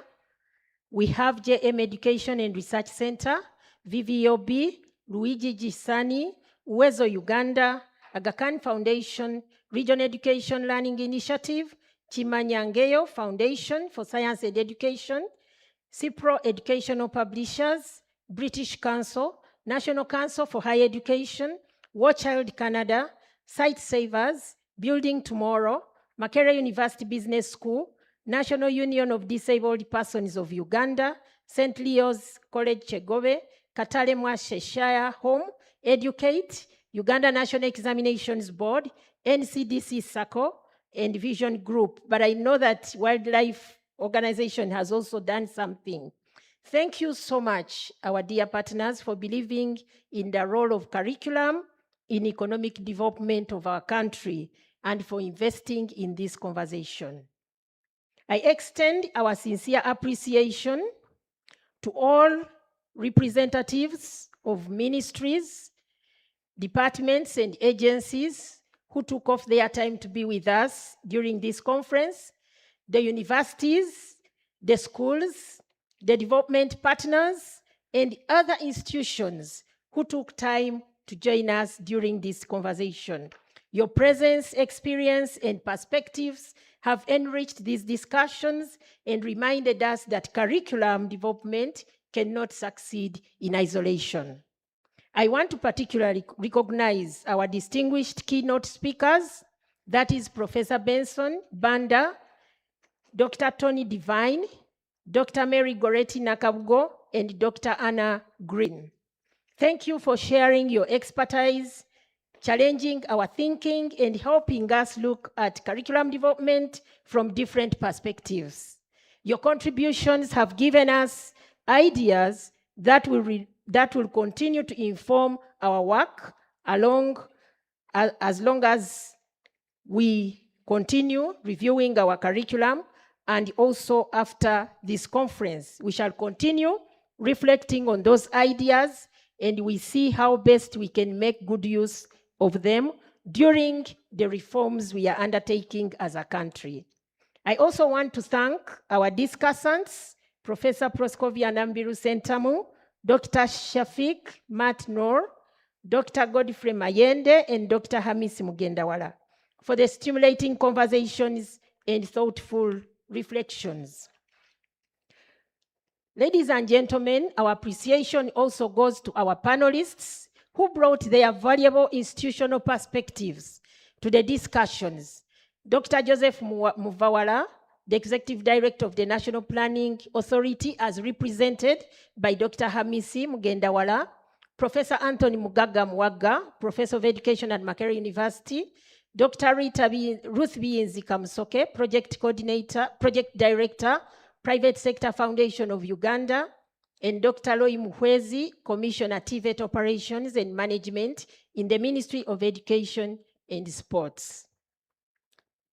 I want to thank the media for covering this conference wide and beyond. I've been following on the social media, and thank you for doing such a great job to publicize what we are talking about and to help people who are not able to be with us here understand what's going on in as far as curricula is concerned. To all the paper presenters, thank you for the research and the long distance that you traversed to come here, for the ideas you have brought to this conference, and to all of you, the delegates, thank you for participating, for asking the hard questions, for sharing your experiences, and for engaging in the spirit of learning and collaboration. You should clap for yourselves. Yeah. I want to thank our rapporteurs for a job well done.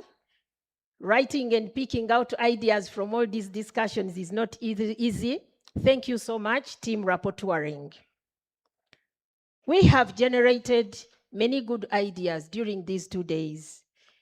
And as emphasized in my opening message, we must seek ways to ensure that the ideas generated here are operationalized to create a better future for the next generations. As NCDC, we shall continue to work with government, our partners, academia, teachers, and other stakeholders to ensure that the curriculum development remains responsive to the changing needs of our learners, our economy, and our society at large. I want to encourage all of you to remain connected to us beyond this conference. We plan to have our next international conference on curriculum development in 2029 in the month of April, other things remaining constant. So we are encouraging you to respond enthusiastically when that call comes through. You don't have to wait to be invited individually. Submit your paper, bring your research to us, your innovations to us, and the evidence of what is working and what is not working, and we shall be able to deliberate on those issues when the time is due. In the same spirit, I wish to draw your attention to our NCDC journal, which publishes 2 series each year. I encourage the researchers here present, academia, curriculum specialists, teachers, and education practitioners to submit your papers to the journal for review and publication. Let us use it to keep the conversation alive as we wait for the next conference.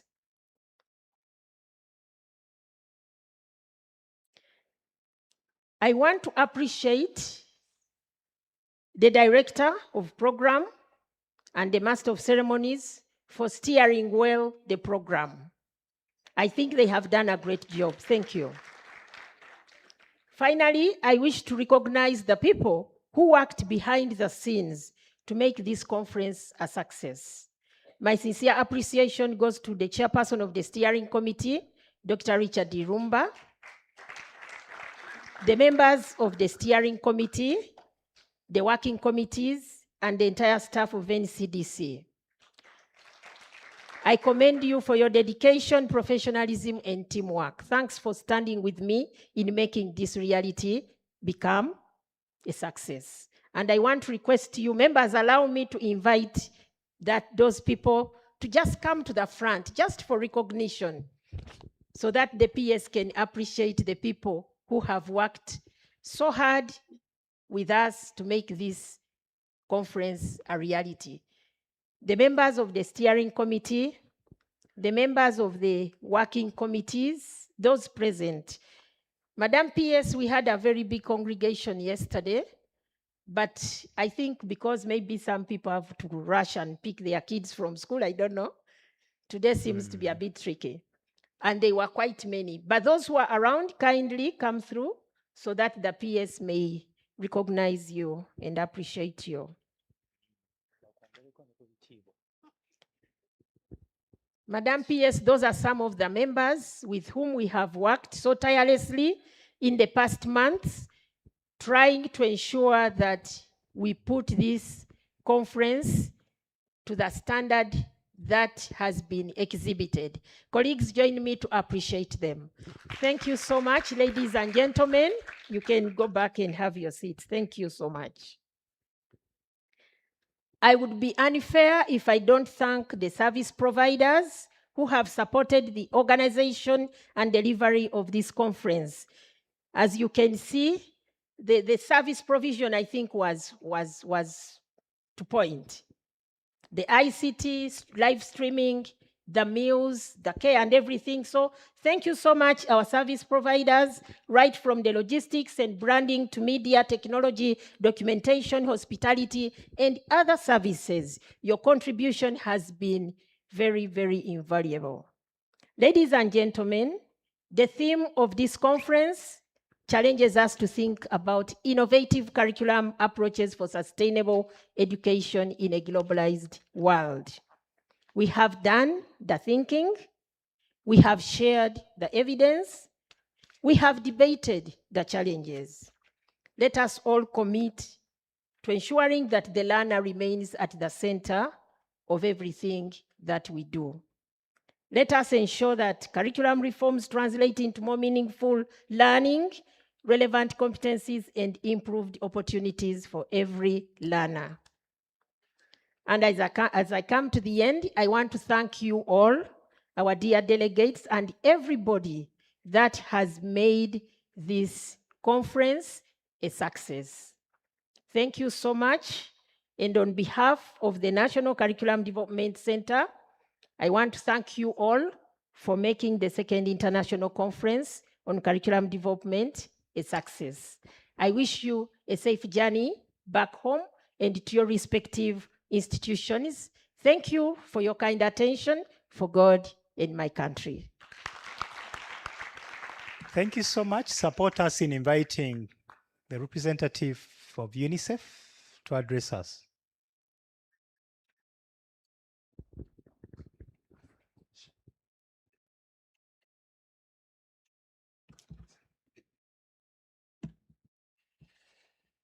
Good afternoon or good evening, rather, as the director said. Honorable Permanent Secretary of the Ministry of Education and Sport, Dr. Tilia Janda, so good to see you as usual. And the Director of the National Curriculum Development Center, all our partners, distinguished delegates, young people, young researchers, our development partners, ladies and gentlemen. So good to see you all here this afternoon or this evening.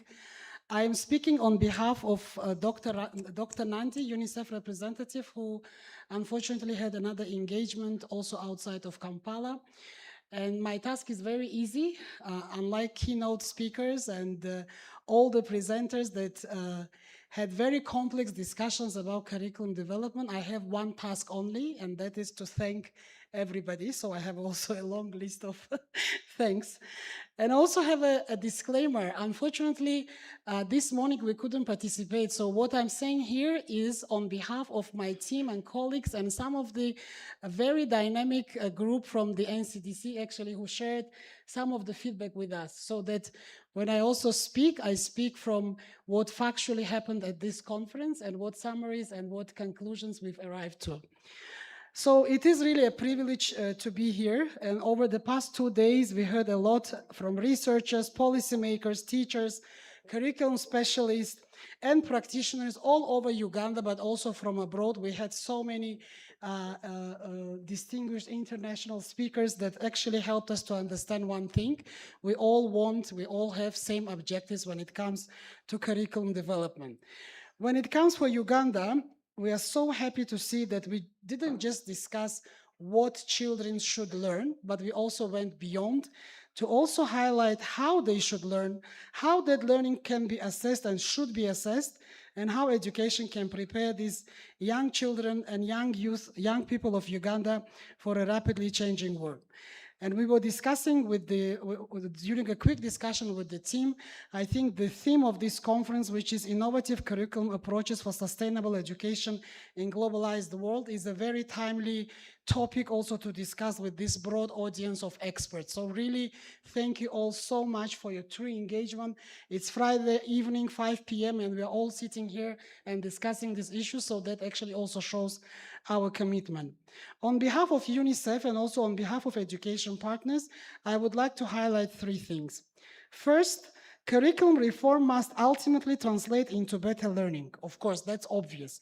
So our discussions on competency-based education should remind us and should continuously remind us that a well-designed curriculum is only the beginning. The success of the curriculum is judged and assessed in the classroom. We've heard about inquiry-based learning, competency-based assessment, and foundational learning. The reinforcement of these important principles are extremely important, and the principles are that this curriculum, pedagogy, assessment, and teacher development must go together if we are very serious about accelerating the success and also accelerating the learning outcomes for Uganda. What we also discussed in length is that the teachers must be at the center of this transformation. Teachers should understand curriculum, what is proposed, what they should believe in it, and they should have skills and materials to actually deliver what curriculum wants in a very meaningful way in the classroom so that every child has an opportunity to learn. The second message, which we also discussed, the conference highlighted in details, is the digitalization and artificial intelligence are rapidly changing both education and the world for which we are preparing the young people. AI and ICT featured prominently throughout this conference, from the integration into curriculum and AI-supported planning to personalized learning pathways. Therefore, the question is no longer whether technologies will influence education. I think we all acknowledge that technology is already influencing education, but our task is to ensure that technology strengthens and widens opportunities for Ugandan young people. Because we don't want the future Ugandan just to be consumers of technology, but rather we also need to ensure that they maintain critical thinking, safety consideration, creativity, and productivity. So innovation must remain human-centered, inclusive, and firmly connected to improved learning. The third and final message is that curriculum must prepare children not only for examination, and we discussed it a lot, and I think the beginning of this conference set such a good theme that it's not just about examination. The curriculum and the learning, it's about preparing children for life, for work, and that important transition that young people need to make from learning to earning. So this message has emerged repeatedly, and we know that Uganda's children they are growing up in a very in a world that is very different from which our parents, from which we grew up, and now today's population. I'm myself a mother of two teenage boys, 15 and 17 years old, and they learn in a completely different manner the way I used to learn. For me, it was a lot of reading what the teacher said in the classroom, trying to memorize it, and a lot of my exams were actually about memorization. That's no longer, and rightly so, because the critical thinking now and the way students are learning goes well beyond the classroom and well beyond just the reading materials. They have access to so many other resources, and it is great. I think what we need to do as the professionals who are engaged in education is to give that guidance, that direction that actually children need so that they make that transition after school.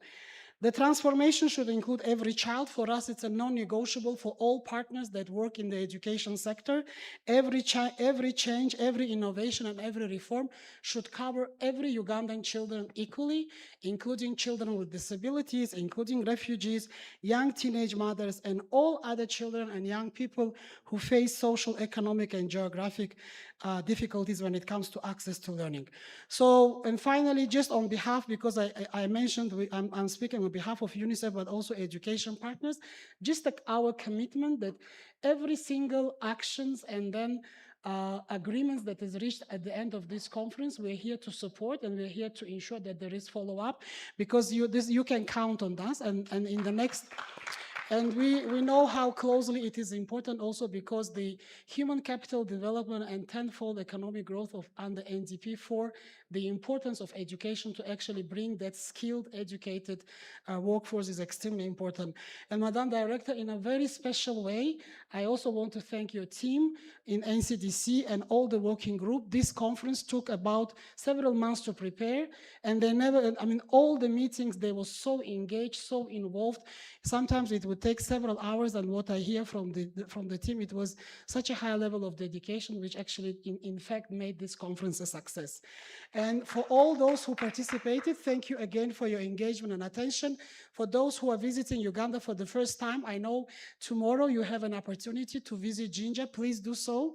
And also, if you have an opportunity to visit Entebbe, those are the two very special places that you shouldn't miss this. So thank you very much, and have a good afternoon.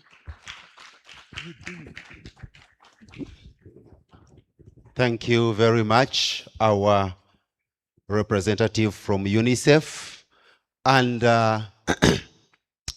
just before we come to the close, we would like to take this opportunity, our guest of honor, to appreciate a number of institutions, individuals, and groups that have supported us greatly in organizing and ensuring that this conference is a success.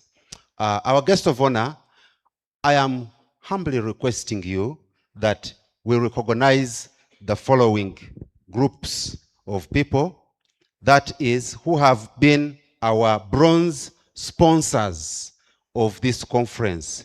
That is NCDC Sacco, Katalemwa Cheshire Home, MUBS, Luigi Giussani, Site Savers, Really. Did you say they begin moving forward in the interest I of request time? them to move forward when you hear your name. Really. Then British Council, VVOB, Nudipu, Reading Association of Uganda, Aga Khan Foundation, National Council for Higher Education, War Child Canada,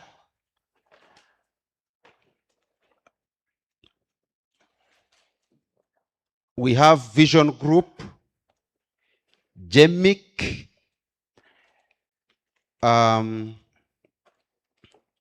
Yes, I think we can do a lineup so that whoever has arrived enjoys a photo moment with the chief guest. Building Tomorrow, Uganda. And the cameramen of these days are so fast. They are not like the old ones who take 3 minutes taking one photo. Uganda National Examinations Board, St. Leo's College, Chegobe, Uwezo, Uganda, Educate, Dot Saidia, Cipro Publishing Company, Chimanyangeyo. Chimanyangeyo. Okay. That one is a tongue twister. But it can be read anyway. I'm seeing only smiles from the people receiving the awards.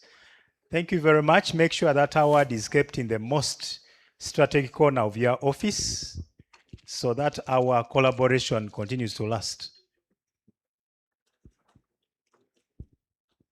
Okay, I like the cameraman for the speed. Thank you so much.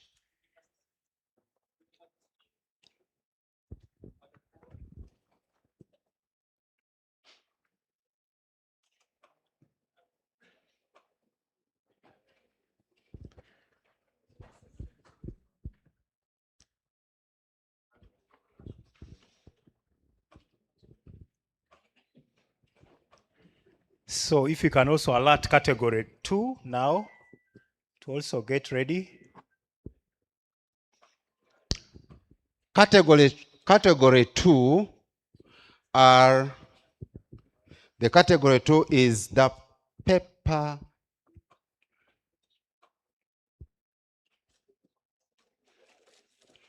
It is either discussants. Oh, you move to discussants before the keynote speakers? Yes. Okay. The discussants, Professor Anthony Mugaga Muwaga, He could be represented. I've not seen Dr. him today. Ruth Binzi Kamusoke. Private The sector representatives can please help us speak these plaques. Dr. Loy Muhwezi, Commissioner, Technical Vocational Education and Training Dr. Joseph Muvawara. from the National Planning Authority. Those are the discussants.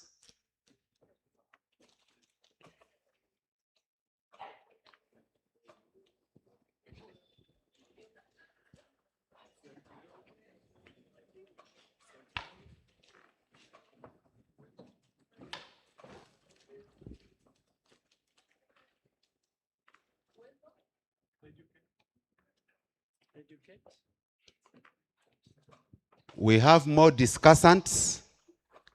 That is Dr. Safik Matnur, Professor Proskovia Namubiru, Dr. Hamis Mugendawara, and Dr. Godfrey Mayende.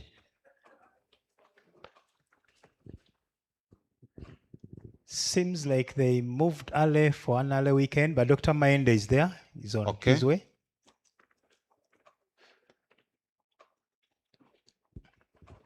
Okay, we can prepare the last category. Second last. Second last category is keynote speakers.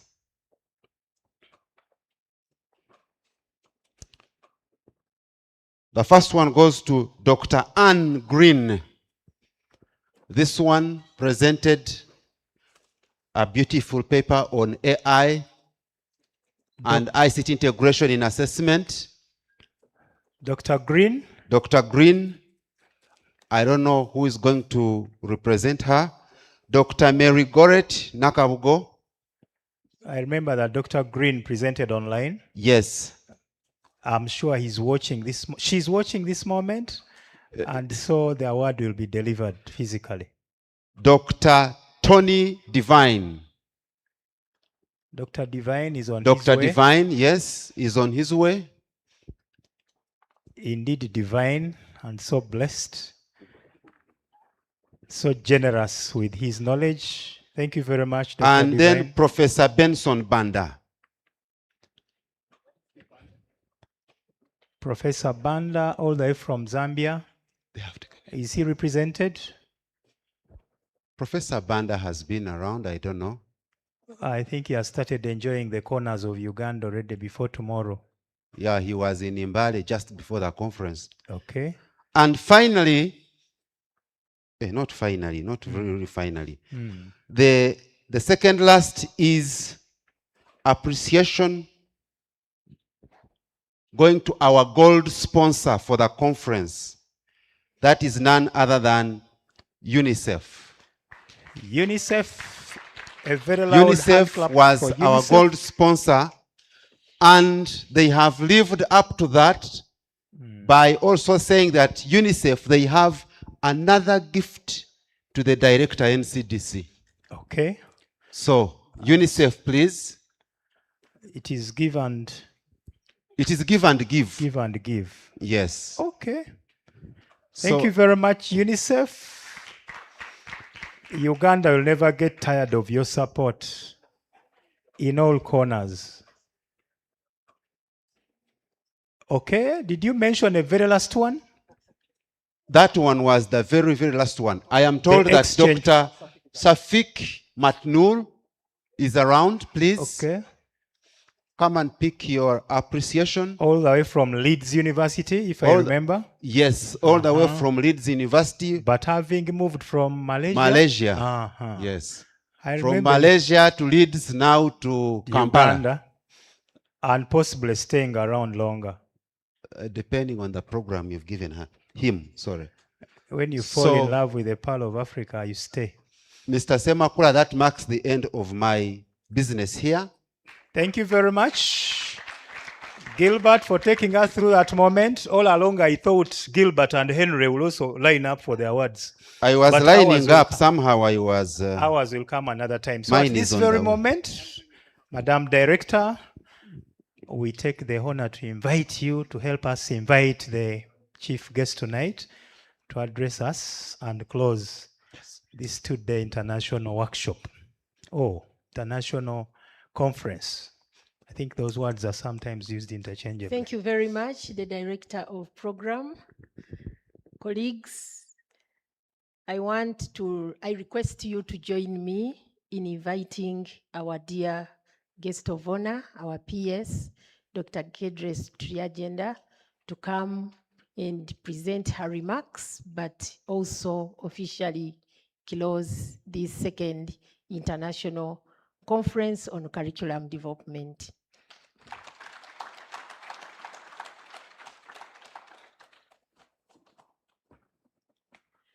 Thank you very much, Director, for inviting me here. I know that I'm standing between you and your dinner, so good evening, everyone. They have been highlighting the protocol, so I don't think I need to go through it again, should I? No, great. So I'm so pleased that I could join you at the closing of this second international conference on curriculum development organized by National Curriculum Development Center. Please join me to appreciate NCDC for this great work done. The theme was quite intriguing: innovative curriculum approaches for sustainable education in a globalized world. I want to bring apologies from the sector. We thought one of us would be here yesterday, but as the director said, we couldn't make it. However, on behalf of the Ministry of Education and Sports, I want to congratulate NCDC, the council, the management, the organizing committee on successfully convening this conference. I also wish to appreciate the keynote speakers, the presenters, the moderators, the rapporteurs, the technical teams for enriching the discussions in this conference. Thank you. Yes, please thank them. It's well.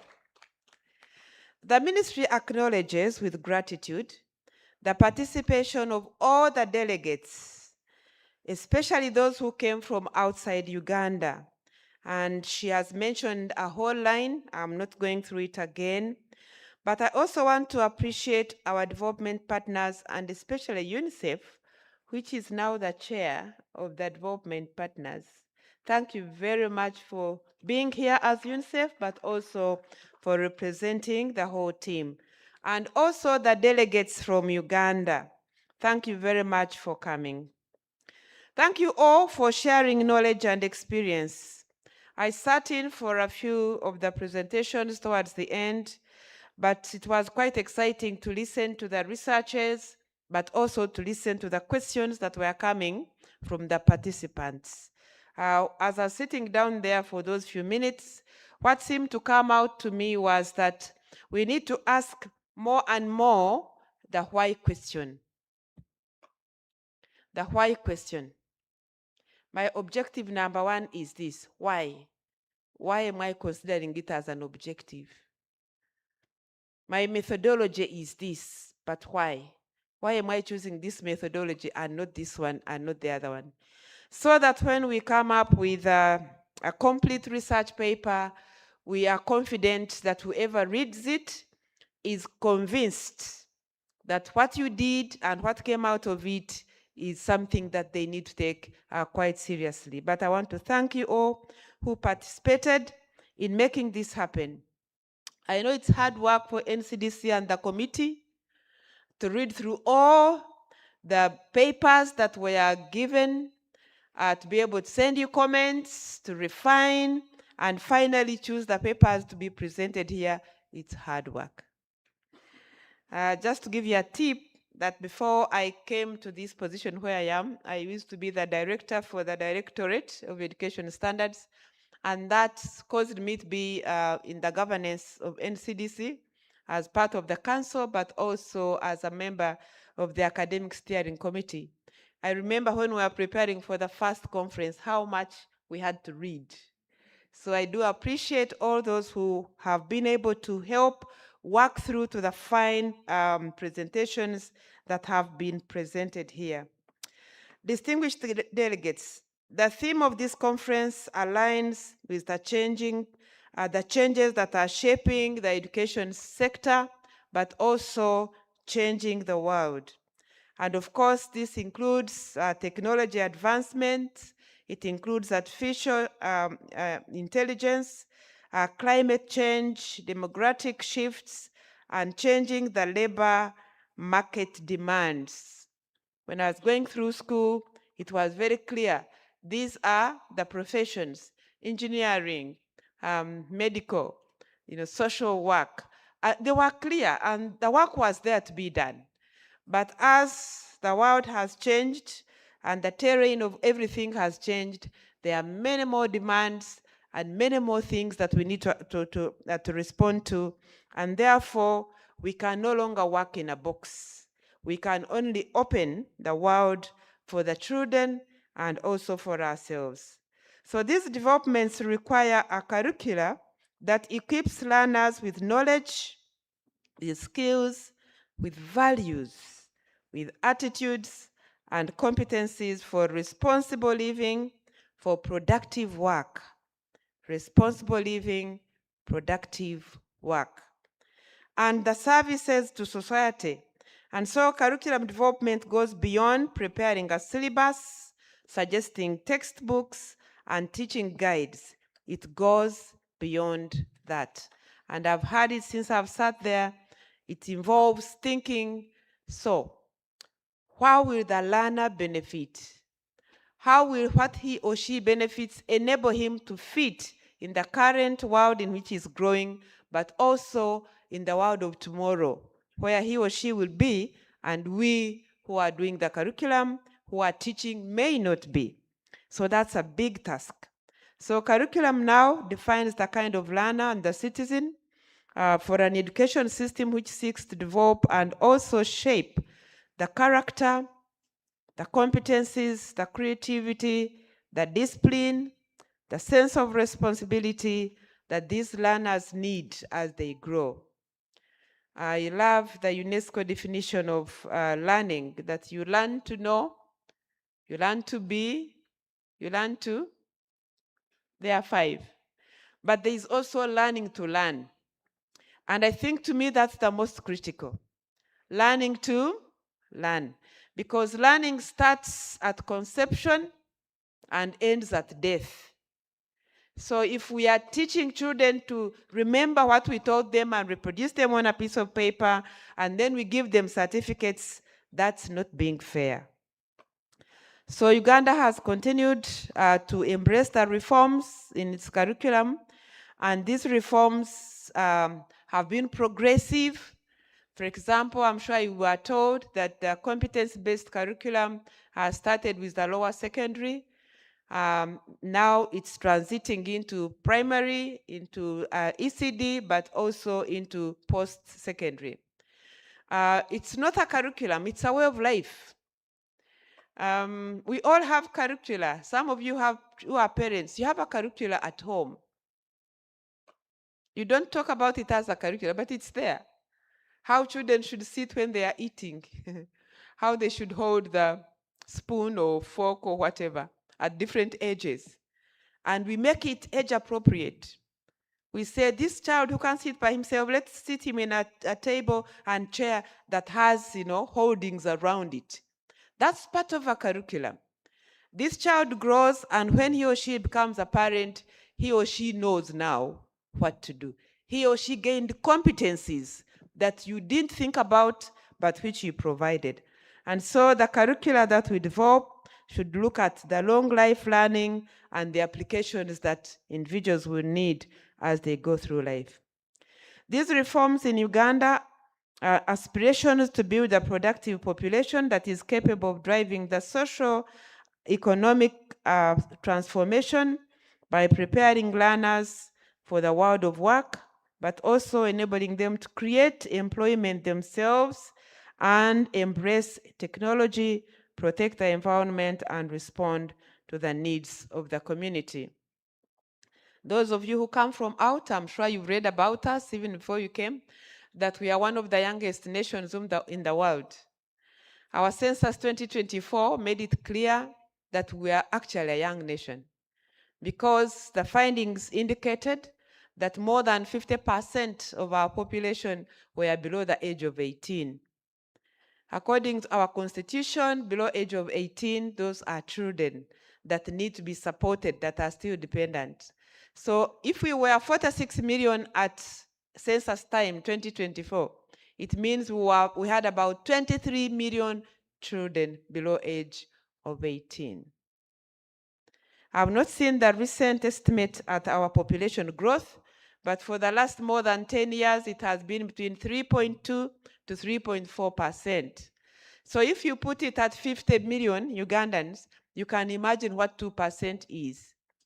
And those are children being born, and all these children being born need to learn and develop the capacities and competencies, values, attitudes, and be able to be useful to themselves, to be able to contribute their personal, family, community, and national development. So as a nation, we value our curricula because most of our children go through school, are in school 9 months out of 12, and what they learn in school and from school contributes a lot to what they will be tomorrow. So the preparation, effective preparation of the teachers is very critical for these reforms to be successful. For teachers no longer to think of which textbook can I use, but how can I use the knowledge I have, how can I use this theme to help learning to happen. Ladies and gentlemen, the discussions during this conference have reaffirmed the curriculum development, that curriculum development requires collective effort between the government, the National Curriculum Development Center, the teacher education institutions, the universities, schools, communities, private sector, development partners, international organizations, and each of them has a role to contribute to the curriculum that we need. For this collaborative effort to bear fruit, the Ministry of Education and Sports is committed to partnerships that strengthen local capacity and support evidence-based decision-making and advance learning across institutions.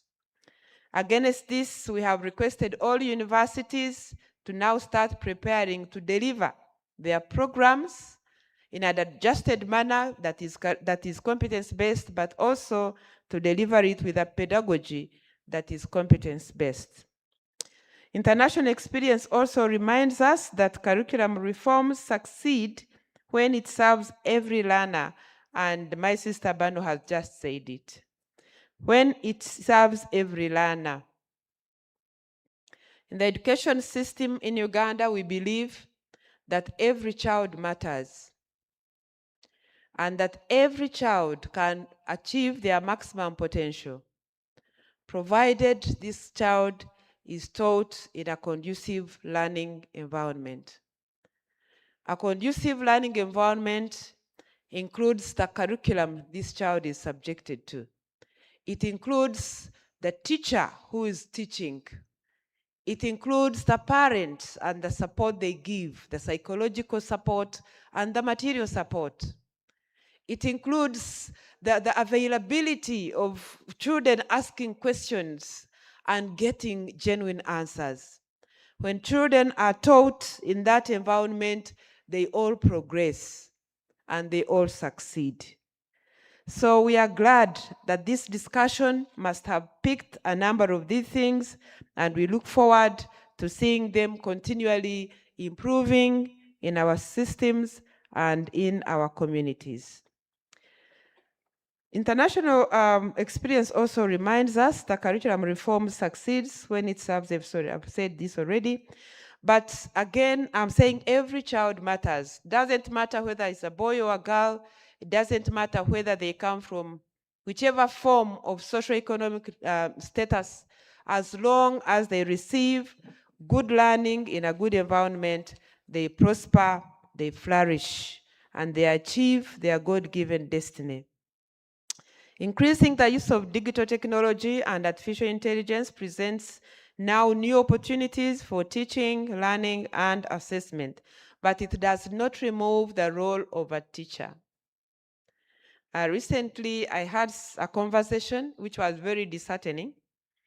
Someone was saying, a few years ago, if you went to a doctor, the doctor will listen to you and keep writing, and from your history, be able to make good diagnosis. Then he said, however, these days, the young doctors we get very quickly pick their phones and search. That one worried me. Of course, we embrace all this new technology, but it's not supposed to take over. It's only supposed to be a tool to help us do better what we are already doing. And therefore, the role of the teacher and the need of the families and parents to appreciate that is very, very important. When we grew up, you would be told, oh, don't get into water, to try and swim, because we would be swimming in streams anyway. But they would tell you, don't, water is very dangerous. Now every child is encouraged to swim, isn't it? Yes, so things have changed. So we need to get outside the classroom and the ministry building and tell the communities that the world in which they are now living has changed. So they need to allow their children to explore. They need to allow them to explore. And this is something that we should continue to work together on. With this conference being concluded now, I want to encourage NCDC and the participating institutions to translate the recommendations into practical action and sustain the partnerships established through this engagement. Ultimately, its success will be measured, not so much by what we've talked about here, but by so much more of the learning outcomes that will be generated from the discussions we've had. Distinguished ladies and gentlemen, the scripture reminds us in Proverbs chapter 1, verse 5, I quote, "Let the wise listen and add to their learning, and let the discerning get guidance." I'll read it again. Let the wise listen and add to their learning. Learning requires listening. Requires listening to each other, requires listening to these children, and requires training young people and children to listen. And let the discerning get guidance. Now, this verse speaks to the purpose for our gathering here. Wisdom requires us to listen, learn from each other, and apply the knowledge we receive. The lessons from the conference will only have value when they get decisions and improve practice in our schools and institutions. The Ministry of Education and Sports will continue to support curriculum reforms that are relevant, inclusive, innovative, competence-based, and aligned to Uganda's national development priorities, which are transformational. This work will be undertaken in partnership with NCDC and the institutions involved in curriculum or program development, because we are looking at both schools, but also at institutions. For our international guests, we want to thank you once again. Thank you for choosing to come to Uganda, the Pearl of Africa. My sister Bano has already mentioned it. Please find time to see more than Munyonyo. Find time to see more of Uganda. If you don't get out of Kampala, you may think that Uganda is just tall buildings, but Uganda is much more. So if you still have a few more days here, please find time to see our great mountains and our great flatlands and the great people with a lot of joy and smiles even when they don't know you. And if you don't have the time, but you want to take a flight, You can check out early enough and stop in Entebbe at what we call the Uganda Wildlife Education Center. It's kind of a one-stop point for our natural resources and especially for the wild. So it would be wonderful for you to just sign out early, organize with your transporter, and stop in there and just have a quick walk of about an hour, and it will give you a glimpse and it will help you prepare and save to come back later for a longer stay. All our participants, we urge you to look forward to translating lessons into practice and to see that the practice is actually benefiting the learners. Before I close this second conference, allow me once again to appreciate all those who participated to make this conference a success. Friends, our children are our future, and our future is our children. Those of us who are adults, we work very hard, but behind our backs we are thinking, I want to do something for my children. And the best future we can give them is to give them quality education. And as I've already said, quality education is holistic. It trains the young person in their minds, in their hearts, and in their hands. And that makes it. You can now sleep because you have done a great job. So may God bless you all. I say this for God and my country. Curriculum development closed. Thank you so much. I like that standing ovation for our chief guest. And our dear chief guest, thank you so much for gracing this conference. And please, we send our greetings to the political leaders at the ministry, especially Mama. We associate with her because she was part of the first conference. I know you are briefed. We pray that the good Lord continues to shield her from all the life challenges. Ladies and gentlemen, before we can sing the final anthem, just some two pieces of information, as you stand anyway, because you've been sitting since lunch. One is one is good news and the other is bad news, unfortunately. The good news is that we have tea. After here, please don't leave it. The other good news is that the tours that the chief guest has referred to are going to happen tomorrow, and all is set, and the starting point is, set off is at NCDC, Chambogo, and at 6 a.m. Those who are going, we wish you a safe journey. The sad news, though, and I know our chief guest could only have been overtaken by events, is to announce the passing of one of the staff at the Ministry of Education and Sports. We have lost a very humble and hardworking officer who has been the technical advisor on matters of school health, Mr. Kasule Muhammad. We pray that his soul rests in eternal peace.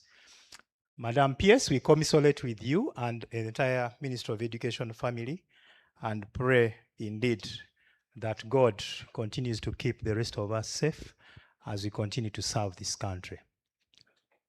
DJ, help me as we sing the first stanza of the East African anthem and then the first of the Uganda anthem. If you fail in the next 1 minute, I know these curriculum experts can sing all the stanzas of the two anthems. DJ, are you ready? Twaomba uyilinde Jumuiya Afrika Mashariki, tuwezeshe kuishi kwa amani, tutimize na malengo yetu. Jumuiya yetu sote tuilinde, tuwajibike, tuimarike. Umoja wetu ni nguzo yetu, idumu jumuiya yetu.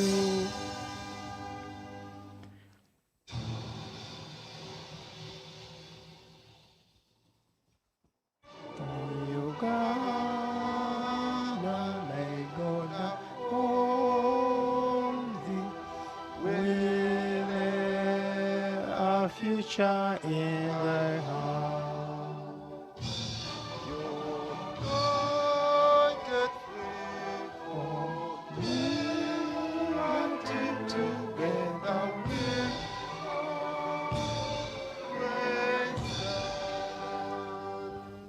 Thank you. There's a final request that we have a final picture with the PS, and the request is that all of us are in the picture. So could we all march to the podium? Could we all march to the podium? Let's have some chairs at the front, and then all the rest of us will stand behind. And the cameras of these days